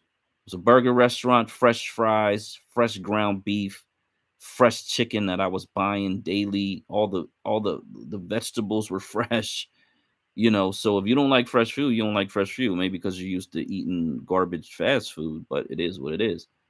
You know, so yeah, shout out to Legend of Seven with the Yelp on the YouTube channel. We still got folks in and out the YouTube channel, even though the social live is a 2-hour limit, which really sucks. That's not going to work. We got to get that social media cracking so we can have some unlimited time, and hopefully that doesn't turn out to be. Hey, yeah, you saw that over there on the social. I figured that's what it was. But go ahead, bro. Yeah, I was like, damn, what's going on? Then I went and looked it up, and that's what it is. 2 hours, which was unexpected. Yeah, so this one's talking. This account is White Collar Workers of America, WCWOA, and they say and this is a white. I gotta assume this is a white platform, right? This is a white account. So if they worry, guess what's going to happen to black people in this particular segment of the workforce? Now we done already seen the outsourcing of all these calls. You call for customer service and you can't even understand what the fuck they're saying, and you gotta tell them, let me talk to a supervisor within the first like 30 seconds, just so you can hear someone who sounds like they speak American English. But at any rate, This says the potential to offshore white-collar work is not only real, but could bring a seismic shock to knowledge workers, experts say. And the headline is from fortune.com. Remote work could be the reason you don't have a job in 10 years. Again, Social Security is getting sliced by 23%. By the time we get there, it might be 30% in less than 15 years. If you're a remote worker, quote unquote, or you work in this particular field, they talking about you ain't even gonna have a job in 10 years. Due to remote workers, whatever it is, in this sector of the society, knowledge workers, like, okay, damn. And then you talking about for Black America, again, 20, 30 years down the road, we have no wealth. So yeah, that's what we're dealing with, and that's what we got to correct, and that's how we got to move and keep it moving, keep progressing. I've seen a couple of people pop in and out the space. Feel free to come up, speak to the topic. If you got something that you'd like to ask a question or add to the discussion, please feel free. I mentioned this conversation I had with a gentleman who is very intelligent. He understands the Black migration. Every once in a while, this comes up about moving to the Northwest. We talked about the map. That's Nazi land. But this Business Insider says there are 3 billion people around the world who rely on seafood as their main source of protein. 3 billion. That's nearly half. Well, it's not half anymore because we just reached 8 billion, ironically. And now my phone is frozen for some odd reason. Okay. So yeah, we just reached 8 billion people this week. I believe I posted that story. 8 billion people on the planet. So 3 is like right around 35% is just off the top of my head. I'm trying to do some very quick math there. Might be closer to 30%, but at any rate, we need access to the ocean. We need shorelines. We need access to seawater. We need access to offshore drilling. We need access to deep water ports. There's so many reasons why we do not want to be landlocked in the middle of the country, because if they do a blockade in the ocean, that's one thing. But if they do a no flyover zone and you're landlocked in the middle of the country, you're essentially done. You're essentially done. If you ever had to defend yourself, having access to the ocean, that's international global trade. There's just the benefits outweigh whatever's going on in the middle of the country. So we need the shoreline for sure. So I see we got Justice, and we're gonna let you go next. Peace. How's it going? Everything's good. Great Black American space. Great Black American space. You know what I mean? Pray brothers keep it like that. Black American spaces, because we're Black American before we anything. Before we ADOS, before we FDA, before we anything, we Black American. You know what I mean? But definitely good space, brother. And you're absolutely right. We never was the minority. You know what I mean? Good space. And by the way, this is Jake. Man, bro, I thought I recognized your voice. I was thinking, I know I heard this voice before. Yeah, that's what's up. I hope they didn't try to get you up out of here. Hey, what's up, Jake? Yeah, they tried to get me up out of here. Well, they did. That count is perfect, but it's all good. Man, the first tab in the Jumbotron is for SOXCIAL. It's a Black American platform. This is a much more productive platform. There's no back and forth, no vitriol. people can report folks. There's no slander against Black Americans over there. And so, you know, if you're interested in some positive, productive platforming, definitely go over to social and get an account and, you know, interact with the folks. I believe, I keep saying we're at 100. You see if I can check it real quick. I believe we're just about at 100, if not all the way there yet. So check it out. We will have these voice rooms over there very shortly. Go ahead. I just signed up for it. I was trying to get it the last time you were talking about it, but I was like, I don't send no social app. I was like, I didn't put the X. I didn't know what the X in there, but yeah, I like it. The X. Yeah, that X. So the first thing I thought. Come on up, y'all. My bad, Black American Homeland. Go ahead. But the reparations perspective up there on social, so y'all come on up. You know, we about to get it popping with the reparations. Boss lady. Oh, is she? Did she get over there? Is she on there? Yes, sir. You know, I had to put her on to get up there too. So yeah, you know what I mean. You owe me lunch, bro. Let's get it. Oh, that's what's up, man. Yeah, that's what's up. I mean, because you know what it is. We all trying to get people on there, and I appreciate everybody that takes the opportunity to help people get over there, just so we could have conversations. You know what I mean, and we can build. So I'm glad that she's over there for sure, because I know these people will add content and add discussion and very, very intelligent black Americans. So definitely appreciate that. I was trying to get the count. I'm on the app. It won't let me see it on there. I got to do it on the web browser. But I did. I actually just ran across her avatar. So that's what's up. Yeah, and definitely Miss Giselle. So the X, right?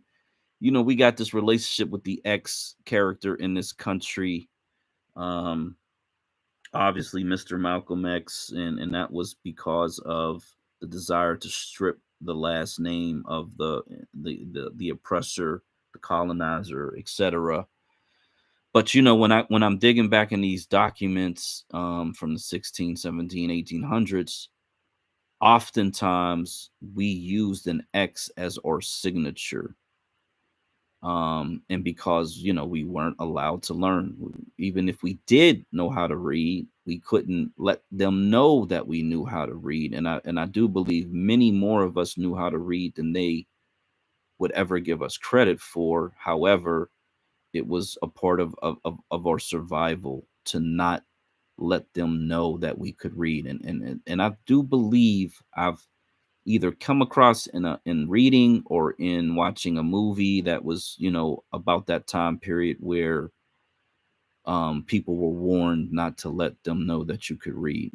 So that X has a special place. And then when you look at these URLs, so I'm somebody who collects URLs just because I have an idea. I always I have so many ideas, but they come to me and then I'll be like, oh, let me go buy the URL for that. You know, I've tried to buy and sell them. It's very difficult. Some of these URLs, believe it or not, some of these URLs, people want $1 million for them. There was a time when I remember back a few years back where people were able to sell these URLs for big money.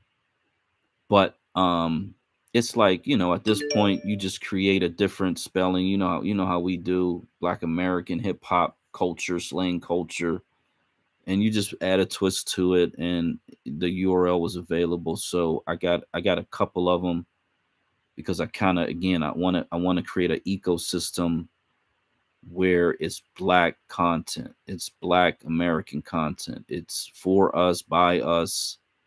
And you know, while it's open to others, this zero tolerance for any of the BS when it comes to, you know, the vitriol. Because the thing about Twitter is, it's great. There's a lot of good information here. There's a lot of really good, intelligent, smart people. But then there's the assholes, and when I go over to social, it's really to get away from that. There's times where I just don't want to deal with it. I don't want to be involved in it. I've been taking some time away from Twitter a little bit, and really trying to focus on social and things like that. And thankfully, News Toter's over there. He's putting up a bunch of stories, which is really helping the timeline, the main feed. Other people are contributing stories. I got my Sunday, Monday, NFL, Thursday, NFL football duty to put up all the highlights from the NFL games. I'm not going to be able to do the NBA season because there's so many teams and so many games. It'll be a full-time job. But if there's some big game or during the playoffs, I might do the playoffs in the NBA. All the other sports, I just don't care. If someone else wants to post like baseball playoffs or something, go for it. But yeah, we're gonna focus on the sports that we dominate in, that we should be owning in, and keep it moving like that. I do think we need another Black American baseball league. And once we get Black majority states, we'll have the ability to produce them ourselves and have teams that can, travel from state to state and just do it all over again. Unfortunately, Major League Baseball owns the Negro Leagues. So, it's going to have to be called something that we come up with. But shout out to Sear. We got a couple more people in here. Steven, shout out Ray. Looks like this is Life Infinity Corey. Shout out. Feel free to come up and get a mic. We've had a couple people pop in and out. Tone J, Audi Coleman. I think he's been in and out a little bit here tonight. But yeah, feel free to come up and grab a mic. It's all about Black American majority and really erasing the minority status that they have forced upon us. Because under this system, if you remain a minority, you remain at the bottom of the system. That's just how it is. This Detroit election, Black News Portal, he was posting this last year, posting these Detroit elections. The turnout rate last year, November, was 18.66%. So out of 500,000 voters, less than 100,000 showed up. That's pathetic. Like, come on, man. That's pathetic. This primary, goodness gracious.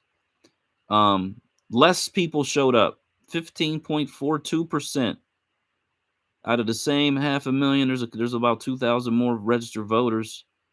Less than 78,000 showed up. Like, come on, man. Like, out of 500,000 people who are registered to vote. Like, some of these issues are fully within our control. I don't suggest anybody vote in these states where we can't have political and economic power. However, if you're going to live there, you should be voting. Like, just period, point blank, especially on the local level. At least get the people that you want. John Conyers Jr., the third, whatever his designation is, he was running in Detroit in that primary, got washed out because too many Black Americans were in the race. And an Indian guy ended up winning. So they're not going to have no representation at all. So you don't produce products, you don't sell products, you don't have any representation. Yeah, we can't, man. We are not going to survive like that. Hey, how big is Detroit? 500,000 people, right? Those are the registered voters. I don't know how big the whole city is, but those are just registered voters. Wow. Yeah. Goodness gracious. Wow. I mean, that Detroit is a relatively large city. Yeah, let's see what the Detroit is. I mean, there should be some way Black American can take advantage of the resources that city has, but I guess they don't.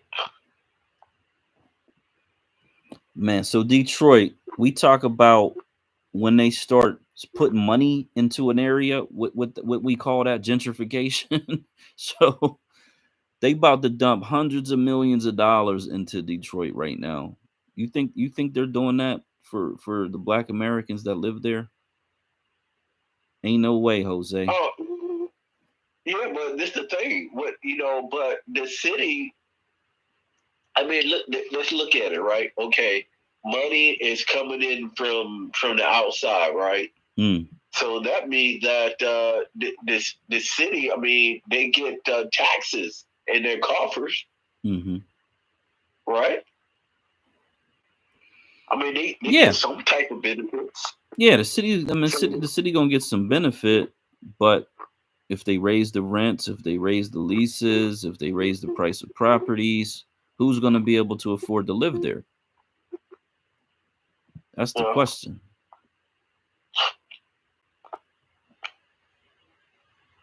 So what I got on Detroit is it's 78% Black. 78% Black. Yeah, the metropolitan area, which is Detroit and plus all the surrounding communities, is like 3.5 million. But in Detroit itself, it says 672,000. That was in 2020. It's likely that district where they were voting at included, some of these other surrounding areas, not just Detroit itself for this particular seat. Because again, a seat is 500,000. No, 700,000 people. Exactly. A congressional seat. Exactly. Yeah. Yep. So I think it's 725. Yep. You're right. No question. And because there were too many people. There were too many people in the race. That's the real problem. If that Indian guy went against 3 people, there was no chance for him to win. It's the fact that their vote was split amongst like 9 or 10 other people. That's the big problem. So there are nobody there that was able to negotiate with the other 3 or 4 or 5 and say, hey, look, if we don't reduce our numbers, right, this person might win. I mean, there should be someone that can talk to the other candidates to drop out. Because, I mean, you said, a city that's 70% Black or 78% Black, but the congressional district is probably 60% Black. I mean,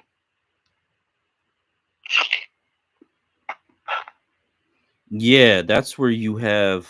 I'm not going to say crab in a barrel mentality because it wasn't as if they were pulling each other down, but because they weren't communicating, a lack of communication, and really a lack of understanding the situation that they were in. They're just running. It's a big party, Everybody's just running, spending money. And then at the end of the day, they destroy themselves because they're competing against each other instead of working together, like you said. Really?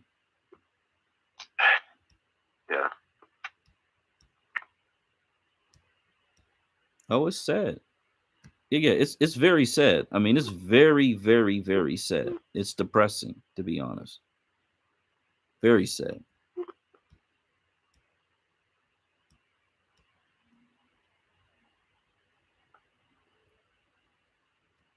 I mean, it's almost laughable. Sometimes you gotta laugh to keep from crying,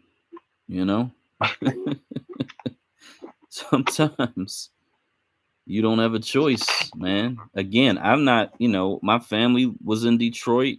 I found out a couple years ago that my mom actually lived there. I didn't know that as a kid. But yeah, I mean, the last uncle that was in the Detroit area moved out of there a couple of years ago. So we are no longer in the state of Michigan as a family. But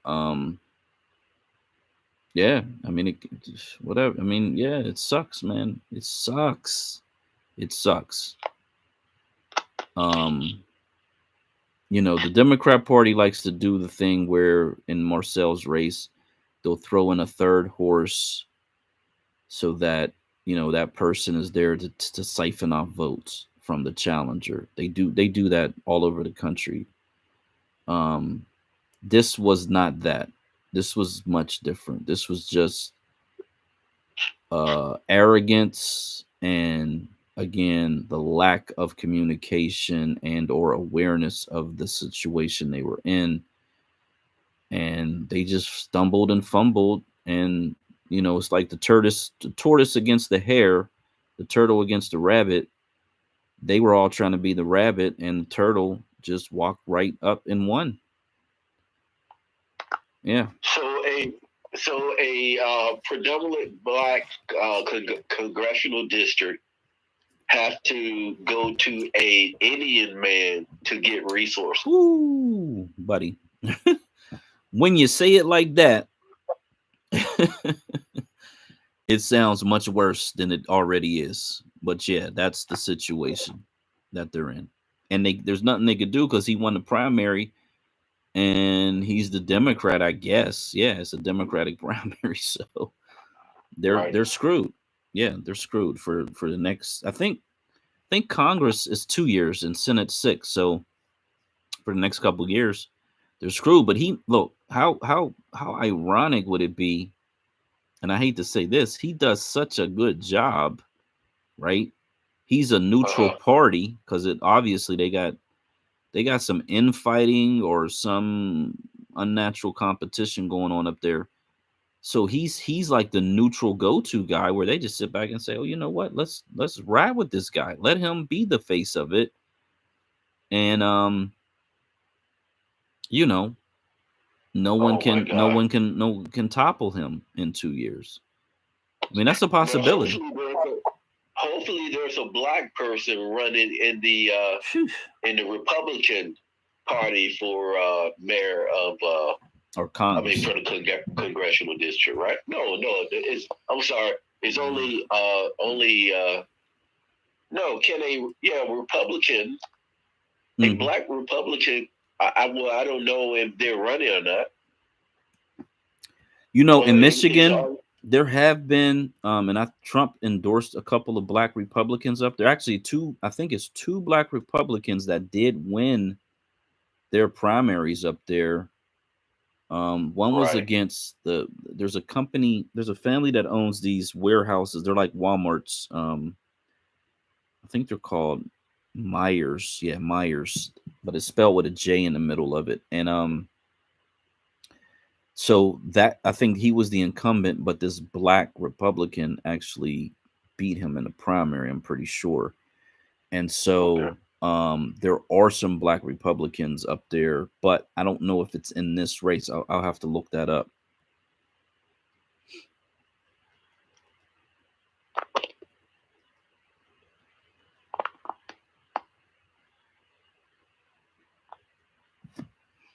The thing is, you want to learn. Hey, Black, I'm trying to hang in there, man, but about 17 more minutes for me, man. Okay, that's cool. Yeah, once you're done, we could close it out. Because it'll give me a chance to get some rest for work and all of that. I did 70 hours this week. I had 3 days off last week because of some unfortunate incident, and so it was like, damn, I come back and I'm putting in full hours, so I could definitely use some extra Z's here. Excuse me. Yeah, but at any rate, you look at these other elections to try to learn from them, especially when you're trying to move to a state and produce a black majority.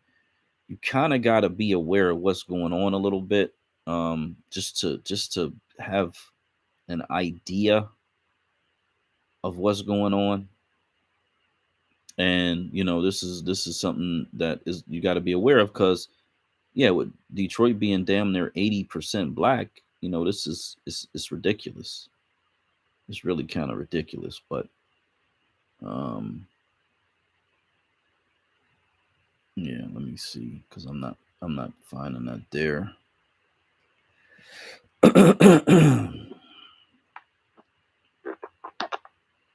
To be honest, it almost destroys my my concept of 80%, black state. Yeah, because that seems impenetrable, unless you're working against each other, then not so much. That's why it has to be one black political party, and you got to have somebody at the head of that party that runs everything. Keep the if you got other people that want to run as a candidate, they say, well, you got to run as an independent. You can't run in our within our party. It's yeah. I mean, it has to be organized. And gotta be organized. I don't know, Detroit, it seems like it's not organized over there. Yes, it's weird, because again, I mean, we found out about that mayor in Alabama, I think it was, that was able to pardon 15,000 people, and that's amazing. But typically cities, we don't think of them as having even that much power.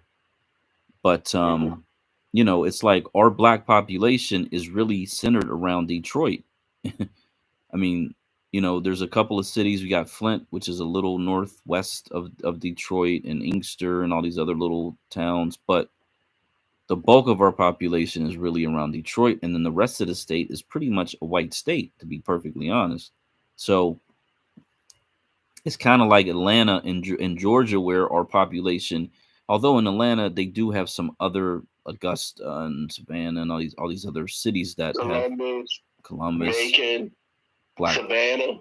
Yeah, definitely. There's some other black cities, but the majority of the black population, I mean, probably, man, what do you think the percentage of is? 80% of the black population centered around the Atlanta North metro area? Oh no, I'd say only, okay, there's oh my God, 3.6 million black people in Georgia. I say around 2 million. Okay. So that's about 60%, roughly. Yeah, about 60%. Yeah. So I think Detroit and Chicago and Illinois, I think those are very similar in terms of where the black population centered in those states. So I do see this guy's name is Sri Thanadar, and yeah, he's the one who, this was the 13th district for U.S. House. So he's the one who won it there. I'm trying to see if they have a Republican and a Democrat side of this thing. Okay, so there is a Republican. His name is Martell Bivings. They don't have a picture of him. So there are some. Oh, this is actually pretty cool, because I was wondering what this was. So he is the Democrat candidate. There's a Republican. There's something called the U.S. Taxpayers Party. That's a white guy. There's the Working Class Party. That's a black woman. There's a write-in candidate who is a black woman. And then there's just an independent candidate, and he looks Italian. He's a write-in candidate too. So that's interesting. They allow these write-in candidates to get on the ballot for the general election, so they didn't have to go through the primary process. They just get on the ballot. They probably ain't gonna get no votes, but at any rate, there is a Republican. His name is Martell, I'm gonna have to do another search to see if a picture pops up because they don't have a picture on here. But yeah, there was 1, 2, 3, 4, 5, 6, 7, 8, 9 candidates. The closest one, Adam Hollier, got 4,000 less votes. John Conyers III, he got only 6,000 votes. So yeah, if two of these other people did not run in this race, their votes could have went to this Adam Hollier. The one lady, this Dorothy Rutledge. Now, see, this is in South Carolina. You can't do this. I don't think you could do it in Delaware either, because they have that sore loser law where if you run in a primary and you lose, you're out. In this state, she ran in the primary, and then she put her name as a write-in candidate. So she's getting 2 cracks at it. But I mean, she was at the bottom of the list here. She got 900 votes. There ain't no she don't have a chance in a general election, unless and this actually, she's smart, man. Think about it.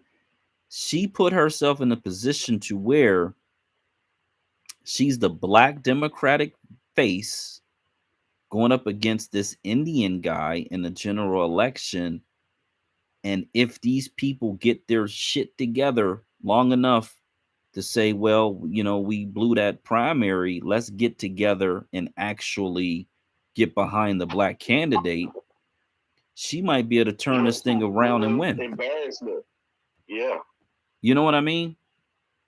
Yeah, because he only got 22,000 votes in that primary. So it's likely, it's possible, it's not the end of the world, but she could say, hey, go to all these other people and say, look, put your support behind me. We don't want this guy to get this seat, and, you know, try to galvanize the voting. Because again, the same thing, where only, what was it, 17% of the people are showing up to vote anyway. So if she can get the voters out, she might be able to win. That's interesting. Very, very, very interesting. Hey, I remember Tariq that he you know, he had a tweet, you know, if he ran for office, would he win? And I said, yeah, you know, a lot of people, you know, they love you know, name notoriety, and right. And yeah, I think he can probably win that race in Detroit.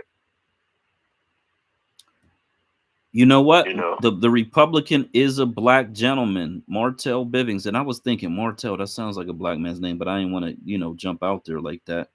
Yeah, I was going to say it, but yeah, I didn't want to say it either. Yeah. Yeah. So you got a black Republican who's running. Now, you know, we know Detroit's a Democrat stronghold. So right. So who knows if they'll go. How many votes he got in the Republican primary?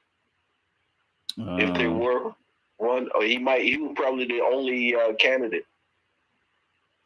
Yeah, let me see. Yeah, you're right. He probably was uncontested. Let's see if it shows how many votes he got though. Because they got the Democrat primary. Okay, he got 100% of the vote. He got just under 20,000 votes. And the one who won, the Democrat, he got 22,000. So it's not like he's that far off in terms of the primary, you know. Right. So yeah, anything's possible. You may end up with a black representative. It could be that woman. It could be this Republican guy. He actually looks like a pretty intelligent guy, just based on his website. So anything's possible. They need to, again, they got roughly 40 days, maybe a little less now. 36 days or whatever it is. They got to get their stuff together, get galvanized, get the voters out, and say, we are not going to let this Indian dude rule over us or represent us, or however you want to look at it. We need a black person in that seat. Let's get it together. That's really what they need to do. Hey, I'm sorry, Black. What's the Republican guy named again? Montel. It's Martell, M-A-R. Oh, Martin. Yeah, Martell Bivings, Bivings. Okay, all right. Yeah, like I said, I mean, he's got a nice website. It looks like he's got a bunch of plans.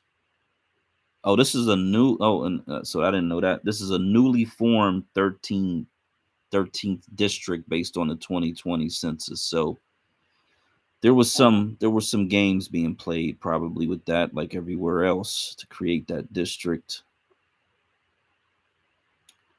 But he was born and raised in Detroit, so he's a local guy. He's a local black man that became a Republican, which is like, okay, see what you got there, buddy. See what you can do. You know, I'm at this point where if I was to vote, I might vote straight Republican out here. I ain't even gonna lie. Yeah, I mean, you know, I voted, like I said, I voted for Bush the second time because we were at war. And when I usually go through those I'll be honest, man, when back in the day, when I used to go through those local elections, it was like eeny, meeny, miny, mo. And I know there's a bunch of people that do that. You know, they at the door, they hand you their little straight ticket paper, and they try to convince you to vote for all their people. But I'm like, nah, I ain't doing that. I ain't voting for straight whatever you got going on here. You know, and it's always, and the other thing, like you said, name recognition. So, you know, if I saw a name that was familiar, like most people, you're just going to hit it because you're like, oh, I know that name, but you don't know who the fuck these people are for real. Most people don't take the time to investigate and get all the information on 10, 15, 20 candidates. Like, no, you know what I mean? And that's probably part of the problem with the system anyway, because most people are going in there blind. They should have like a little 2-minute video for each one of these fucking candidates that pops up, so at least you can judge them based on that. You know, who knows? Maybe that's the future of voting right there. But yeah, something. Yeah, there's this mayor in this city I live, right? And I went to visit him, right? And there were about 200 people in line to visit him, right? And basically, these people, mostly business people, they go to him and say, "Hey, I need this, I need that," and he said, "Okay, all right, I will make sure you get that. Just support me the next time." And then he leaves. Then the next guy goes up. "Yeah, I need this. Okay, I'll make sure you get that. Just support me the next election." Here you go. I mean, that's how it works. That's how it works, man.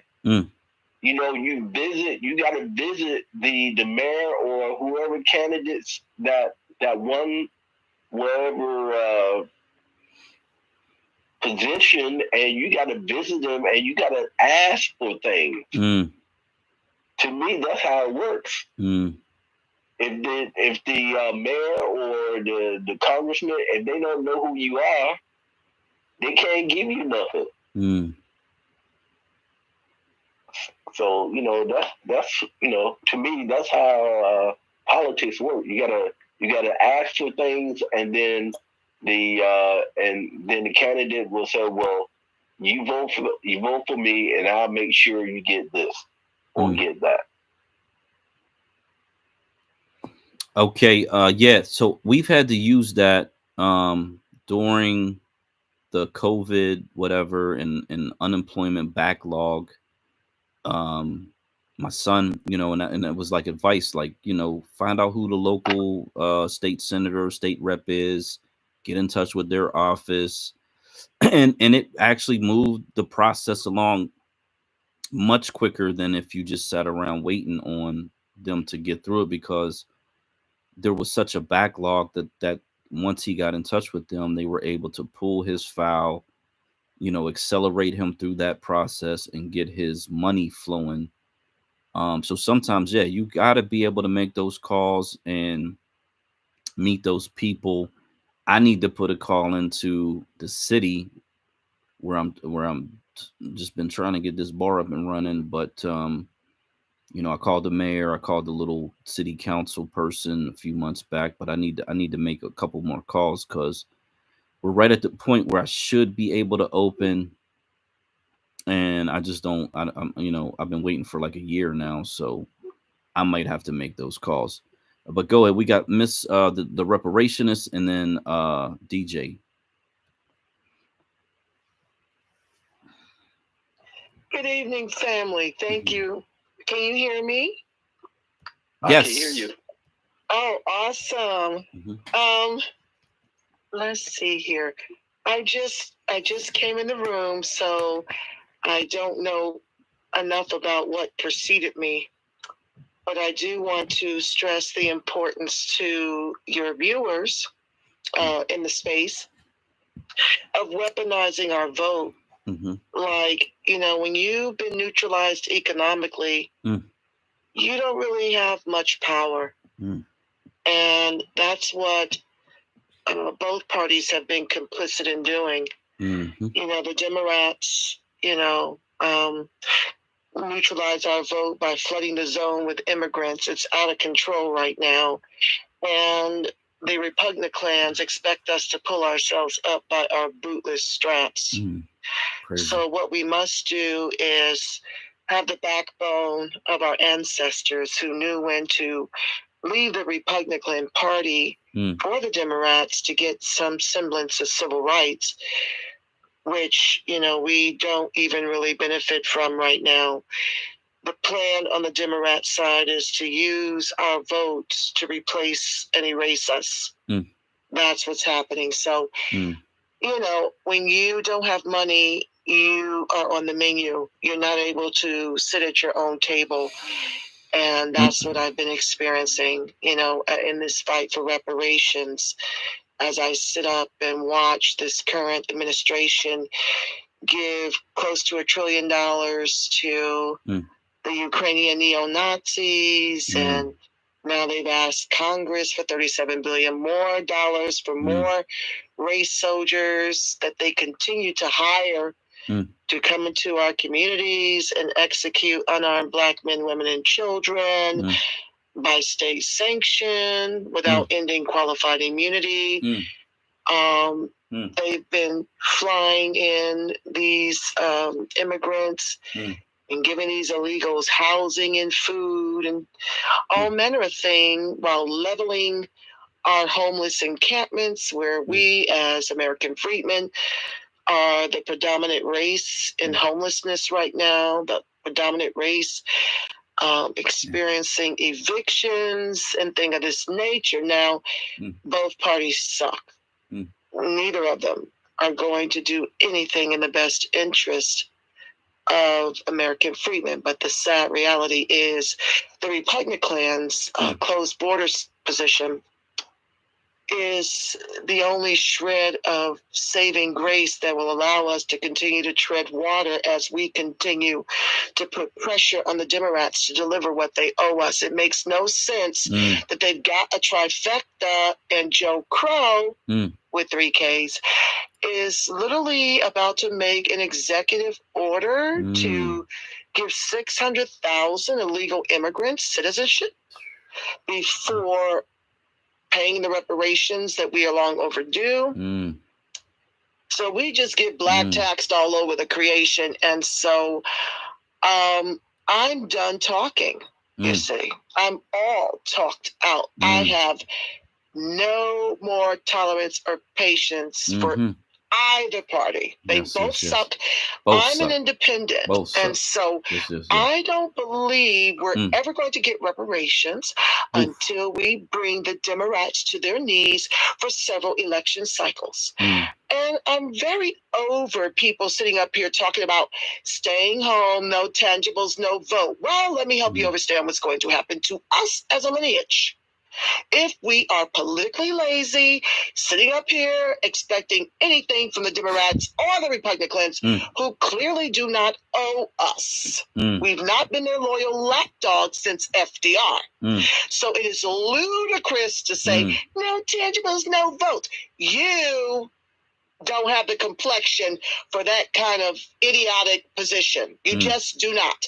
If you stay home, what you are doing is allowing the immigrants who seek to replace you and the Crayola white supremacists who hate you to determine the fate of our line. Crazy. Stop with that nonsense. That is absolutely stupid and ridiculous to suppress your own vote. Your children and your grandchildren and your great-grandchildren are going to suffer because you're politically lazy, expecting tangibles from a party you've never been loyal to and a Democratic Party whom you've been a lapdog to, who has managed with a trifecta in current day, in current time, has managed to make sure you remain on the bottom, giving away our protections and our reparations, 40 going north, while telling us they don't have it to do. Crazy. Okay. So, listen. I've got the backbone and the cojones of my ancestors. I will be voting for closed border and reparations candidates that have been vetted by the grassroots. I'm not talking about these folks that come out and pretend to be for reparations for your vote. I ain't talking about the grift. I'm talking about vetted by the grassroots. If you don't hear me talking about them, they ain't worth their salt. And that's just the bottom line. And there are other people out here in the grassroots. Listen to what they have to say, because we have done the work. We have shown up and we see through these people pretending to be for us and all the while selling us out. So I'm prayerful that we will come to our senses and put down this crazy ass campaign of no tangible, no vote, change our party to independent, and bring these Democrats to their knees, not just for the midterms, not just for 2024. I don't care if somebody's going to sit here and tell you your vote don't count. Guess who shows up to these polls? The immigrants and the white folks. You don't see them sitting home talking about my vote don't count. They show up. So I don't care whether you think it counts or not. We need to show these Democrats we are not playing up in here. And the way to do that is to vote in our best interest. And what is that, Rep. Respect? I'm so glad you asked. Close these motherfucking borders so we can tread water a little longer to bring these Democrats to heel on this issue of reparations. If they get to sit this one out for several election cycles, perhaps they'll come to the table talking sense. So that's my rant. Thank you for allowing me to share. God bless your night.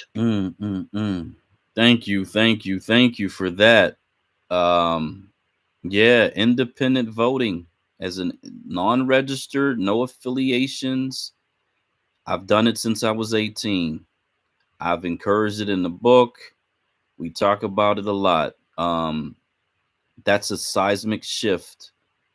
You know, even though roughly 40% of our population is registered as Democrats, if half of those people switched from Democrat to independent voter, it would send chills throughout the political apparatus that the Democrats have. And that's just you saying, I'm no longer going to be affiliated with a party that does absolutely nothing for my people. So you can still vote however you want to vote, but you just telling them, I'm not your lapdog, as Miss Reparationist has said. You got it, DJ. Nah, you know, y'all cooking or whatever the case be. I'm just over here chilling, man. But so with that being said, right? So I'm still affiliated as a DNC is corrupt, unfortunately, over here. So I looked up something in my state where it says, like, you know, if you want to switch your parties, but that was a while ago. I looked it up, so I'm gonna have to go like really dive into it now, especially before this midterms come up. But like if you switch parties for some reason, like parties, you don't get specific voting rights. I don't know. It was a while ago already. Have you ever heard anything like that though before? Primaries. So every state is very specific. In some states, they have closed primaries. And if you're not registered as a Democrat or Republican, you can't vote in the closed primaries. If there's like California, they call them propositions, and other states, they call them something else. But essentially a ballot measure where they, vote yes for marijuana or vote no, that type of thing. As an independent voter, you can still vote in those, but you can't vote for the parties because you're not a party member. But you can vote in the general election. So while you may not be able to participate in picking the candidate, you can still vote in the general election. So yeah, that's probably, that's how Pennsylvania is. Maybe that's how New Jersey is. Most of the states. Yeah, that's it for sure. That's it. That's what I read. Yeah, a while ago. That was years ago already. But go ahead. Yeah, I was going to say most of the states are open primaries, and there's a move in Pennsylvania to make it an open primary state. That's because states control the elections. There's federal oversight, but the states do control how the elections go within the state, and so it's really up to the state to decide how they're going to run their elections. That's why they can siphon off votes. Trump was likely accurate in stating that they stole the election away from him because they can siphon off votes at the state level, county level. In one precinct, they can add votes or take votes away. They've been doing it since, since elections were created, to be perfectly honest. So it's not outside the realm of possibility that in a state like Georgia, where I think Biden won by maybe 10,000 votes or something like that, maybe 15 or 20. But that's a very small margin considering that 2.5 million votes damn near on both sides. It would have been easy to make 10,000 votes disappear on the Republican side and add 10,000 votes on the Democrat side because the race was so close. In those close elections, I am of the firm belief that they can manipulate the election one way or the other. And there's not a whole lot you can do. That's why we advocate for 60% majorities, where you have a 20% margin. Our people need to show up 100%. Most of these elections, like in these primaries, is under 20%. In the general elections, it's right around 50%. So half the people ain't even showing up to vote, unfortunately. And those are registered voters. So that's part of the problem, is there's this apathy within the voting electorate. Whether they're staunch Black Democrats or not, a lot of them are not showing up to vote unless it's a presidential election. That seems to be the time when everybody goes out and gets in line and does the voting thing. But all the other ones, it's like low voter turnout. And that's why you hear a lot of politicians trying to energize the voting base and get people excited about voting and all of that, because they know the numbers are just, people just ain't wanting to vote. They're not showing up to vote, even though they're registered and they might be affiliated with a party. They're just not showing up. And I believe it's because they don't have anything to vote for. Especially in Black Americans, we just don't have anything to vote for. And that makes it very, very hard for us to get the things that we want, not only because the Black politicians have been betraying us left and right for decades, but they're just putting up people that we just don't feel are going to do anything for us. And that makes it difficult, man. That makes it really difficult. On top of that, we're so scattered across the country that there might be a really good candidate somewhere that, like in Marcel's case, if you don't live in the 6th district in South Carolina, you can't vote for them. I mean, you could, money is a vote, so you can support those candidates. But outside of that, you can't physically vote for the person. And that is kind of heartbreaking in some of these situations. Go ahead, Miss Reparations. Thank you so much. I keep getting kicked out. I don't know what's going on. And it's hard to reconnect. So just so you know, I'm not leaving the space. Start making a co-host, man. So that way she don't get dropped out or whatever. Yeah, got you. It's not you. It is Twitter, and Twitter does that to our spaces. Hey, that's why we got our own social, Mama. So you already know. Okay, I just responded. So hopefully, I just responded to accept co-host. Thank you so much. Give it a second and tell you, there's a little delay when you accept the invite of a co-host. So just let it go through, okay? Yeah, that's fine. Thank you. Thank you, DJ. And close out all those other apps except for Twitter. Close out everything except for Twitter, and you're welcome. Yeah, it's the only one open right now. But anyway, I wanted to respond to what you said about how we don't show up to vote. And I think we really need to have a mind shift in why we need to vote. We don't need to be voting candidates. We need to be voting in our best interest. And right now, what's in the best interest of American freedmen is to close the borders.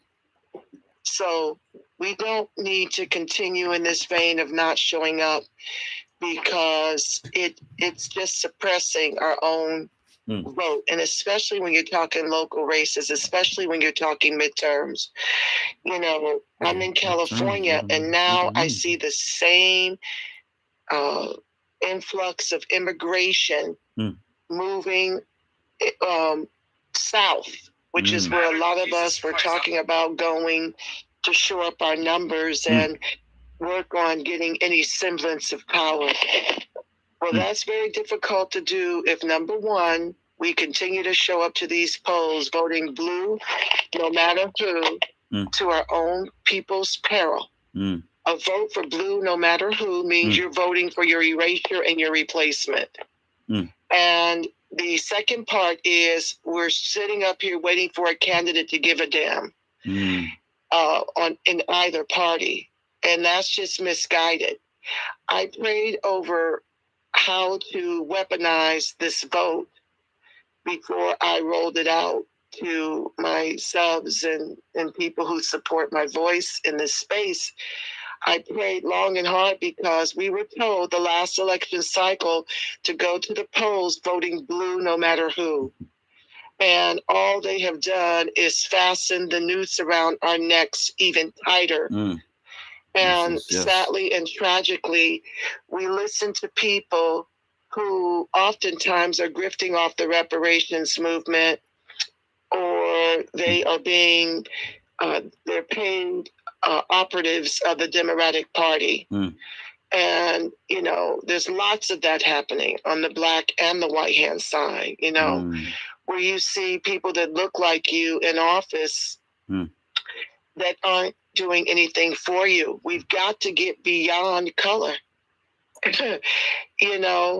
Kamala looks like people in my family. Barack looks like people in my family. And they've done the worst harm to American freedmen. And I mean, I don't understand for the life of me how we as a people can't see through the sleight of hand by the Democrats, who will paint a Trump who was an overt racist in office for 4 years with no record against American freedmen. I don't know how they thought it was a novel idea to replace him with covert racist in office, a combined 60 plus years with records against American freedmen several New York City blocks long. Crazy. And so we are a highly emotional, uninformed, politically lazy group by and large. Yes, we're waking up. And that's what these spaces are about, waking up the masses. And, I just wanted to let folks know, Voting blue, no matter who, has got to stop. We've got to stop looking to either party to be that politician, because the Democrats will truthfully tell you they're not doing a damn thing for you. And what did 86% of our electorate do? Ran to the polls to vote blue no matter who. After Kabami told us while she was running for office, she couldn't even place first in her state, because we know the horrors of what we bore witness to under her racist reign out here. You have Crayola white supremacy now. White supremacy is not just white skin. It's Crayola. The immigrants hate us too. And you see all over the country them doing heinous things to Black people. So you gotta stop voting blue no matter who. You gotta stop looking for either side to give a damn, because truthfully, government is owned by corporations, okay? So the place where your vote matters more so is in your midterms. It's in your local elections. And so you've got to stop the influx of these immigrants by stopping whom you put into office. You can't just keep showing up to the polls, pushing the blue button, because you're suppressing your vote, and you are voting for your own people's replacement. So do know that we've got to steer away from people that look like us, who overpromise and underdeliver every time. Right now, the Democrats have a trifecta. What did we get? A Juneteenth festival we were already celebrating, and we got a hip-hop holiday. Like, there's nothing specific in the form of reparations nor enforced protections for American freedmen. And so we've got to stop this skin thing, and because all skin folk ain't kin folk, and we've got to stop looking to either party to give a damn about us, because they have shown us, by our position with a $35,000 median national income and a median national home price of $500,000, they've already shown you they don't give a damn if you die on the vine. So you've got to look for reasons to weaponize the parties against each other, while there is a differential between them. And we've got a very narrow window. The window is closing. These Democrats are going to find a way, because they see us waking up, to give these illegals a right to vote, which is why they're racing to make them citizens. That's why Biden is talking about an executive order to make them citizens, so they can have the right to vote, because they know they're going to have hell to pay coming the midterms, okay? And they like to guilt you and blame the Black man, and, just try to start gender wars between the Black women and the Black men. It's a lot going on, family. So that's what I had to share. Stop looking at these folks that look like you, thinking they give a damn. They will overpromise and underdeliver every time. Stop voting blue no matter damn who. That's a vote for your erasure and replacement. And start looking for ways to vote in your own interest. How do I weaponize this vote in the interest of my people? That is only closed border candidates, party be damned, to neutralize our most imminent threat and replacement, immigration. I'll end there for now. Thank you. Thank you. Yeah, so their slogan has evolved to Vote Blue in 2022. That's what they're hashtagging. They've been hashtagging that all year.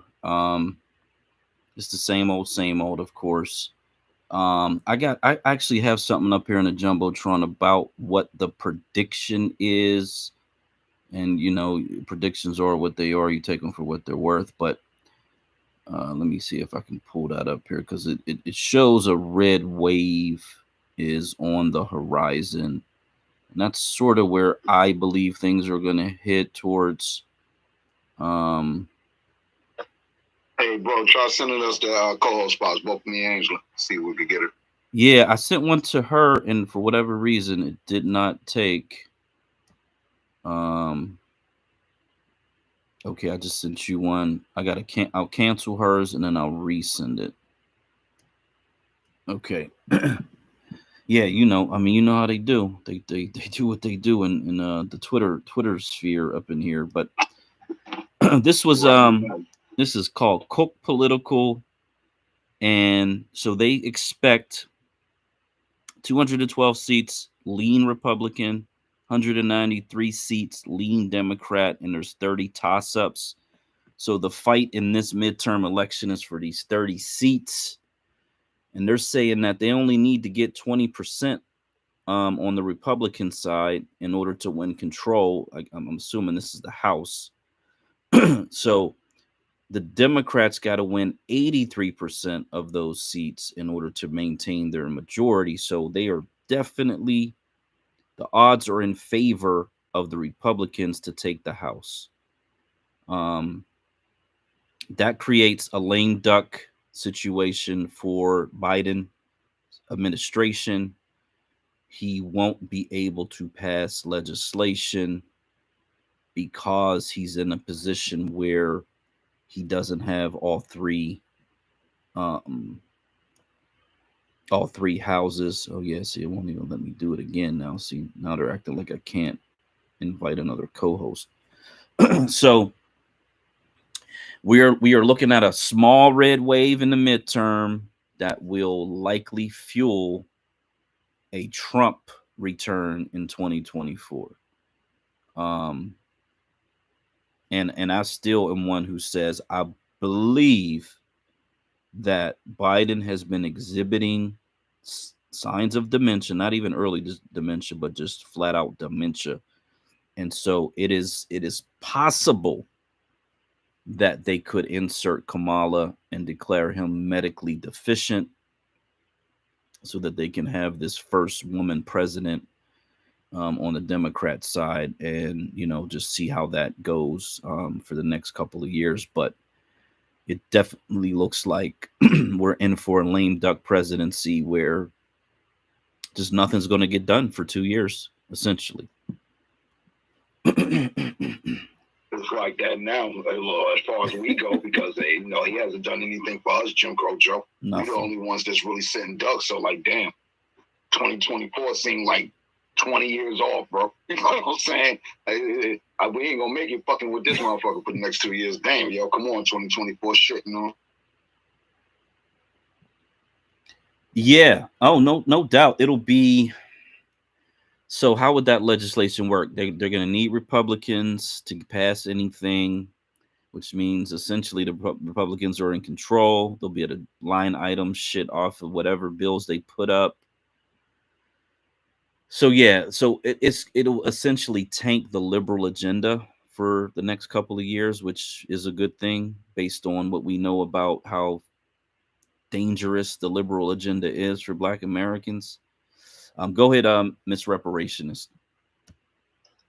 Thank you again. I just want people to not be afraid to vote closed border candidates, party be damned, because our own government has been waging war on American freedmen ever since we fought and won our emancipation.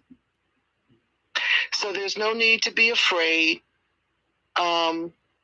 There's nothing different happening for freedmen under the Democrats, whom we keep electing, than was happening under the Republicans, okay? So there's nothing to fear. Our government has been waging war on us. We've done nothing. And, it broke my heart yesterday because my beautiful daughter is coming to learn and understand how much this country hates us. I was really hopeful that she did not watch Monster, the Jeffrey Dahmer story. Oh, God.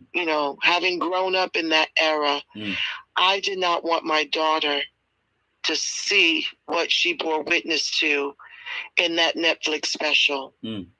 It was diabolical.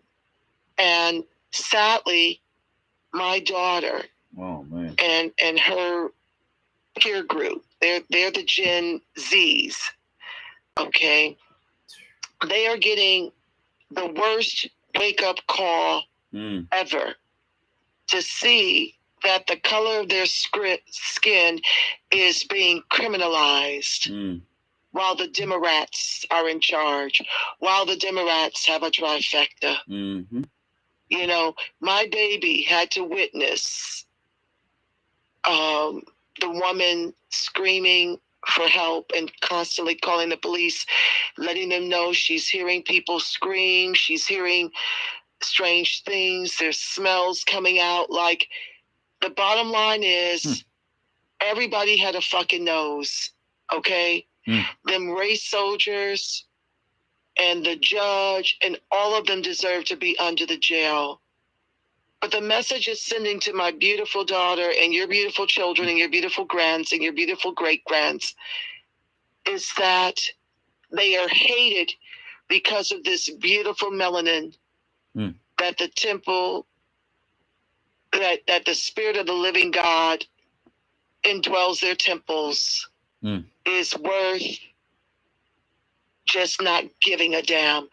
These Democrats create the problems and then they want our votes to be the solution while having nothing but ethnogenocidal plans to erase and replace us. So please, you know, you listen, last election cycle, I voted green at the top of the ticket and I voted Democrat down the ticket.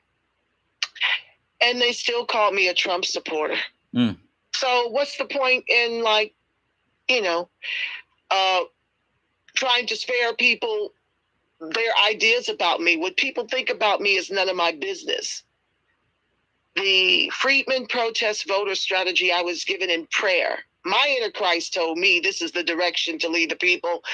And so that's how I've been using my voice. And what I want our people to understand is that there's nothing to fear and no place to go but up in implementing a Freedmen protest voter strategy akin to our ancestors who left the repugnant clans for the Democrats to get some semblance of civil rights, although it was short-lived. The boomers benefited, the rest of us be damned.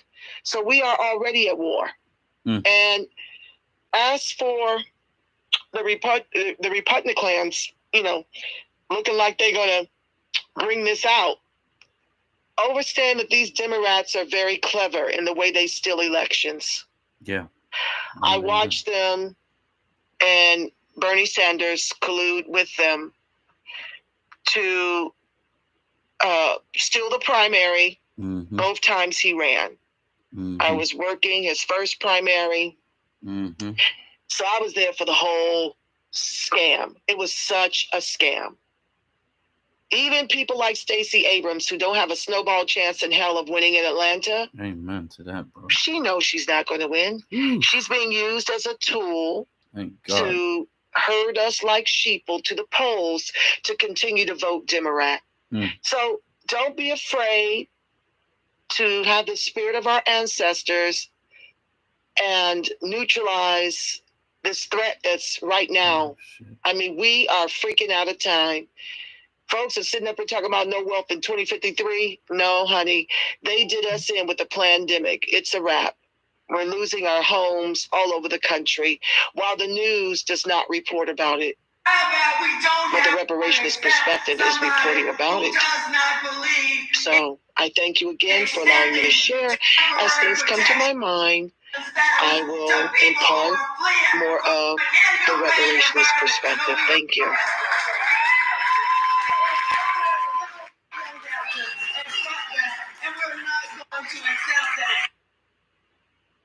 Thank you, thank you, thank you. Yeah, I was just, man, it looks like Val Demings, she running for U.S. Senate, I believe in Florida, Black woman, but she is an open borders candidate in the state of Florida, believe it or not. She got a bunch of Spanish in front of her at this this was like a town hall meeting, and they got her English. She's speaking in English, but it's being interpreted in Spanish above it in the subtitles. So there you go. Another Democrat, another blue who is all for the Spanish invasion. Yeah, that's where we're at. 2022.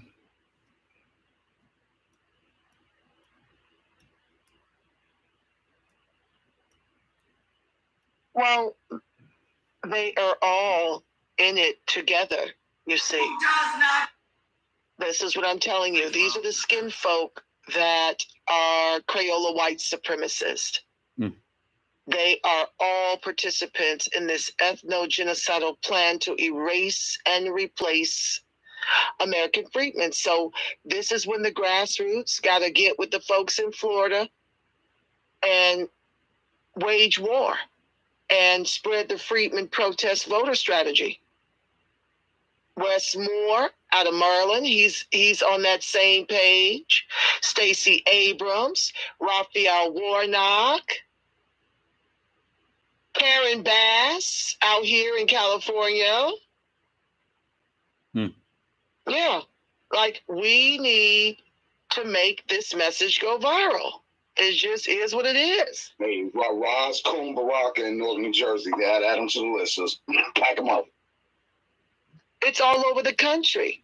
You don't hear any of them speaking on our issues. They are all complicit. And I say we serve them their walking papers for several election cycles. Don't let them get back in office. And we've got the power to do that, at least at the midterm level.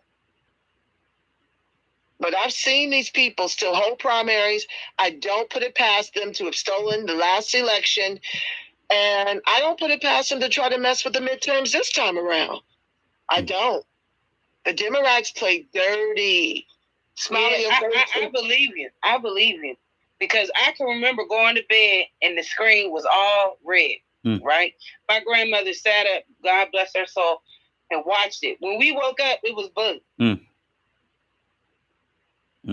There you go. Well, exactly. That's what they do. That's what I'm talking about. And I was still lost at the time. You know what I mean? So at the time, you know, people that voted Democrat were relieved. But I know we all seen that shit. Just all of a sudden, everybody went to bed with the TV on. You woke up like places that was blue was red. You're like, oh, well, yeah, it's winning. We winning. Honey, it is these Democrats. And see, they're on a very delicate tightrope right now because they have pissed off the blacks. I don't know to what degree. It seems like we're still not as angry as everybody else. This is why they're so willing to give our position to immigrants and refugees to make us a permanent bottom caste, because capitalism requires a bottom caste. And we are in the fight of our lives to prevent from becoming the permanent bottom caste. That's what we're witnessing right now. And so they are in a mad dash. I'm telling you, Joe Crow, you know, the word on the curve is... I don't think it's going to help them, because one thing I know about Latinos, it's crazy, right? But they have a problem so much as once they make it, they don't want the others to make it. So they will vote Republican. If you look at a lot of Republicans, and we used to say, oh, them people are crazy. They already have a big Latino following. They will say the same thing that we're saying. Oh, we don't want immigrants. We had to do it the legal way. These people are invading. They feel the same way. That's how white they think they are. Well, honey, guess what? You know, for the right types of benefits and entitlements to lord over us, they will get in bed with these Democrats. And I think it is, you know, a little, what's the word I'm looking for? I think we just got to be on guard on every front, because if you look at the last general, okay, and you look at their numbers for the Democrats have grown. And if you've watched any of my archives, you see these DACA coming down on Pelosi's head like she could not get a word in edgewise. You see Luis Pasteur at the Freedmen Bank Forum receiving $80 million to our $70 million at the Freedmen Bank Forum, and talking about how that has enabled them to get to $1 billion in assets. What do we have to do here with Carver Bank? We had to partner with a bank out of D.C., a black bank in D.C., just to get $1 billion in assets. They gave these Mickey Fickies $80 million and it put them close. I think maybe they actually made it to $1 billion in assets. Now they're in North Carolina setting up 126 ethnicities to take it over and demanding even more. These immigrants, though, don't realize they're in an unsafe space. I'm going to tell you what I know for a fact, right? What I do, too, is I wake up these racist, what you would call, like, the poor white people, too, right? Yes. When I'm in public, when I'm talking to them, right? But what's happening is these immigrants think it's just us. It's affecting all American, especially the working class white man, because what happens is these immigrants come over here all friendly, and what they do is they get in these corporations and they work for less, right? And then they get American workers fired because they'll tell them, oh, my cousin needs a job, you know, he's illegal, he'll work for the same price. But after that, they attack the same white man after he done got rid of all American workers. What they do is save up for their own businesses. Then they will go after their own bosses' people and tell them that I will charge half the price. Once that start happening, I don't give a fuck what the Democrats do. One thing white people get mad about, and that's why I wake it up. I save all the little comments these immigrants are saying, how they're here because of what white people are doing in their countries, and all the little comments about them taking over America because they think that it's just offending FBA. That's what's going to kill them, right? In this situation, no matter who they think they riding with or who's bringing them over here. Once white America gets fed up, we ain't even gonna have to do much. We just might as well stand back and watch the fight. Because one thing I do know from working with these people, we think that they want us as the underclass. Them motherfucking white people do not respect these immigrants. They think that they're stupid, and they know that they will do all the dirty work. I'll never forget I worked in a building, and you know, like the bathroom would get messed up. Anything that was the nastiest or the lowest degrading job, I would come tell my boss, you know, because I'm like, this is not my position. She would say, oh, go tell one of the Mexicans. And they don't like the fact that they call themselves white at all. At all. And see, the African think they're so slick or so much better than us. They don't trust the African because they know they're scammers. And I had a white man, we went into spaces with these white Americans. Don't get it twisted. We told ourselves we ain't going to let them disrespect us, right? But we wanted to come to a medium on our vote and immigration, and also explain to them that our fight is with the government, because you know they always think somebody's coming out their pocket. So we woke that up, and the same way we were saying that we were being cosplayed, like in the media and the government, the white Americans were saying that they felt that the same thing was happening to them. Like they were saying that they would be in spaces and it would be like a lot of racist stuff. And if you look at some of these Trump rallies, they've been kicking the white supremacists out, because what they're saying is a lot of these neo-Nazis or these immigrants that they bring in, like, do you know Ukraine already got their little neo-Nazi set up in America already? Oh, yeah. Pulled up on one of the reparation things in a whole car that had a Ukraine flag and a Nazi sticker on it. So they're the ones that are joining the KKK and keeping all of this alive. Not to say, because you know, I don't trust them as far as I can see them, but I look at it as the game is chess, not checkers. You understand what I'm saying? If we could get in on one accord on voting for the candidates that are against immigration, right? We still can continue our fight. If you understand what I'm saying, we can continue our fight and not have to be going at everyday issues. I really want to wake up the fact that I wake it up all the time, even in stores, because these Africans are so rude. Even when they're in front of me and you look at the cashier's face and how they look, I be letting them know, I don't fuck with them. They're ignorant. You know what I mean? Because white people, they'll be holding their breath waiting for you to get out of line so they could be like, man, them people were ignorant, you know? But I've been waking it up. Yeah, they were just as ignorant.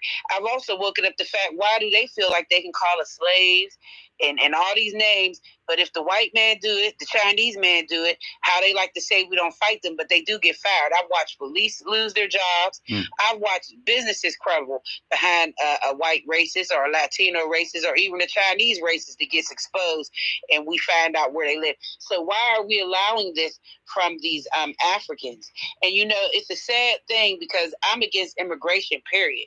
No matter if it's African or Caribbean or Ukrainian or Palestinian, right? But these Africans are in our fucking community, and our kids. Because I'm involved with the youth. That's what I'm concerned about a lot. Love it. The future of our youth. And when I talk to these young kids, and I usually talk to the ones that are 15, working in the grocery stores, and it's sad to me. This kid said, we had a bad day in school. I said, why? He said, the Africans, man, it's girls fighting, and it's like their parents teach them to jump the girls and attack the girls.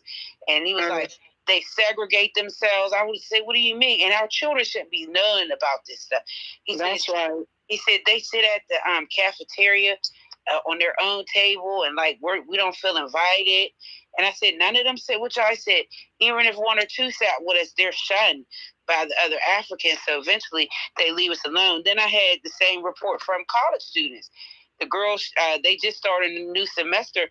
And I said, how did that go? She said, man, once them Africans found out that I was American, they all separated in there. So our children are noticing the treatment that they're receiving by these foreign children. Oh, yes. And then the Mexican children out in L.A., they're having a problem with them jumping our black boys. Yeah. Like, we have to wake up, stop dumping these people off in our communities. Thank you.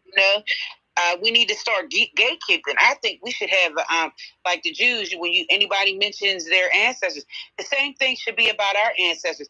And I think we should start class action processes, even against the news outlets that are saying, oh, the refugees are being treated similar to slavery. No, they weren't. Their babies wasn't fed to alligators. They weren't made to sleep with their mothers and bred by mothers and fathers and daughters and brothers. Yeah. They weren't hung from them trees. They don't know what the Georgia Punch Bowl is, that beautiful peach field where thousands of black people were buried and died. They didn't have no Tulsa, Oklahoma for them to say, when you ask them, why do you think you should be in reparations? Oh, because you chose to come here. We didn't choose to come here. We need to wake it up too. And as Americans that fight in the army, that have children in the army, at the end of the day, these people are trying to ostracize us and are being allowed to call us xenophobics for the fact that they hate that we call ourselves Black Americans. Yeah. We need to be more vocal when we hear people speaking. Barack Obama shouldn't have never been able. I remember he made that announcement. From now on, we're going to call ourselves African American. They've called us Negro. They've called us African American. They've given us the name Black. Why are we the only ones that are given all these names? And then the main part is they don't get our consent. Even with reparations, why are we the only ones that got all these people debating on what we should get? And one thing I don't want to happen is because we've been fighting for reparations and it always died down. We cannot let this die down this time. Oh, we won't. I'll land my mic and let somebody, the co-host, wants to speak. Yes. Layla, you dropped some serious knowledge right there. You are on point. You are on point, and what you got to understand, family, and DJ, I'll let you speak. I got to get my thoughts out because, Lord, the hour is late. And they fly right on out. They come in, they leave. We rarely have the women up here, so y'all the BlakState of America women up here, so go ahead and cook it up. Well, real quick, though, and then you can take it over, DJ, but the bottom line is, as the Freedmen Congressional Black Caucus members retire, they're being replaced with Black immigrants who will sit up here and say shit like, slavery was some time ago, y'all need to get over it. These Black immigrants, African and Caribbean alike, are doing everything in their power to seize political power, to continue to deny us. They're going to pick up, this is why I call white supremacists Crayola. Because as the freedmen retire, this is who's being replaced. And this is why it matters that we turn out in Obama-style numbers to defeat them by weaponizing the vote and voting for closed border and vetted reparations candidates only. If we do not stop what's happening at that grade school level that you just spoke on, Ray, these very people who are oppressing our children will be the very adults that oppress the line. Go ahead, DJ. No, y'all got it. Go ahead. I agree. And another thing that I want to wake up, I make them uncomfortable in my community now. They're rude, they're ignorant, they have a tendency, especially as Africans, right? And that's why I have to explain to people, because of that caste system, no matter what they tell you, because they will lie. They come in our community because they feel entitled, almost as if they own us. If you watch their, they have a housewives show, right? That's similar to our Atlanta, Housewives of Atlanta, right? But you watch these women. They had a 15-year-old girl, y'all, fanning them as they sat outside, right? So when I say a caste system, right, their system works like, say if my father is the maid, and they usually stay in a little house or like a garage area, some like a slave quarter in the back of these rich Africans' houses, right? Do you know that I could never be anything but that? My whole family, it's like your whole generation is damn. So, like, over here, like, say if I come from a poor family and I get an opportunity, nobody's going to hold me down from bettering myself or changing the narrative or breaking the generational curse and becoming a millionaire. Out there, it is what it is. Like their caste system keeps these people in this predicament, and their children and their children's children grow up with the same predicament, being house slaves. So because we are the ancestors, right, of the people that their ancestors sold, they literally feel entitled. Like they literally, it's not like they don't understand. It's more like the nerve of you to tell us about us living here. That's why you'll hear them say, we're going to keep coming. You understand what I'm saying? Or, you know, when they call us slaves, they mean that shit with all their heart. Because if you talk if you talk to an African from out there, I'll never forget, this African man talked to me so bad. He's on Facebook. He said, I forget what a comment I made. But he said, I'm not black, and my stomach literally turns. I'm in the University of Pittsburgh, and I hate when the professor calls me black. And then you're unpure. They think that we're unpure. That's why they call us Akata. Akata in the savage animal part is like we're savage to them because we don't have the same bloodline as them. You understand? So they think that they're playing some sick mind game with us when you're the same, man.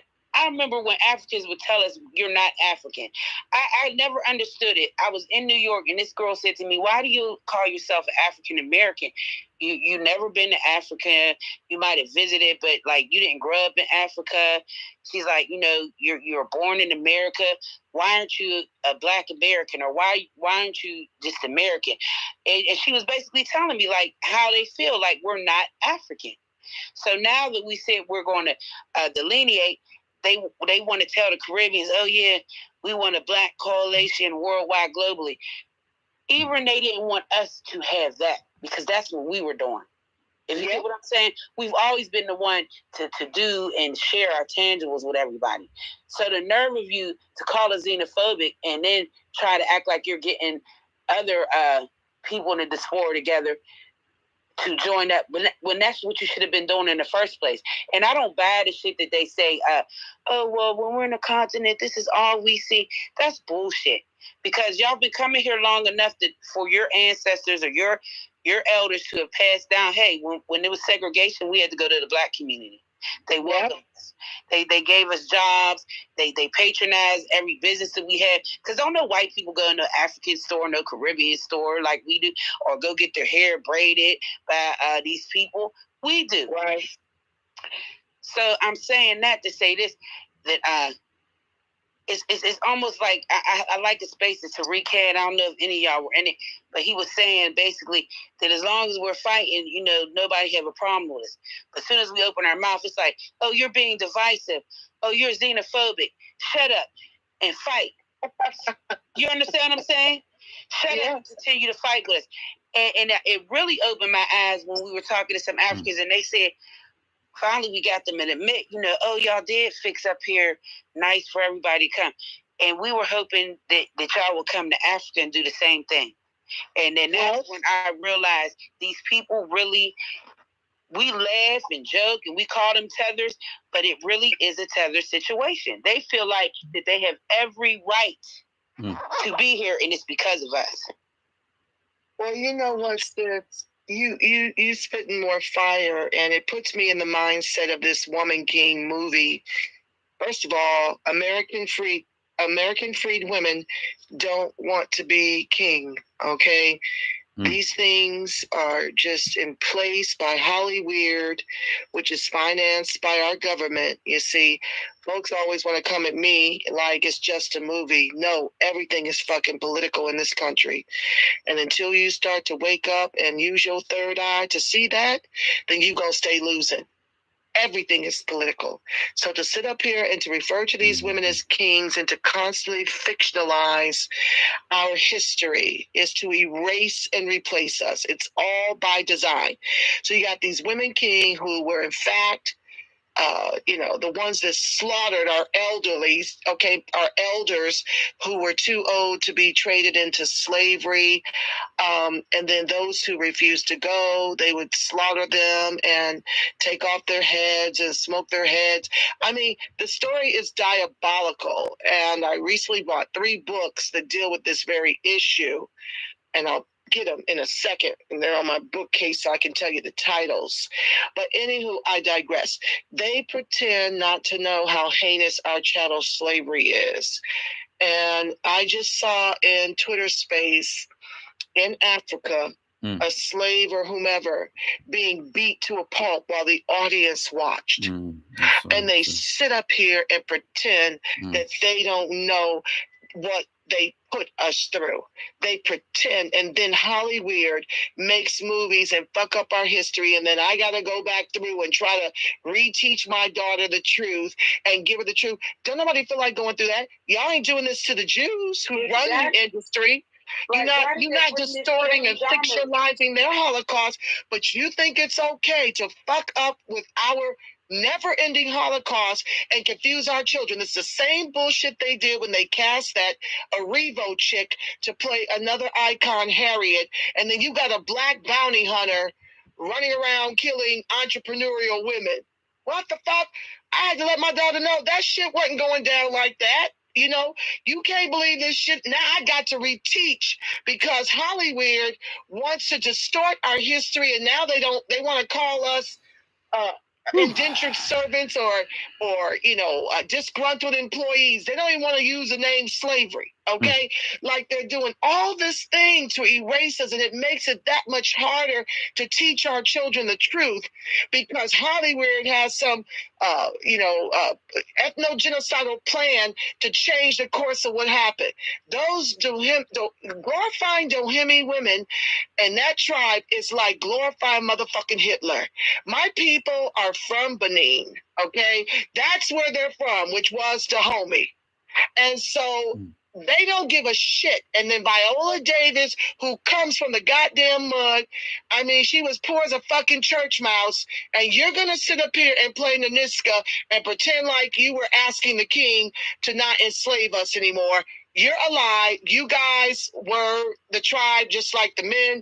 You were the foot soldiers. And then you want to sit up here and pretend like you had no idea it was going to be this heinous. They learned the shit from you, and then guess what? Boomerang on that ass.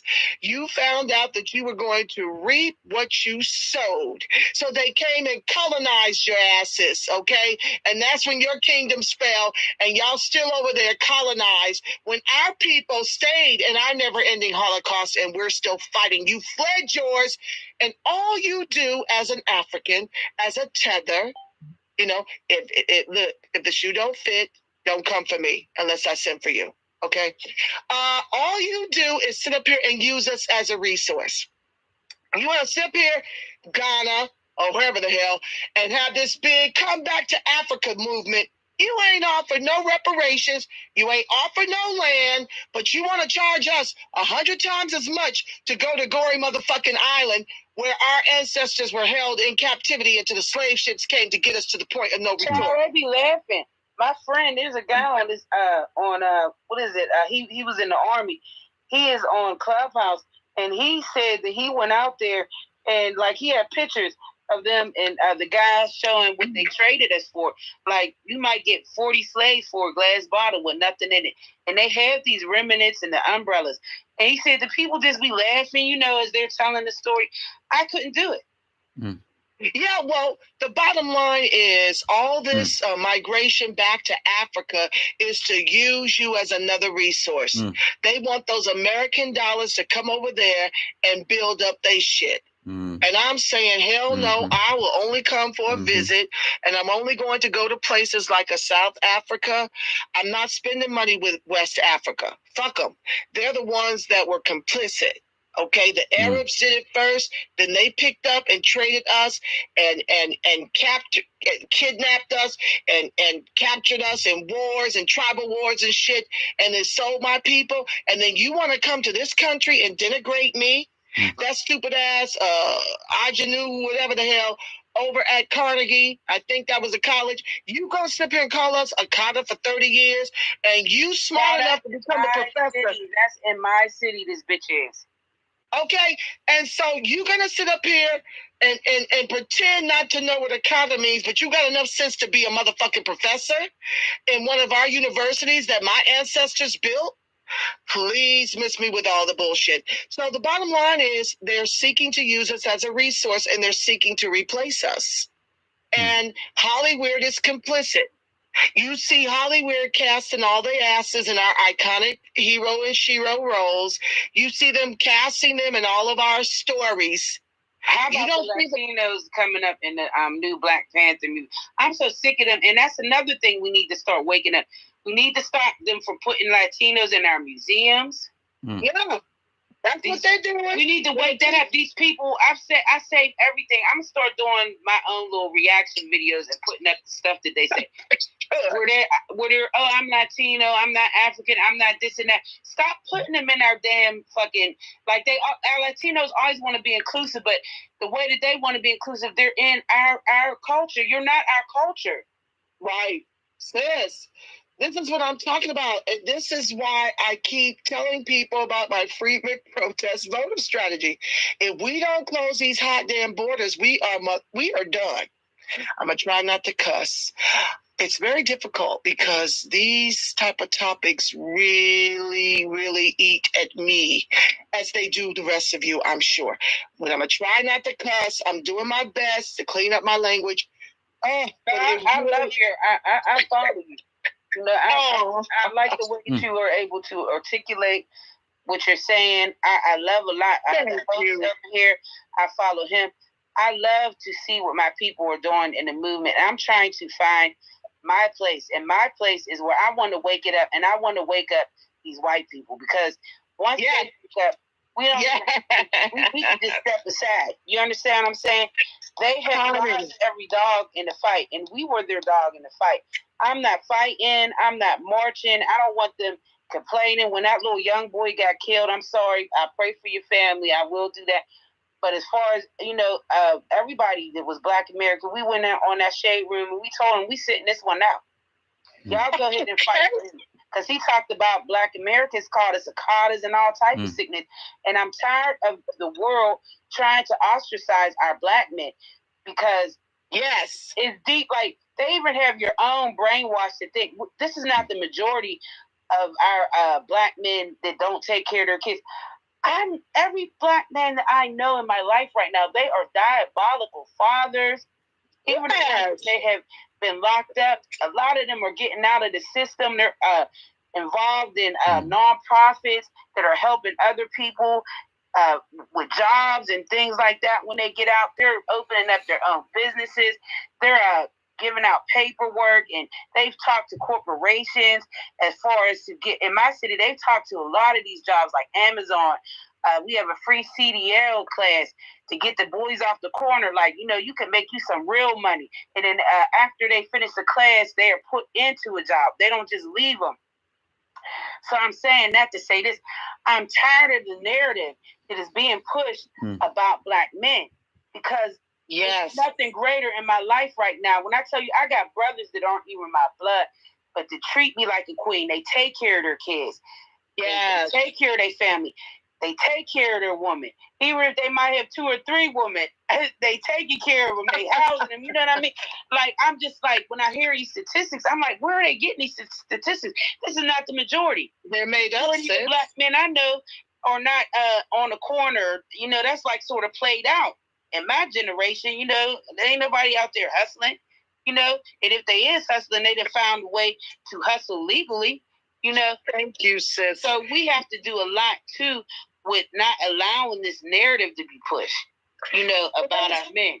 Wherever that's the beauty of starting our own channels and having our own voice. I want to start these narratives. I would love to start something on Instagram to counter that shade room, because she's a Nigerian first. Yes. Everything you report on is capitalizing off of Black tragedy, Black music. You're not posting about them just busting Nigerians for eating people. And this is several places on the continent of Africa recently. You're not posting how the president of Nigeria, and watch out for it, is called Lasso fever, because they eat rats out there, right? And they still try to lie about it. Oh, that's the Chinese. That's not us. We had to literally post the videos of them eating rats on a stick. But anyway, because the Nigerian leader had to make an announcement, stop eating rats, because the Lasso fever, and it's in the city of Lasso in Nigeria. You're not posting these things. You didn't even post too much about when the Christian girl was in college and they were on a live Zoom, and the Muslims started talking about religion, and all she said was, "Can we talk about school?" And they killed her, they beat her, and I'm hearing they even put a tire around her neck and burnt her. They just killed up a whole bunch of Christians out there. They're killing people for Christianity in certain areas of the continent. Going into churches, killing hundreds of people they're killing.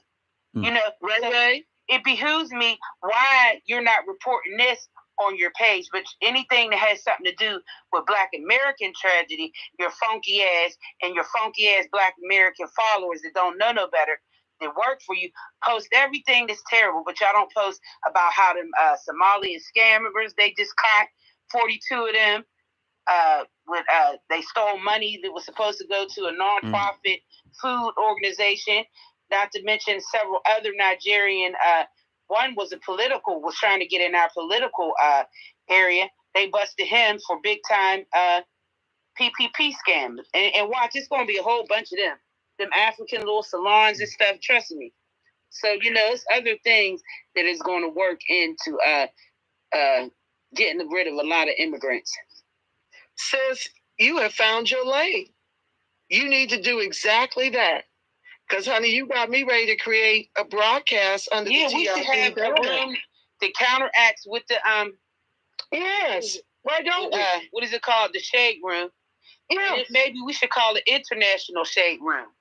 So we can report on all the whole for Latin America. I'll be right there. This timestamp 2:37 in the morning East Coast time. That's Ray Ray idea. Yes, that's Ray Ray's idea. I'm sorry, Ray Ray, I will co-host the Latinos. Yeah, how the Latinos are and bring these fickies out. Let's do it, sis. Yeah, the Latinos are beating the Haitians and the Mexicans. They coming over here, but I done seen videos of them shooting. They shoot Haitians in the water, y'all. Mexico has a guarded border. They do not play. They shoot and kill. So why are we being so mediocre to these racists as Mexicans? And then I'm even willing to wake up the fact that all these Mexicans, mainly their big thing is they're selling damn coke. Oh, yeah. Period. Point. Well, you know what? And then let's talk about the fentanyl. Okay. So I say that's from there. Yeah. I mean, that's killing our community. And this is what they're allowing over the border. They're not vetting these people. Yeah, I like this. The International Shade Room. Yeah. Okay, Ray Ray. Well, when you want real shade, you need to inbox me. You need to DM me and let's get our thing going. I would love to help you with that. Because that's how you have to wake it up. Because I'd even be waking up white America. Look at this, America. See, that's how you got to talk to these white Americans. We say Americans. They're saying they're coming to take over. Yeah. You know, and then I have all the receipts. I say anything that they write. I had an African write by the year 2034, and if you notice, they're posting the number 34. They believe by the year 2034 that they're going to be taking over the black certain parts of America. And then they went so far to say we're going to put our knees on your necks like George Floyd. Wow. Girl, we need to expose it. Wow. Let's expose it and talk about it, because lots of black folks, lots of American freedmen folk who descend from U.S. chattel slavery don't know these stories. They don't know it. Down with all these people and all these news reporters coming up. Oh, what's going on with the dysphoria and Black America? We haven't woke up all these slave names and rape babies. You know, like, why should we want to associate with these people? Right.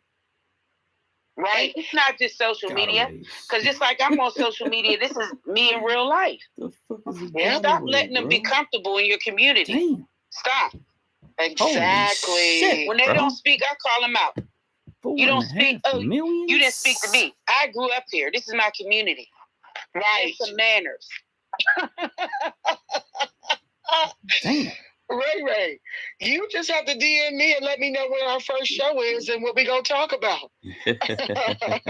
You can come on to the reparationist perspective and we can have a whole series about it. But I have a whole slew of screenshots that I want to do reaction videos.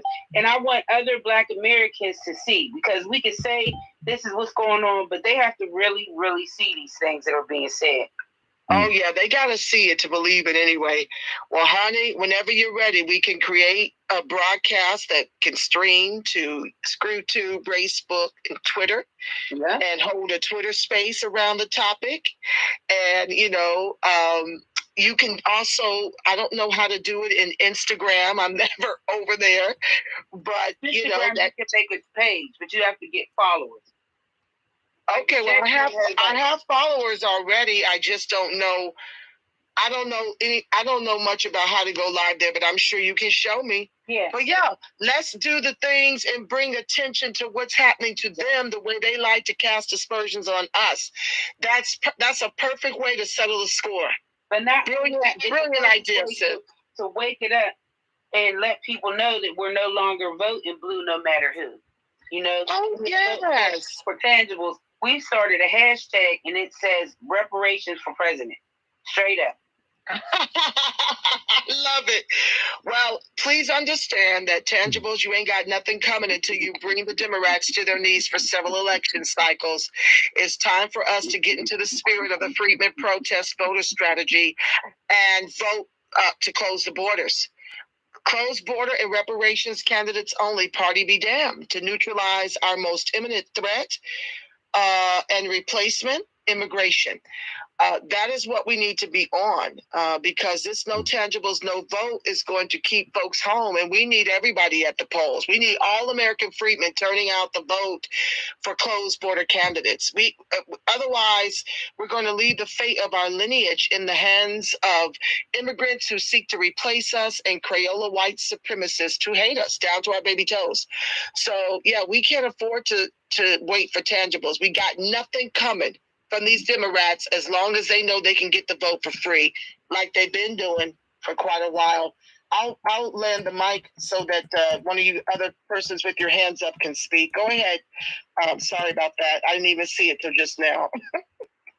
No, that's okay, sis. We know we just over here chilling or whatever. But go ahead, BlakState. I thought you knocked out over there, but yeah, brother.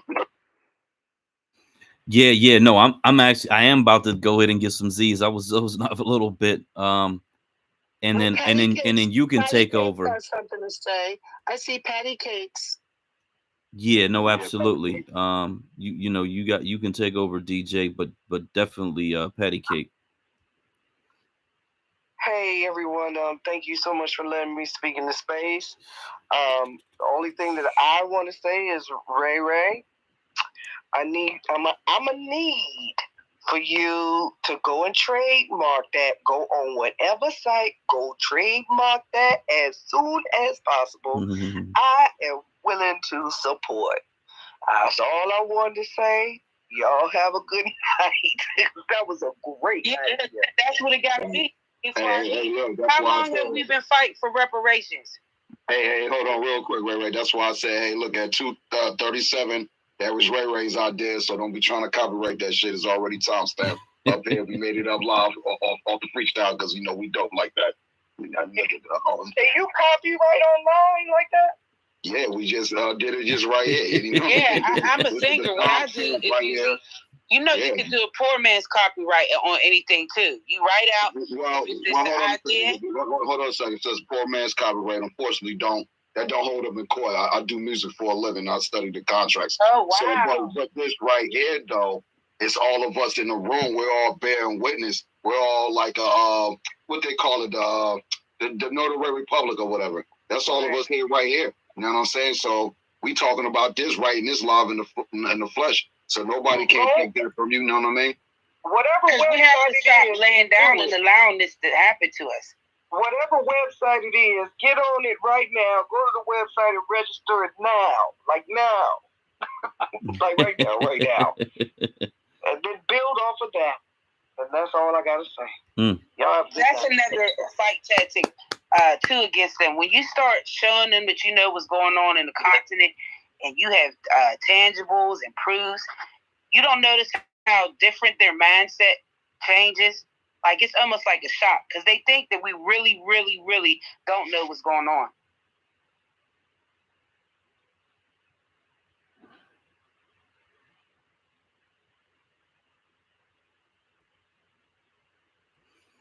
Yes. No, that's on that right there, sis, for sure. You know what I mean? But go ahead. What's up? Waiting on what's going on? Hey, fam, sister, that was right on time. I like that shit right there. So if this is how we do a notary type of situation, I'm going to do what would FBA Jesus do? So WWFBA Black Investment JD. So I'm just putting that shit out there right now. That's my timestamp. You know what I mean? I'm muting my mic. At 2:46 a.m. East Coast, Jersey Town. Waiting on what I said that. You know what I'm saying? I muted my mic, yeah. But it's 11:46 California. What's time? What time? You know how those crackers do. Those crackers are too slippery. We're going to get it on East Coast, every last coast. I hope everybody, support, because I have to learn how to do the reaction videos.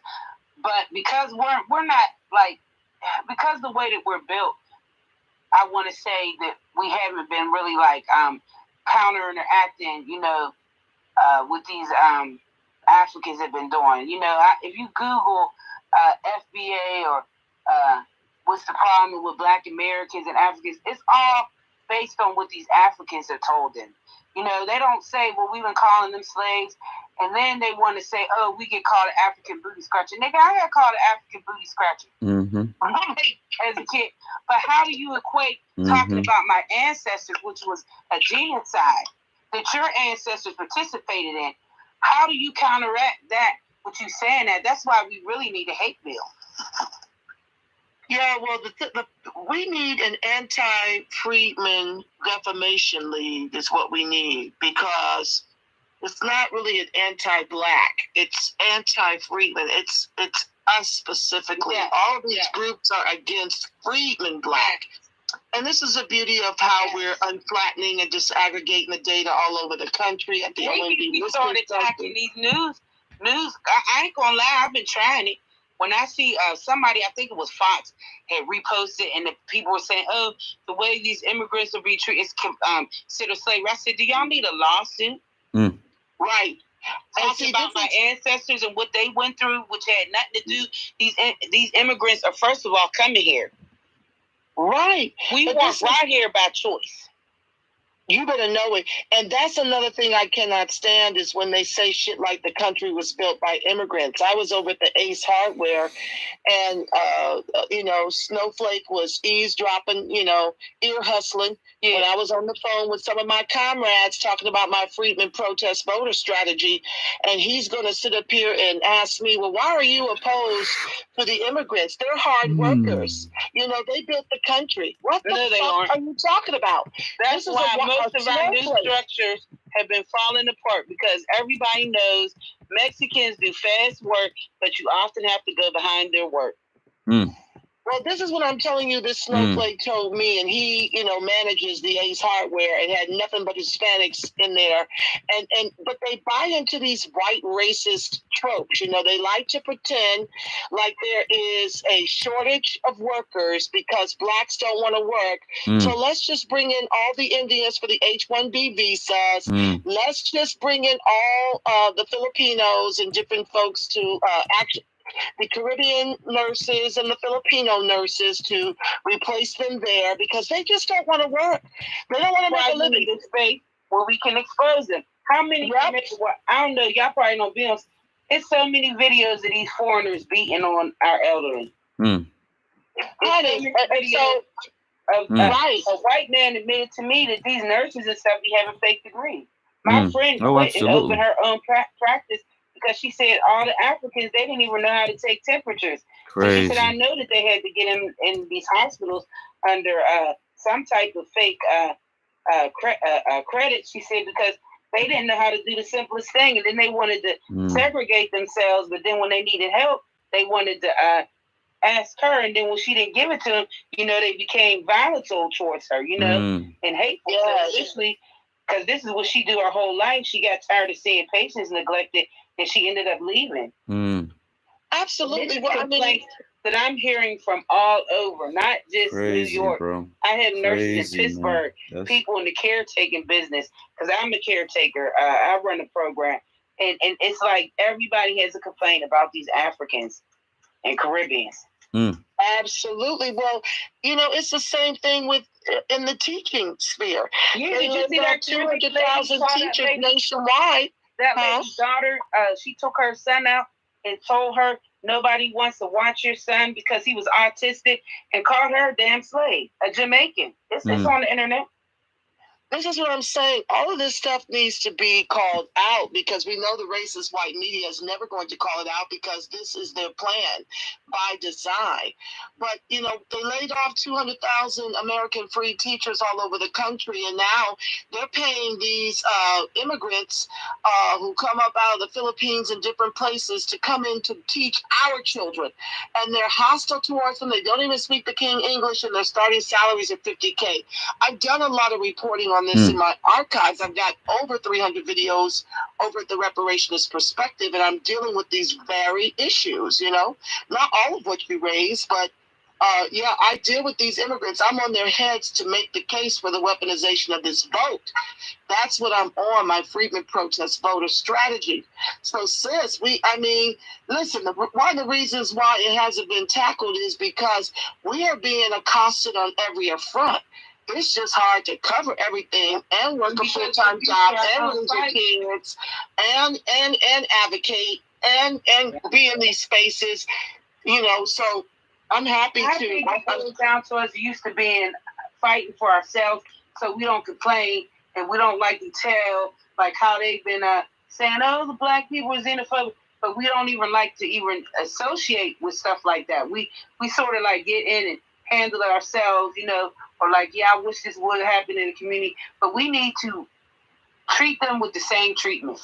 I have long stopped giving a damn what people call me. I got folks in the grassroots that told me to get off immigration. So I'm like, you just want us to sit up in the gas chamber and quietly be just put to rest? Not that That's never going to happen. That's not what I'm doing. But we need to expose how hateful they are. Well, and that's just it. And we can't be concerned about folks calling us names. Like I've been called so many names. But if not you lose their jobs, these motherfuckers start losing their jobs too. Absolutely, and we need to put them on blast. Exactly to your point. I wasn't meaning you.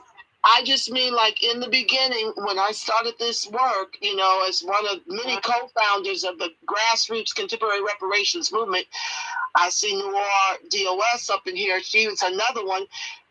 You know, we were like we are the co-founders of the former ADOS movement. And so I had a lot of people in this movement trying to silence me on these issues of immigration. It's like, oh my God, because folks were very afraid of the names that we were being called. They don't want to talk about the Freedmen protest voter strategy. Hi, baby, I see you. Okay. Somebody's hands up. Okay, so yeah, my whole thing is in the beginning, I had to grow a thick skin because lots of us are so busy playing respectability politics to our own people's peril. So I'm not speaking of you specifically at all, Ray, but what I'm saying is we got to get beyond what the hell they call us and call this shit out because it is really here to erase and replace us. What I'm talking about is I'm with eliminating them on every aspect. Yeah, that's not checkers.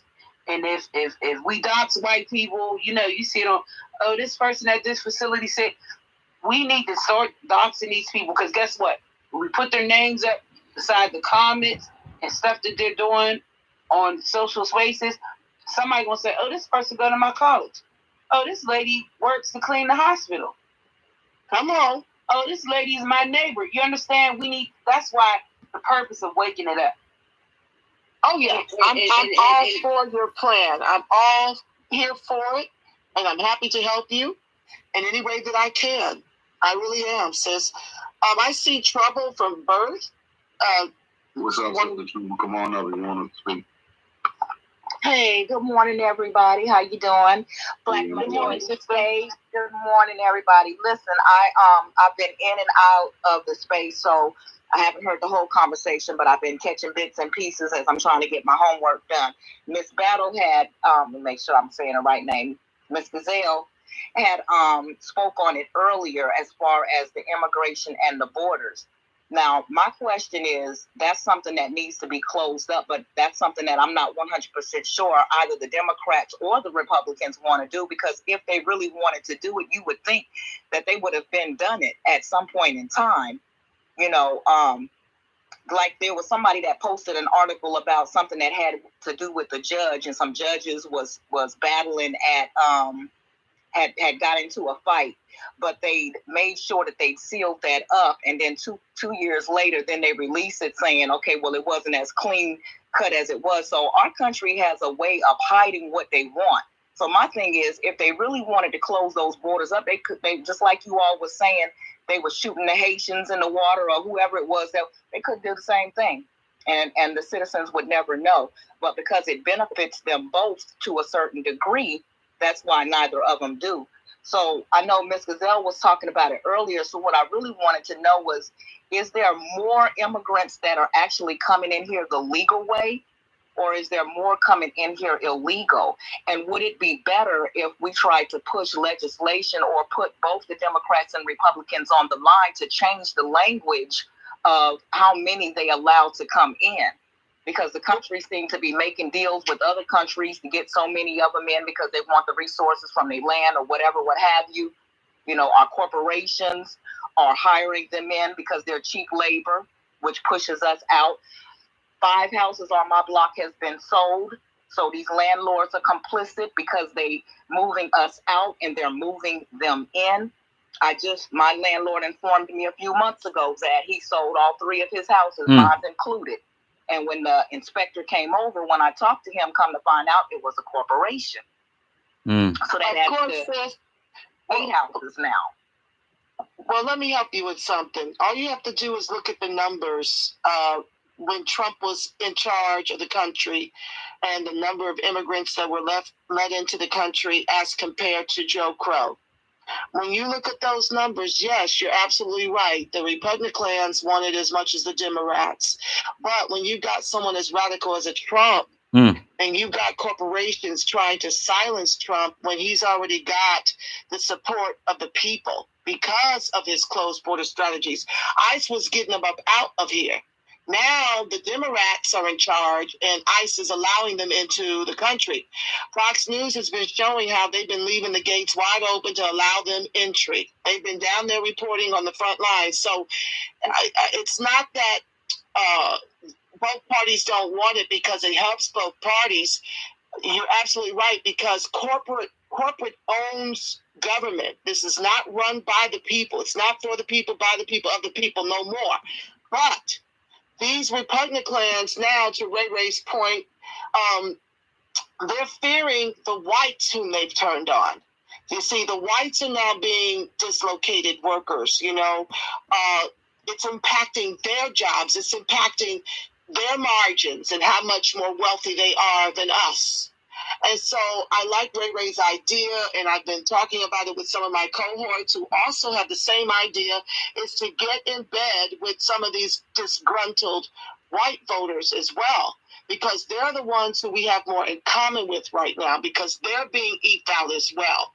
So right now, while we still have a tiny window, and I do believe Trump is going to run in 24, we need to be about fully researching who within our states is for closing borders. No, not all of them will be, but you got to find the ones that are Make America Great and that MAGA crew and the closed border candidates. Party be damned.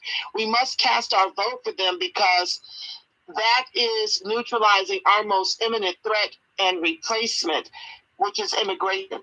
So when you look at the records, I think, and I'm just off the top of my dome, at the same time stamp in terms of Trump's serving in office alongside Joe Crow, I want to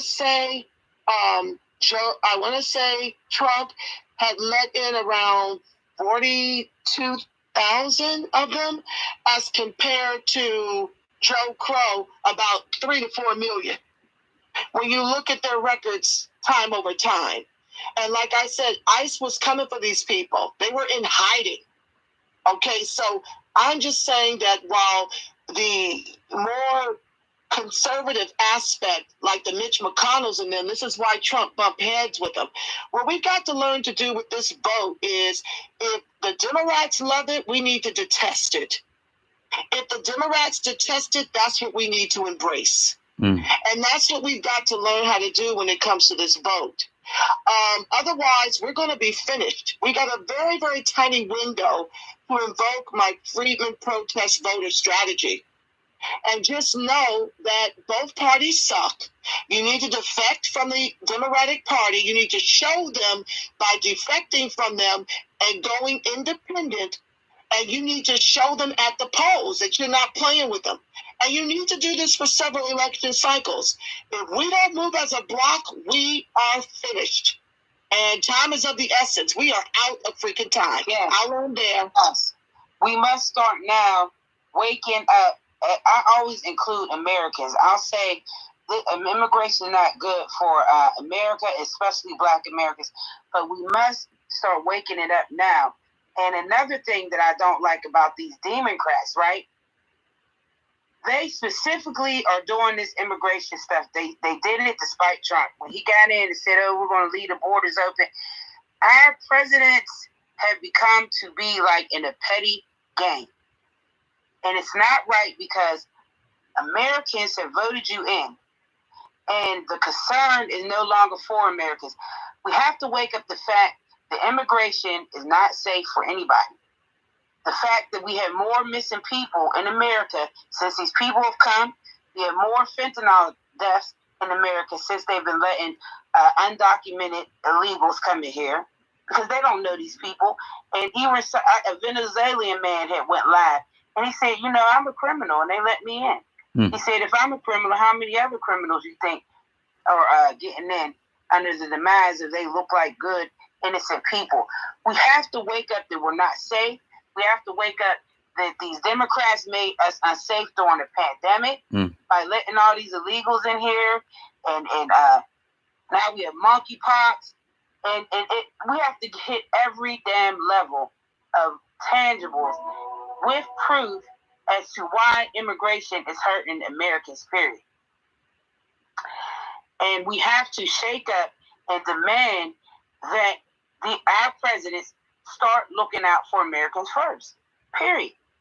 For the survival of Americans. You know, I really think that Joe, how they were saying Trump needed to be doxxed and set up for treason. Joe Biden and his whole party right now are committing treason, as far as I'm concerned. It's treason. And if I'm, as an American, have to walk around with ID and make sure that I represent who I am, or I could be arrested or given time in a court system, why are these illegals allowed to commit crimes? And then all these deaths that have happened, especially by Mexicans. A lot of these Mexicans have committed murder. They're popping up left and right. Murder, rape, and I hate to say it, Trump called them rapists. And that's exactly what they're showing us that they are. I'm sorry, and it's just a bitter fact. Immigration is not safe for Americans. We're not safe.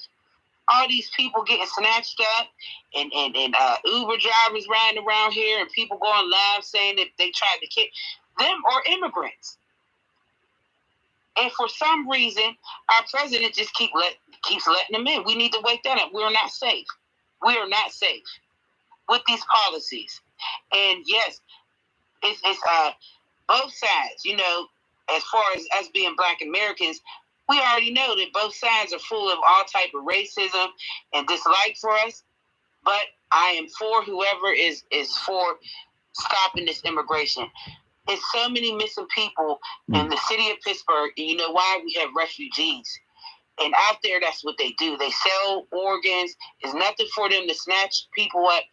If you look at the slavery situation, the ones that were sold into slavery because of their tribalism, as simple as this.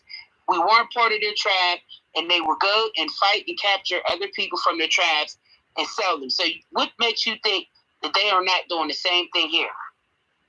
That they wouldn't look at it as nothing as snatching us up and selling us. Like, I'm tired of our government playing dumb. I'm tired of the fact that when monkeypox came, it was clearly said that a Nigerian brought it here. Then the next thing you know, to cover it up, they blamed it on the gays. Crazy. You know, I'm just sick of the whole crazy candidate. I'm sorry. When them white people ran up in the White House, they might have been on to something.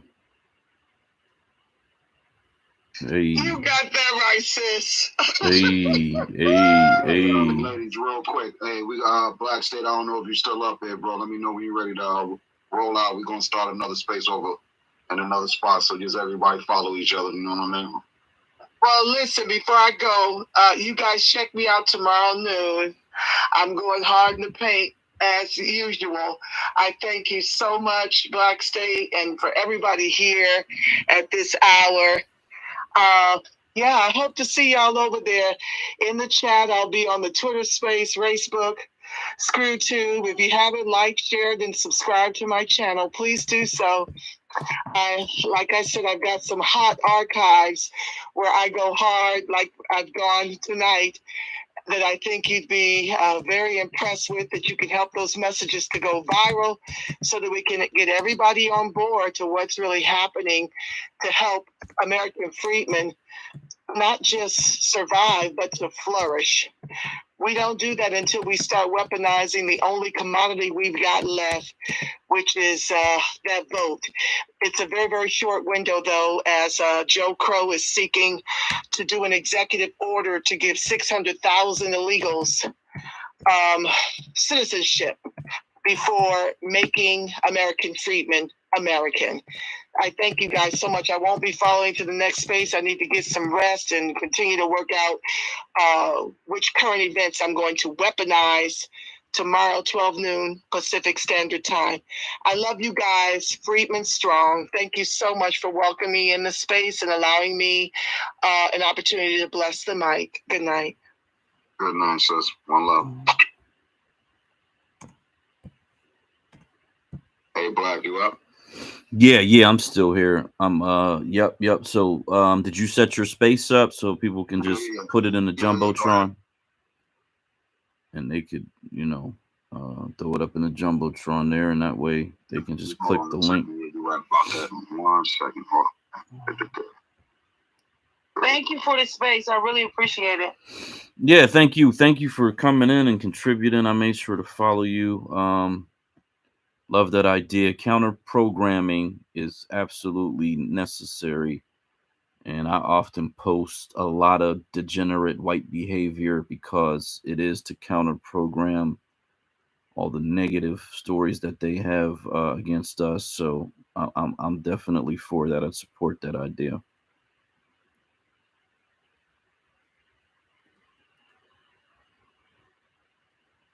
For sure. I'm gonna go ahead and log off. Let me just go ahead and start that space up if y'all want to come over there later. Okay. All right. Make sure you are following WPI or Anti-Black. That's at DEEJSEG1. So that you can jump over to the other space. Thank you for coming here tonight. Make sure you get your social SOXCIAL log in, sign up, and be a part of that Black platform, Black American platform. So thank you so much. Have a great night. Have a great week. God bless. Okay, let's go ahead and bring that out. Bing, bing, bing. Okay, good night, YouTube. Thanks for rocking with us. Appreciate it. Make sure you get your social account, SOXCIAL. Do plan to have the social media, SOXCIAL media.com up. See if we can get some unlimited voice rooms and or video streaming over there as well. So thank you so much. Good evening.